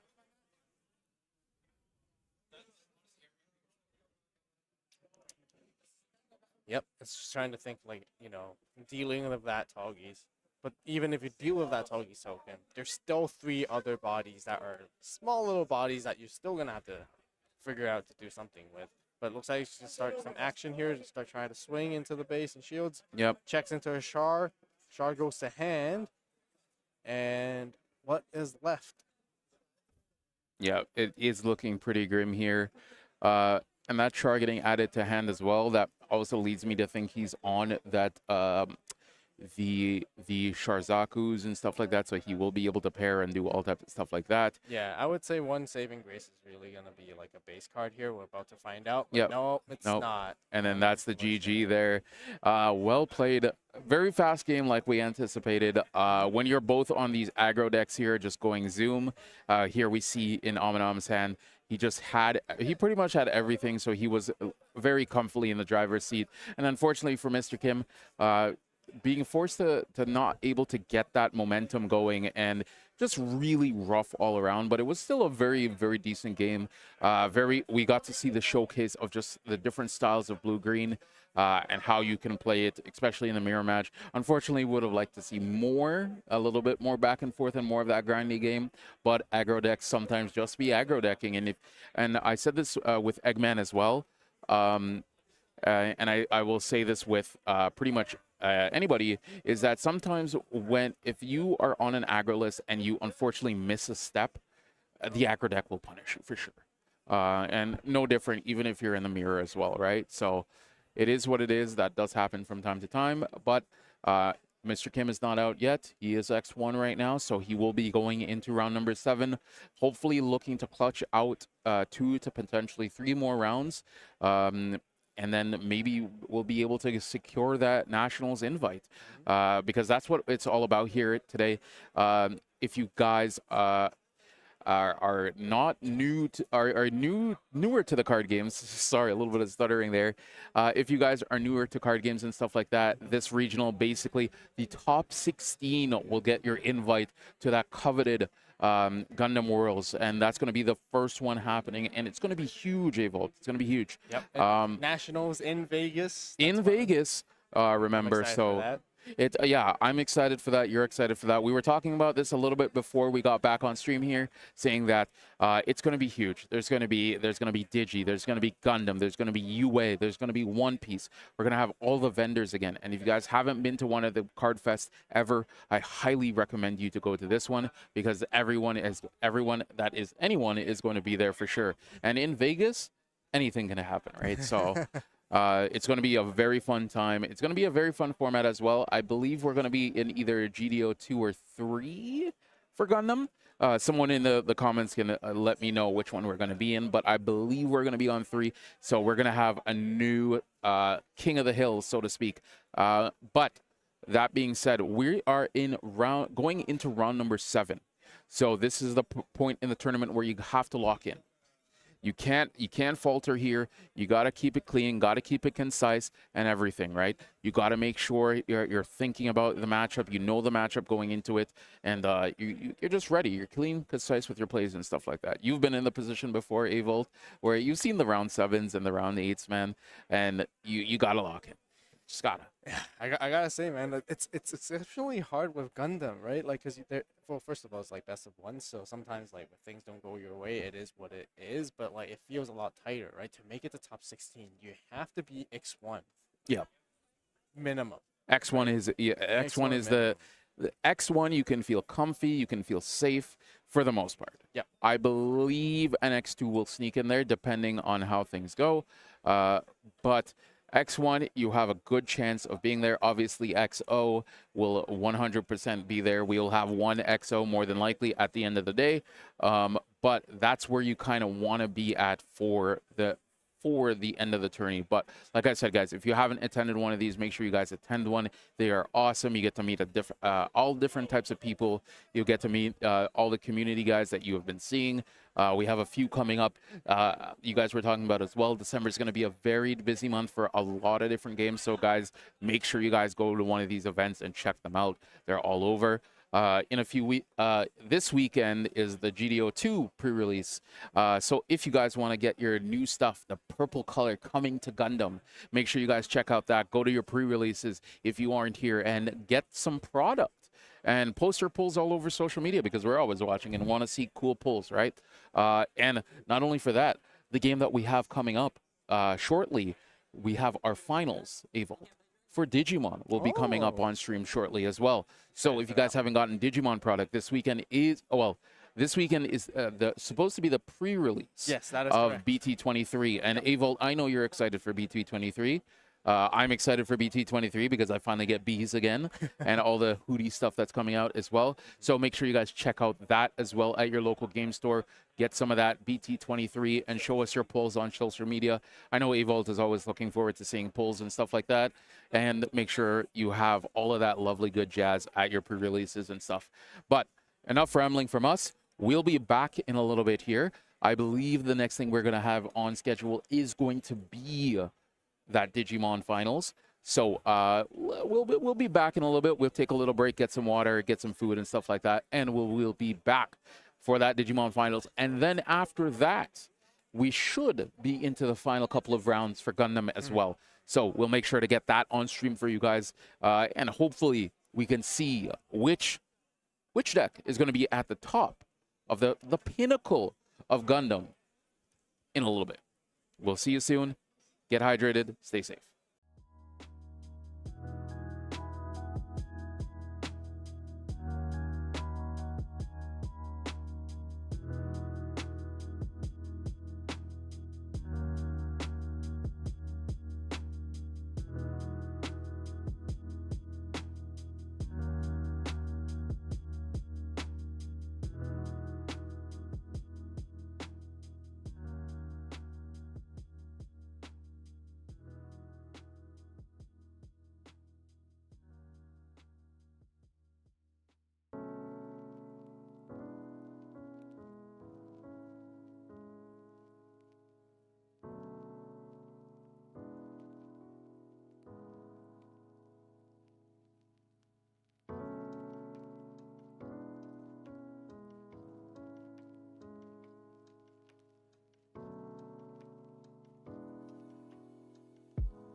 All right, welcome back, guys.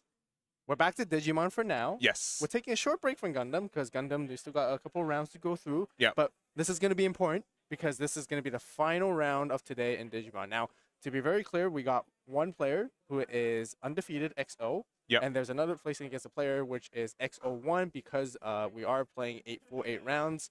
Not until necessarily one undefeated. So here at any moment at this final standings, we'll confirm later on who the actual final winner is. Just Sure. really Yeah. sure. Yeah.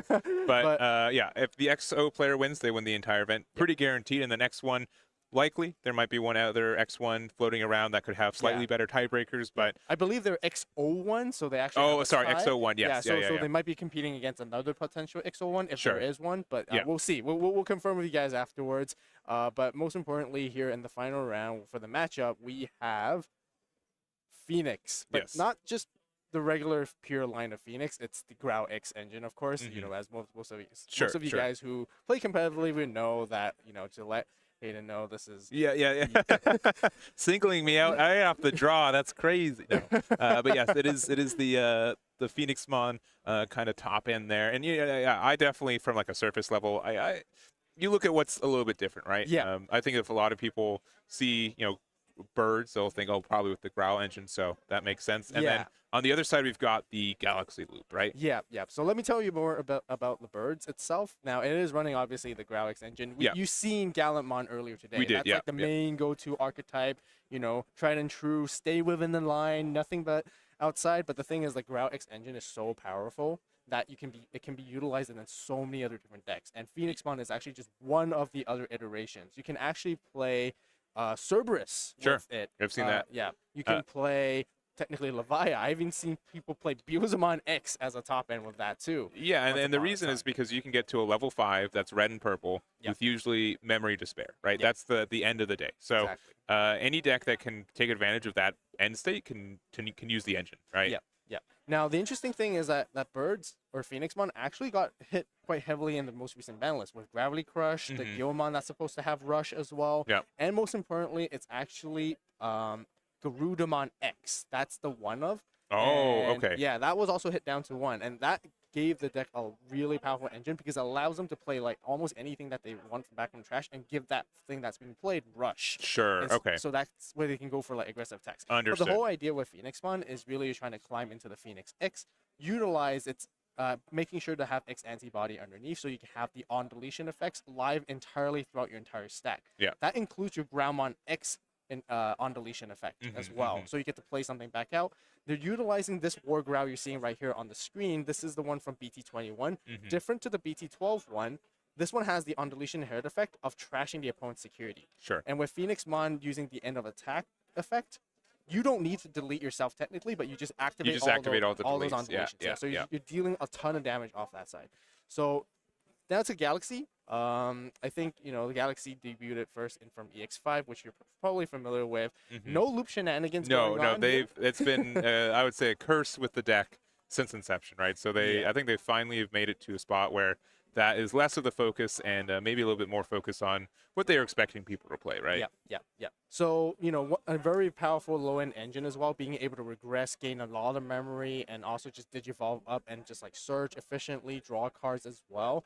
And by having access to both red and blue, you can get into almost any level 6 that you want that are really, really strong, such as Mirage Galgamon, which is restricted down to 1. Yes. And you can actually see as well that people have been playing like Galgamon X inside that deck as well. You can just top in with whatever you want, really. Yeah, and I mean, like, we also have like the the Alphamon X, right? Is that which we see in the chat? Which again, like when you have 3 colors you can digivolve on, that's half the colors in the game, and both these, like both that and the Gallant X being able to be on red, like obviously, super strong. Yeah, so you did bring a good point, because I forgot to mention, aside from Phoenix X getting all those on deletion effects, it also has another effect that allows you to play something that is 11k DP or less, that has either bird, avian, beast, or some kind of kin within its traits. And that's Dragonkin, right?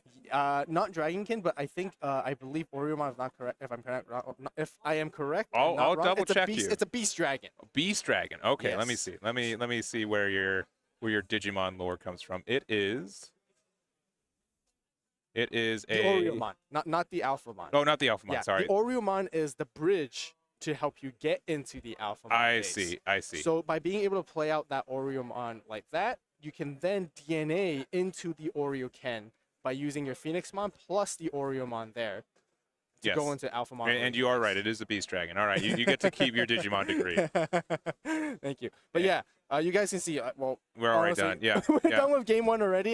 Just with they call it an OTK for a region, right? There's just so much pressure from it.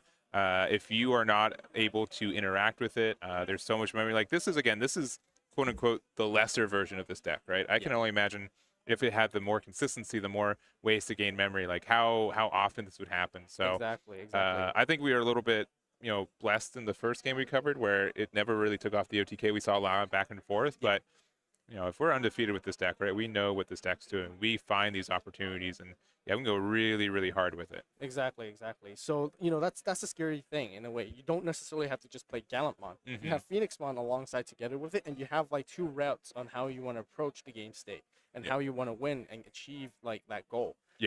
Well, really, unfortunately, the side of like the Galaxy player, they really, really bricked really hard. Sure. I think they just hard dropped the low 4 right in the get-go like that. So let's see if they're going to go first or second here. Yeah, I mean, we play a lot of Bandai card games, and luckily this is a game where if you do have like one bad game where your deck's not cooperating, we do have this best of 3. So it's a little bit forgiving, right? But like knowing that, I still have another chance. The chances of bricking twice is low, but we'll take this and we'll see what our second game looks like. Yep. So it looks like Galaxy wants to go first here, and going straight into Coronamon, and then going into Lekismon in the back for 2 costs. So ideally, you want to set up like the rookie in the back plus the Coincide Tamer, which is the memory tamer of the deck, because they can give you a lot of value instantly when you play, or every single turn. You can basically regress for free and then digivolve into anything that you want into the next level for free as well. So they're not going to get a lot of value off by going to Lekismon in the back, because they're not going to be able to search off of it. So they have to like kind of probably stay a little bit patient for now and see what they can do from there. Man, these cool boy devil hits are so good. Yes, exactly. Yeah, Proto Form itself does count as X antibody with its rule box trait, so it's equal the actual X antibody option itself, just like the one from BT9. Yeah, and now that that the what is it? The Gerudo is to 1 right now. People are just usually playing what? They're just usually playing the Proto Form, I'm guessing, this build, right? Normally. Yeah. So before the ban list was like being hit on 1, you definitely play that as a 4 of. But now instead, like, because the whole idea, if you look at the inherited effect of Gerudo X, it has the exact same inherited effect as a War Growl that's purple. Okay. Sure. So that fills in exactly the same role in terms of trying to trash the opponent's security when you get deleted. Yeah, and then the protoform, yeah, it just lets you digivolve into any X antibody card, right? So Exactly. that's what, yeah. Exactly. And reduce the cost by 1 too, which is really good. And we've seen it already today. Gain 2 memory off of. Is it 2 memory and add to hand, or is it 1 memory and add to hand?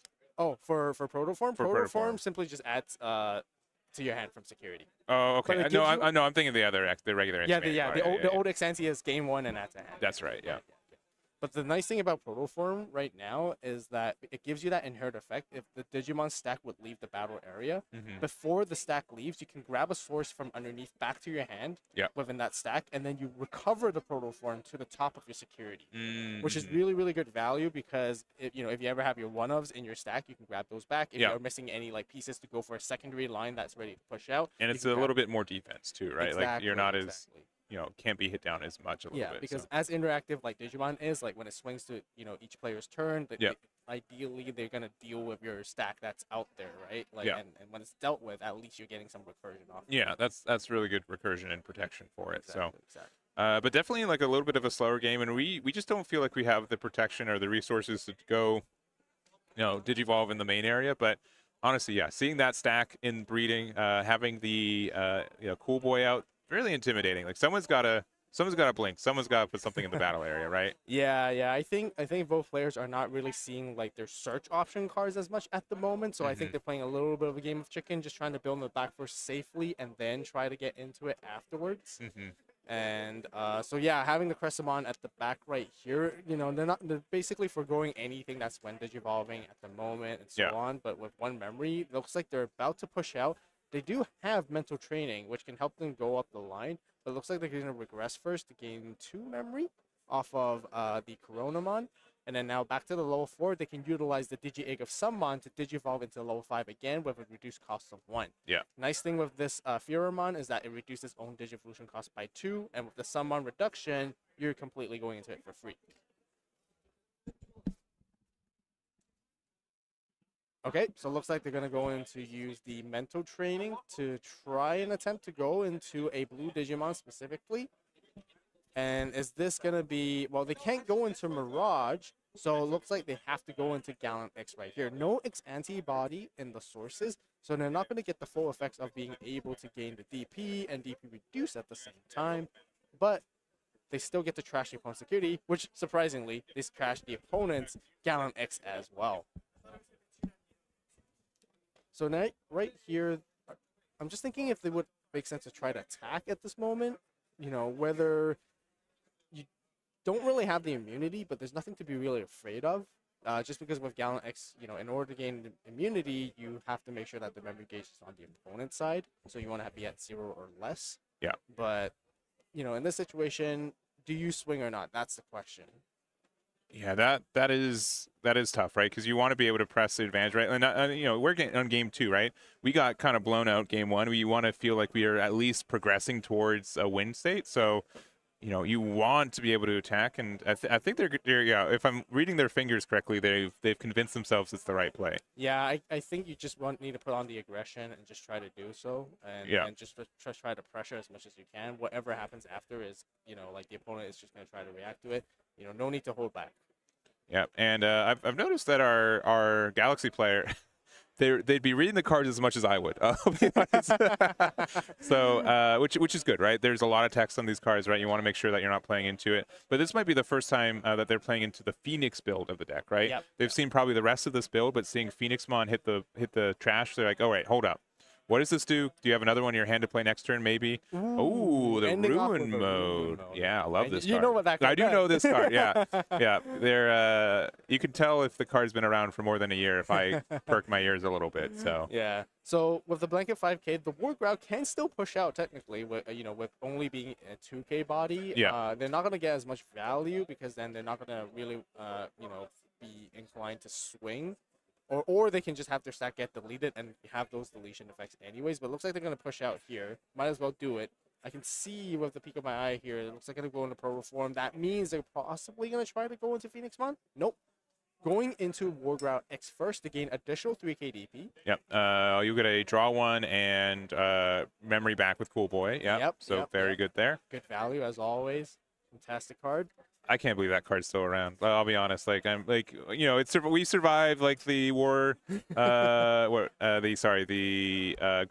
X meta, right? Yeah. Obviously like Alphamon was using this card very often. I know that we've taken a break from X antibodies, but now with his back at full force, still a superb card. I've always been a huge advocate for Cool Boys just because like the efficiency, the consistency you get as well off of it, and the return. It's just like good. and also your opponent set you to 1. Cool. I set you back to 1 with Cool Boy. Now what do you do? Exactly. Like it's so good. Exactly. So it looks like it's gonna come down with a red scramble, which is gonna reduce the evo cost of Phoenixmon by 3, and then they're gonna be able to go into it. They are gonna attack with it, so it's not gonna have a whole lot of DP with 12k. Minusing 5, that's 7, plus the 3k from Wargrad, that's 11. It does survive the checks. Those are pretty fortunate checks, I think, right? Yeah. And this is where the nasty on deletion effects gets to come in. Yep. So I think you mentioned we're going to be able to play some cards for free, right? And do we have additional reductions for this shine? Or so the other issue is that when they play out, they get the -5k because shine came out, right? Yes, that's correct. So the Phoenixmon is actually only at I believe it's a 12k DP base plus 5. Plus 3. So it would be at 10k or 10, 11k. I can't remember if it was 12 or 13k DP base, but 10, 11k. It survived those checks, but it's gonna play out this Garuda X instead. It is gonna be -5k here on the Garuda X. It is gonna have its on-play effect.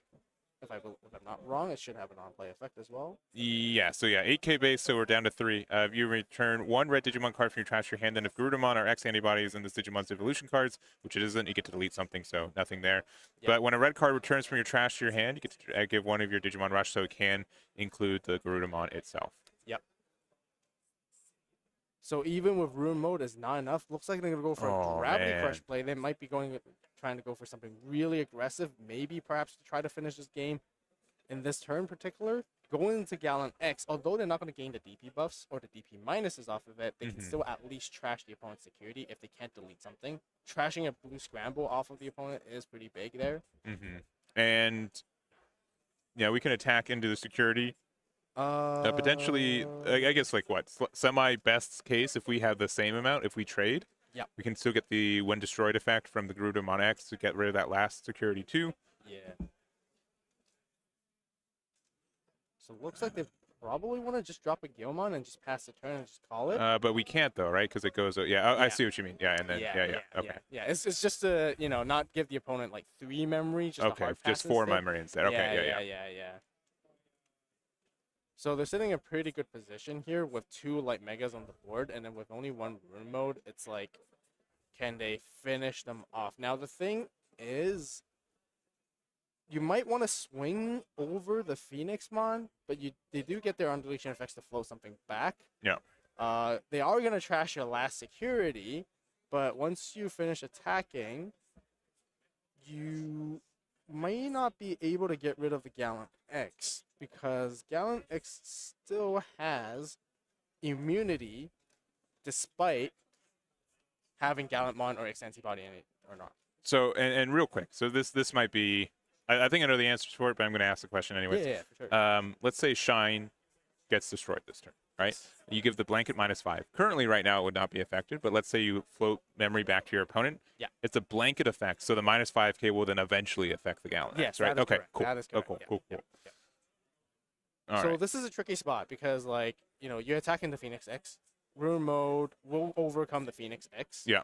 And then at the end of the attack, Rune mode will delete itself, but you can't delete that Gallant X because of that protection. Yeah, because of the protection, yeah. So we'd have to, and we're not a deck, like, we saw it earlier, there are some ways to use effects to pass over to your opponent's turn to get the desired result, but this deck I don't think has much cards within that field, right? Not as much, but also just in the position that they're in at the moment, it's just very, very difficult because if you imagine, you get rid of Phoenix X or even the Gallant X, you're still going to end up trashing your final security.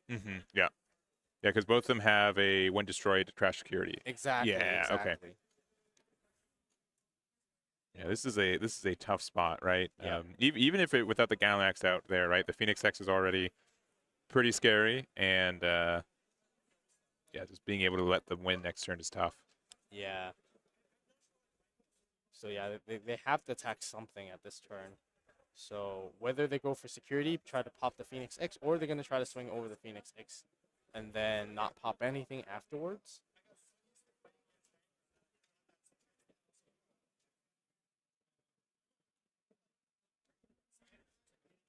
Yeah. Oh, yep. So that here comes the protoform. So they are gonna swing into Phoenix X. They're gonna grab the Wargrow X back. Yep. Protoform is gonna go to the top of security, and you still get your on deletion effects because you're actually deleted. Yes, yes, you are. So, gets rid of another. What was it Lycomon? Lycomon, sorry. Yeah, the champion there, and then I think that's the only thing. I think there might have been what you could have played a rookie, but then it gets deleted anyways. Yeah. So not a big deal there. They're So gonna be able to recover one right here, which is not the worst. yeah, it does mean they need to do a little bit extra to get through that. Because it's just a Gallant on the Garuda. You don't get like the restand, right? You actually get the restand. You do get the restand. You Okay. you don't get the DP buffs and the DP minuses. So honestly, Gallant X is. I was gonna say like so that's incredibly strong without needing those. yeah. The other right? two might have been a little bit. It could have been better. Switch the other way around. But Yeah. Confirming. Yeah, we got the Guilmons there as well. 2 memory to work with. It's like how are you gonna defend yourself? Yeah, There's a blanket 5K, but it may not matter unless the Gallant X ends up getting deleted. Oh, goes for the Apollo here. Just hard drops. This is the Apollo Ace, which obviously you would use it for blast counter and but you can also just hard drop it to DP reduce your opponent's things, and then afterwards you still get to delete their body based on DP. Yeah. So I mean, we do get rid of it. Our own cards that are affected by the minus 5K, right? Yeah. We gave them 5 memory already. If we get rid of this card, we get what is it? 3 memory, 4 memory back. So yeah. We it is have 4 memory. Yeah. So we're giving our opponent a lot of resources. We don't lose on the board though. So I think it was what we had to do, right? Yeah. I think this is an okay spot just because Apollo Ace itself is only 12K. The only threatening things usually that will remove such high DP stuff would be the Gallant Mons, but they have to be a 13K DP threshold. Yeah. And with no inheritables underneath the Apollo, it basically dodges that threshold entirely. Gotcha.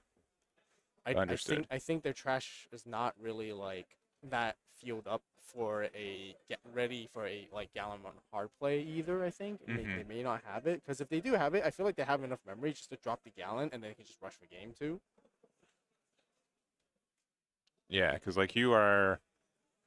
you're just narrowly surviving here, and then it kind of means assuming Apollo survives, which is not a guarantee, you still have to try to go for 4 hits into security with this deck, which I don't think is very popular. It's not the way the deck works, right? Yeah. I think right now they're just trying to calculate the memory to see if they could just put the opponent down to 1, because they're still under the blanket 5K, so there's not too much. If they're able to put the opponent to 1, they're just trying to check on how much they can actually do in the following turn.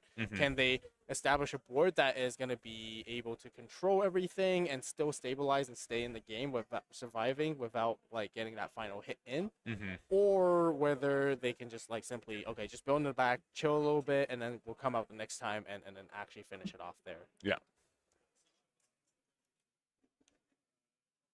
All right. Well, still thinking, right? We've got time for it. We've got, I would still say the better position of the two. So just finding the best way to capitalize on. Yeah.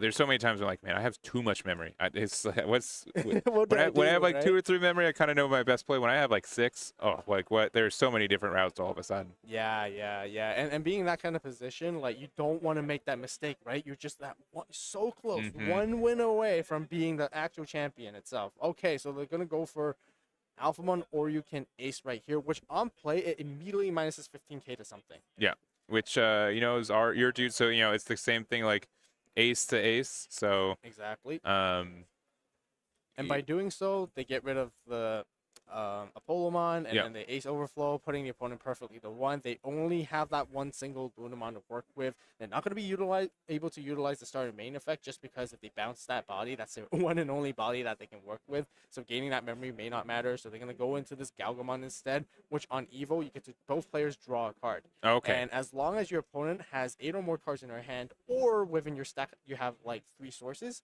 you gain that 1 memory back. So eventually it becomes you can Digivol for free essentially. essentially, at the cost of giving your opponent an extra card, which this deck likes to do, is to be able to get your additional effects off. So Exactly. And now they use the Lunamon Inherit effect to regress the level 4 back underneath now. So now they have the Lunamon, and then they can choose to go with Sunmon to try to go into another level 4 potentially and see where they go from there. So this is the near Lekka spawn. What it does, it allows you to play out the Tamer, which is going to be I can't remember the order. It's either Sayo and Ko or Ko and Sayo because the red one. I think it's Sayo and Ko. Let me see. Let's see where we're at. I'll confirm it for you. You have it is Ko and Sayo. Oh man, it's alphabetical. Just think of it that way moving forward. Because the blue one is Sayo and Ko. Oh, I see. Okay, gotcha. But either way, looks like they're gonna go into Lekkas here. It's crazy because if you look at this Eggman, like just one memory, they can still climb. They've like climbed this. up so much, right? Yeah. Without Cool Boy, it's insane. Yeah, it is. It is. The amount of memory gain these days is just like a lot. Yeah. So yeah, so they can go up here and they can potentially go into a level 5 and even a level 6, and it depends on what that level 6 can do to stop anything from happening. You know, if they can go into the new Dianamon, that would be nice. I could talk about it a little bit and tell you so that they can strip sources, they can bottom deck something.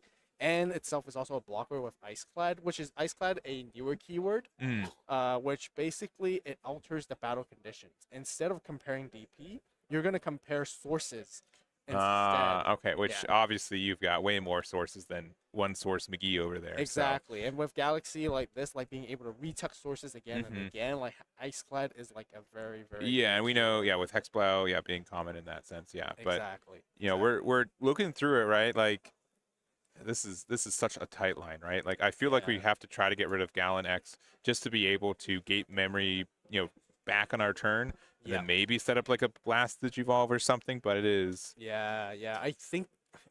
I feel like if they have a level 5, they would have just went straight into it anyways. Because that would just be paying the one memory. They could be missing it, perhaps, or they could be missing some kind of level 6. But again, a very, very crucial turn for Galaxy here because, this could be the last turn that they're going to play. So they have to make it meaningful. Yeah, I mean, I don't know if Gravity Crush is played in this deck often, but that could be a card for us, especially since, we played a blue card that let us play a red Tamer, so that was good. Yeah. We could maybe Hammer Spark to extend it if we play that card too, but with one memory right now, I'm not sure what immediately would be our way to, one, interact with this, or you can, as well as make sure that we don't lose to the rookie in the back. Yeah. So another interesting effect with the Orican Ace is that whenever a security is removed all turns, either the opponent's or yours, you actually gain 3 memory right away. Oh, okay. Yeah. So it looks like scooping it up. Yeah. Unfortunately, can't pull through in the end, and I think we do have a clear winner. Yeah.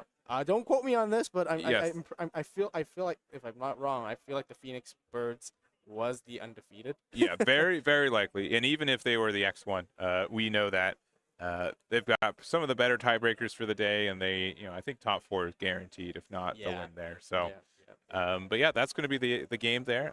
Even though we saw Gallon X earlier, it's cool to see like a different version of it, showing the versatility of like the Growl Loop engine for it, and that's going to be our Digimon event for the day. Yeah. So this comes down to one of the most biggest debates that we have right now. Does Growl X need to be I know a lot of people like on the rip were like, I can't believe it dodged the restriction list, right? Yeah. So I think that it, there could be some evidence for it, but I'm looking forward to seeing like the full breakdown for this event too, right? We had over 150 players today. We had a good amount of diversity, even on stream, right? The Gallant was the only deck I think we saw twice, right? Galaxy being, less than one loss today, or one loss or less today, is I think fantastic for the deck too.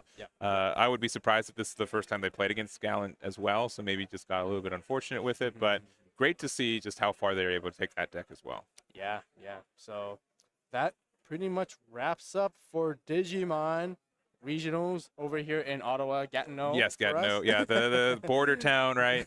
Where I'm sure our cell phones are pinging between the 2 different towers across the state line or the Providence lines. But that's going to be it. We still have Gundam though, right? We're going to be going into round 9 pretty shortly. With the number of players, there's either 9 or 10 rounds. We'll probably have a better idea going into round 9 if it will be the last round likely, or if there's a 50-50 with 3 undefeateds. But should be interesting, and I'm looking forward to what goes on over there. Yeah. So we're going to take another break. We'll see you guys in round 9 of Gundam, and we'll be right back.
All right. Welcome back, guys, for round number 9 of the Gundam Regional.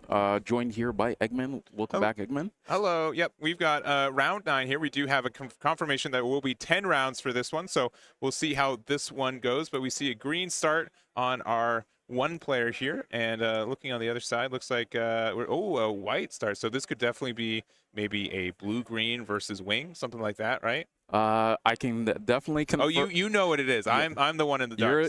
You'll know. People in chat, you guys can see the thing.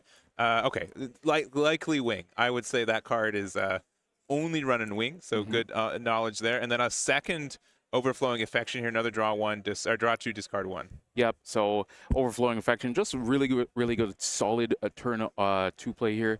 Basically being able to get that double draw just to see what he can dig into, because he's definitely going to need it for this matchup for sure. And just for the fun of it, we're not going to say what matchup it is, just to keep Eggman in the dark a little bit. So I almost never see these two cards in the same deck, right? These two cards are very, very good, but seeing a Zaku 2 and then playing an Ilfrith out of the same player, that's absurd in my mind, right? So this is really interesting. So this could be either a wing, right? This could be a deck that they're using wing and they just have a little bit of a faster start with Zaku 2 to get some early trades, which is nice. We do have the overflowing affection from both sides. All right, I saw their hand. All right, well, I kind of, duo discarding. All right, this is not a green-blue mirror match. Like or green-blue versus wing. Like I could have thought it was going to be. Yep, so you are correct. So this is just going to be wing versus wing here in our round 9. So both players doing really well to get to this point, traversing all that aggro that we saw earlier to be the undefeated table going into the final round. So one of these players is going to move on, and we will have them on stream again. And then the other one will have to be fight out that last round to get that second spot there. And interesting use of hero here. We're just going for 5 AP with this attack to make it like really awkward for them. You can still like attack with Ilfrith if you want, and we kind of try to reduce it to lower damage. But yeah, weird start. Yeah, very weird start. And like you said, these cards are traditionally not in the deck.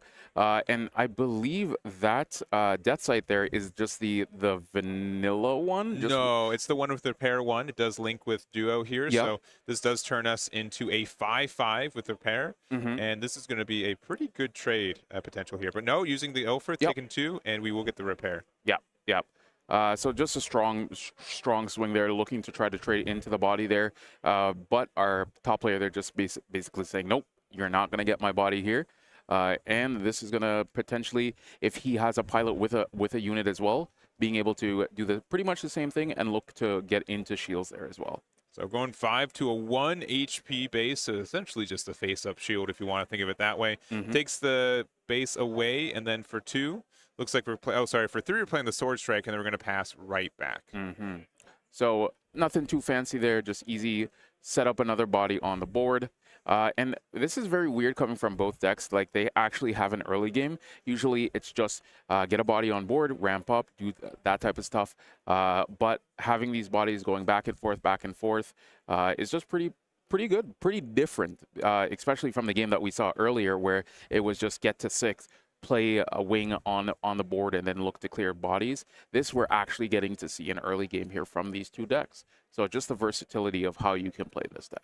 Yeah, so we end up going into the Zaku 2. It's only a 3 AP on your opponent's turn, so we are at 1 HP with this Death Scythe here. Still have the Ilfrith out. We play another Desert Base. We've got 4 resources left open. We could play maybe something a little aggressive if we want to. Looks like, just another Death Scythe. We don't see this card as often, so it's interesting to see how much we're playing it in this build. Yeah, the early builds I remember were on this card, and then the other Death Sight came out, and people were very hyped about that. And then now they have just gone back to just straight out cutting the Death Sight. And it's very interesting to see a list like this is actually doing super well at these regionals. Yeah, I would say that I'm a little bit less expecting it. Looks like we're going straight into the Death Scythe as well. So currently we're a 5/2 body. So we could get that trade there. Yeah, we'll take that out. And then now what is the follow-up here? So that looks like an alt art there. I can't actually... It's bird mode. Yeah, it's bird mode. Alt bird mode. So we are going to get that extra resource. So we go from level 6 to level 7, meaning we'll start next turn at level 8, which is great for us. And then it looks like we're going to spend another one for Hero here. We're going to attack for 5. Man, these 6 HP bases are doing so much work. Yeah, so you can definitely see how this wing player here was able to starve off those aggressive decks, because normally you can do some shenanigans to be able to clear those 5 health bases, but 6 health, you have to do a little bit more. You have to get 1 additional swing in there usually. Yeah. So very, very good choice of bases here for this wing player. Yep, and so looking through the rest of our turn here, again, we've got 2 EX resources in 1, and it looks like we passed. We're going to go Overflowing Affection for, I think, the 3rd time this game. Yep, 3 Overflowing Affections. This is kind of what you want to see. You want to see all this draw power, right? Because you need to see the certain pieces to be able to deal with the board and just get into that late game, right? That both decks are looking to try to do. So he definitely probably has everything and more he needs to see here. So here we're going to see the wing that has put in so much work this tournament, pairing it with a hero, coming in for as a 7/7 and getting to clear off that bird mode off the board. And now is going to look to clear out the shields with this swing here with the Death Scythe. Yeah, honestly, I don't know why he was playing. I honestly would have attacked with blockers a little bit more aggressively here, just because, like, we're in this kind of weird spot where if we could put them down to 3 shields, it'd be really strong. Also, the fact that these blockers are not, I think, long for this world. Yeah. Just, they could have put in a little bit more work, and now, we could have, pressured game next turn too. Yeah. So I think a little bit more too defensive with those blockers. Yeah, and that's one of the things, right? Sometimes it's a little bit of an oversight on your part. You're not really thinking, oh, I'm going to swing with this blocker, right? Because my opponent might have a unit with pilot to do that type of stuff, to look to trade into that and getting the body off of the board. But like you said, that 1 additional swing can really come down. The game can just come down to that 1 additional swing. Yeah, because you can pressure them pretty highly and just put them down to 0. So currently we're at 7 resources. Also, weirdly enough, I think we're only at level 6 for our other players, so they can't play wing again next turn since they use 2 EX resources. But being able to get that 1 little hit there, yep, pretty and good. Oh, we've got Death Scythe as well. Yep. And do we have a duo to go with it? with all the cards that he's drawn so far, I wouldn't be surprised if he does have it, but he doesn't have it. Oh, and we're not even pressuring with the wing. That's okay. very interesting. So maybe he's respecting the fact that, no, even with ACOS coming down right now, it wouldn't even hit the Wing Gundam. And maybe he's just respecting the fact that a body can come out. Maybe, again, like we went from level 8 to level 6. So we're level 7 right now. We don't see another wing coming down, or wing 0. But, yeah, we do see the desert base. So maybe respecting that, we can pressure that better. But it's very interesting to see the hot and cold we've been seeing from this our bottom wing 0 player specifically. Yep, and it's been a lot of that today. A lot of the games that we've seen is people playing that hot and cold game style, maybe just respecting the fact that they need to keep bodies on board. But this is very interesting here just to see, because like usually when I play, and I'm of the notion of you just go for base. You look to get as much pressure, pressure your opponent into a position where they have to do something bad. But here we're seeing they're playing a more slower game plan, which is very interesting. Definitely interesting lines for sure. Yep, and so we end up playing out the hero underneath, making us an 8/9 unit, which is the highest stat line in this game, at least proactively in the game. Yep. We do have the Ilfrith, and then we also have another blocker from Star Deck 5 here, so just another 3/2 body here. So there are some great units for you to attack into with Wing. The issue is that it has Breach 5, and then again on the other side there's a 6 HP unit on there. Yep. We could maybe pressure Wing 0 if we want to. If we've got the duo, it could be very good. But we've got the Ale Strike instead. Ale Strike, and that's going to come in with, I believe that is the Kira there under it as well. Nothing to bounce here, I believe. No, we can bounce either blocker. Oh yeah, true. Yeah. True. Okay, so yeah, going to bounce one of the blockers there. And then now the question is, what order of swing do you go with here? Do you swing the wing Gundam to get rid of the blocker first? Probably that's the best course. And then look to maybe swing in the Ale Strike into the big body. Yep. So blocker getting taken out there. And we use the unforeseen incident to be able to get the recovery there. Yep. The only thing I would say is that it'd be a little bit tougher to respect that, because we have to Breach 5 is good, but now we got to do double swings there. I would have considered attacking with the Ale Strike. It would have been, I think, similar math, but we didn't have to use the unforeseen for that. Yeah.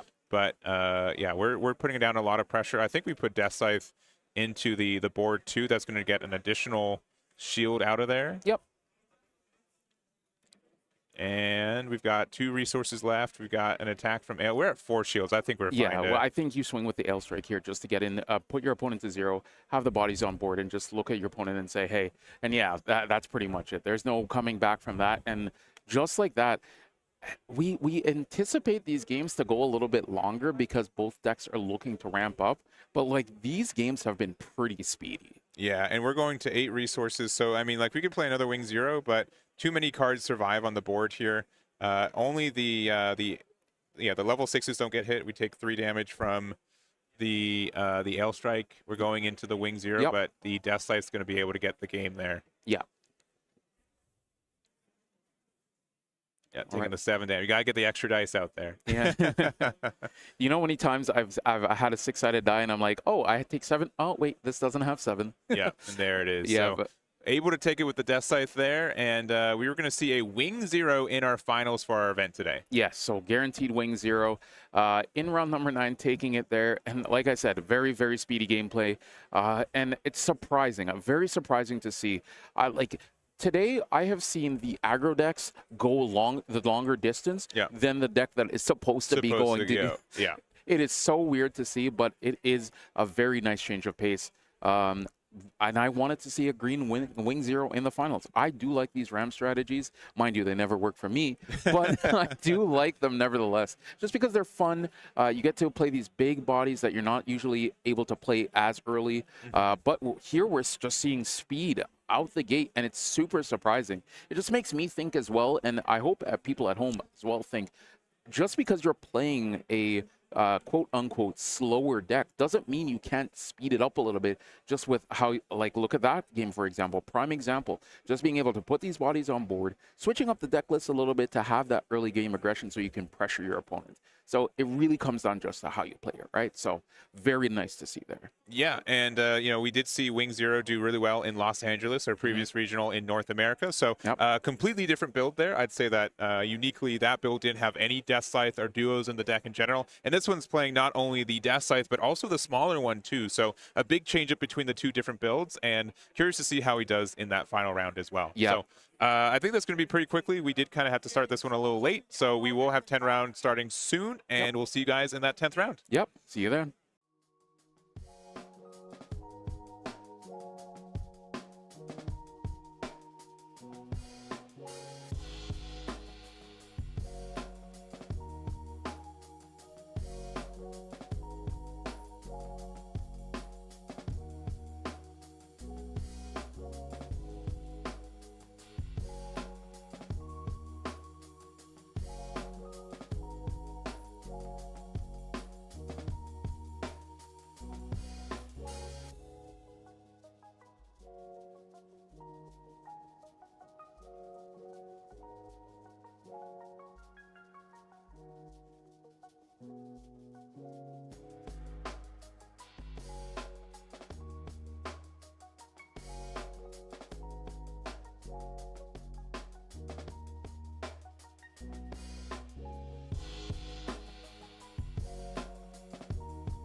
All right, welcome back. Here we are with the final round, right? Final round. Final right? round, yeah, Final confirmed round. final. Yes. Final round of Gundam here, and yeah, we got blue green, I believe, Yes, we do. versus Wing Zero, green white, which we saw earlier. Mhm. So And they've got a bit of a different build, which we're looking at. We'll call it out as we see it, but yeah, on the other side, we saw a mirror match on the previous round, and this round we're going to see a little bit more of an aggressive start, I'd say. yeah. How do we feel here? Who's gonna take it, guys? Who's gonna? I mean, this is a the same kind of matchup we saw in LA a couple weeks ago, where it was going to be green blue versus wing. I'd say there's a bit of a difference between the builds of wing right now, and this is a fantastic start from Xeon. Being able to get 2 damage outright. Char with the Zaku 2 means that they can pop out a token if you try to get a trade with it too. And we're just going to play out the desert base here for one, getting us a 6 HP base, and then for the last 2, Ilfrith perhaps. Some blocker? Yeah, as a warrior, yeah. So I noticed the lower level depth scythe here. Like I'm not sure if you guys covered it earlier, but Yeah. can you fill me in a little bit? Like what's the purpose of this card? Yeah, so the lower level death side is just a pair with that. It does have repair 2 as well, so you can trade it into these little bodies and then get that repair 2 to heal up, so you can use it as another repair 1, sorry, and then get another swing in onto shields after the following turn after you clear out the body. It's especially good in that early game, especially when like decks like blue-green want to pressure you early so you can trade efficiently as well. Okay, so it's good to deal with like smaller bodies, Yeah. just to like slow down the aggro a little bit and okay, gotcha. Yeah, gotcha. yeah. One of the biggest issues, especially with green-white, is getting to that late game stage where like the high resource number, so you can drop your big bodies and get value from that. So the death side definitely helps in that situation. Yeah, and the desert base does its job here. Being able to get like a 2 hit, a 5 and a 3 from these Zakus is good, so it kind of stops the bleeding just a little bit. And we'll see what the answer is. You see the Corsica base, so a little bit of a slower play, but that 4-2 body is pretty scary. I will say that if we're playing the build that has Sword Strike would super answer this board Oh, yeah, right now. perfect, Yeah, yeah. it'd be a really good answer. So it's a little bit tougher with Death Scythe not being able to get like a super good trade, and might be a little bit more awkward here. All right. So Eggman, who would you be rooting for? Which particular deck is your? I mean, for one, both these players did fantastic. Nothing against either players. They're 9-0 right now. That's a fantastic run, and they're very happy being here in the first place, right? Oh, yeah. There's a difference between first place and whatever your X1 is going to get you, so there's no bias against the players. But you said decks, so Yep, I mean, very clearly. very clear decks. I'd be in a tough spot to find myself playing green blue. And I recognize that deck is good. It is just not the chemistry for what I'm doing, right? I would say that if I was playing this event, I had a white green wing deck sleeved up. It's what Yomi was playing earlier too. So I'd probably be playing that. So a little bit of bias here, but I can also understand that, man, green blue has a fantastic start. And when you start like this with green blue, it's very tough to You guys lose. can see, yeah, the aggression is just coming on. Like 2 Leo tokens, he wants to finish this in the next turn. He does, yeah. And we're at level 5 here, with 5 attacks out, 2 shields. Like, I'm not sure even what would be the best answer. If you get rid of the Zaku too, it's getting out a 3-1 token. Theirs is just a fantastic start. Oh wow. Yeah, this is pretty much if you're an aggro player, this is exactly what you want to see, especially against Wing. Wing has to be on the back foot here, just pressuring, and this might just spell game in a few turns here because it's what do you do against this? Yeah, I think we're about to witness the fastest game Y- ever. yeah. We just started. We're playing the Ale for 4 though, and looking for a pilot to go with it. We likely aren't, running. We likely don't have Kira if we're thinking about it here. Yeah. We could bounce back the tall geese, so that does remove it, which is nice. But 4 attacks, one of them's unblockable. We have to have some good luck in there, and yeah, we get the duo here. So not even being able to attack with the wing, or sorry, the Ale this turn either. Yep, so just going to bounce the tall geese, like you said. And yeah, that is always a feels bad. When you don't see that Kira there and you just have to put any generic pilot under it just to get the bounce is a really big feel sad. So a base card would be what they're looking for. I'd say, it looks like, there's a couple cards. Striker Pack, a base, Unforeseen Incident. Yeah, I think we have to block this one since, otherwise they can do that wing. And that's it. We've got our champion for this weekend. wow. Yeah. Yep, super fast, super quick. And man, honestly, that was an insane start. Yeah. Insane start to finish. We were in and out, and that's what you wanted to see as blue-green going into this matchup. For sure. And, I think we're in this spot where very few archetypes, I think, have a 50 for 50. I'd say if anyone, green-blue does have more of it, but you have this decision, right? Do you want to play a Death Scythe version of Wing and have kind of a better board against the field, or, but slightly worse against aggro? Or do you want to say, you know what, I don't want to lose against aggro today. We'll play the super big Sword Strike version where you don't ramp as much because we're not playing the Death Scythe, but it can get us in a good spot in this deck, right? Which I think we saw was the most popular color combination we had today. Yeah. Everybody recognized that, hey, if we're going to go against Wing, we need to have something to counteract that. And yeah, this aggro deck just going super fast, super wide, not letting them get to that late game state. We did see, and all the games that we've seen this deck on stream today have been very, very fast, very quick. It's very aggressive. And I know we were talking a little bit with the judges before we got into this round saying, hey, Wing is one of the fastest deck when it high rolls. This consistently is fast. Right? Yeah. The deck is just insane. Just the pressure it can put onto the board is just very, very strong. Yeah, and for one of these players, right, a little bit tougher to be our only loss for the game to be on stream. But hey, happy X1, likely top 4 placing, and it gets your invite for Vegas, which is a huge benefit as well. Yep. 9-1. No easy feat, especially in a full 10-round thing, right? So very, very strong as well. Well, for us here in Gatineau, super fun event. Happy to cover both Digimon and Gundam today on stream as well. But this is only half the weekend, right, boys? Yep. We got UA tomorrow as well. So me and Eggman will be there for tomorrow on UA, and we also will have a little bit of Fusion. A little bit of Fusion World. A little bit of just Fusion a little World. taste of Fusion World, right? too. So it's going to be an exciting day 2 from here in Gatineau. Avol, thank you for joining us today for both Digi and Gundam. It has been fun. Yes. Digimon would not be the same without you. Yeah, definitely wouldn't be the same without you. So tomorrow you will have the pleasure of getting to go in and dive in with the community and have games tomorrow. So I've been itching to play the whole day. Yeah. I can tell. You got the jitters for it, so. I'm the same way tomorrow with UA. I would have loved to be in there with them, but I'm also happy to be here with Eggman to be yelling at cardboard as well. 100%. So I think that's going to be it for us, though. But thank you so much to the team from Card Magic for making this possible, to our stream team as well. And are you wanting to do an interview with first place, T-Mac? Yeah, we can sit down with first place just to hear some thoughts. If you have any questions, or if anybody else has some questions, we can definitely see his thought process on why he decided to take the deck today, for sure. So then we'll get that set up. But yeah, we'll see you guys soon. Yeah. Awesome.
All right, guys, welcome back. So I have the winner here of the Gundam Regionals. RNG, how you feeling, man? Talk to me. Feels good, man. Oh, man. 10 rounds, 10 rounds locked in. So talk to me.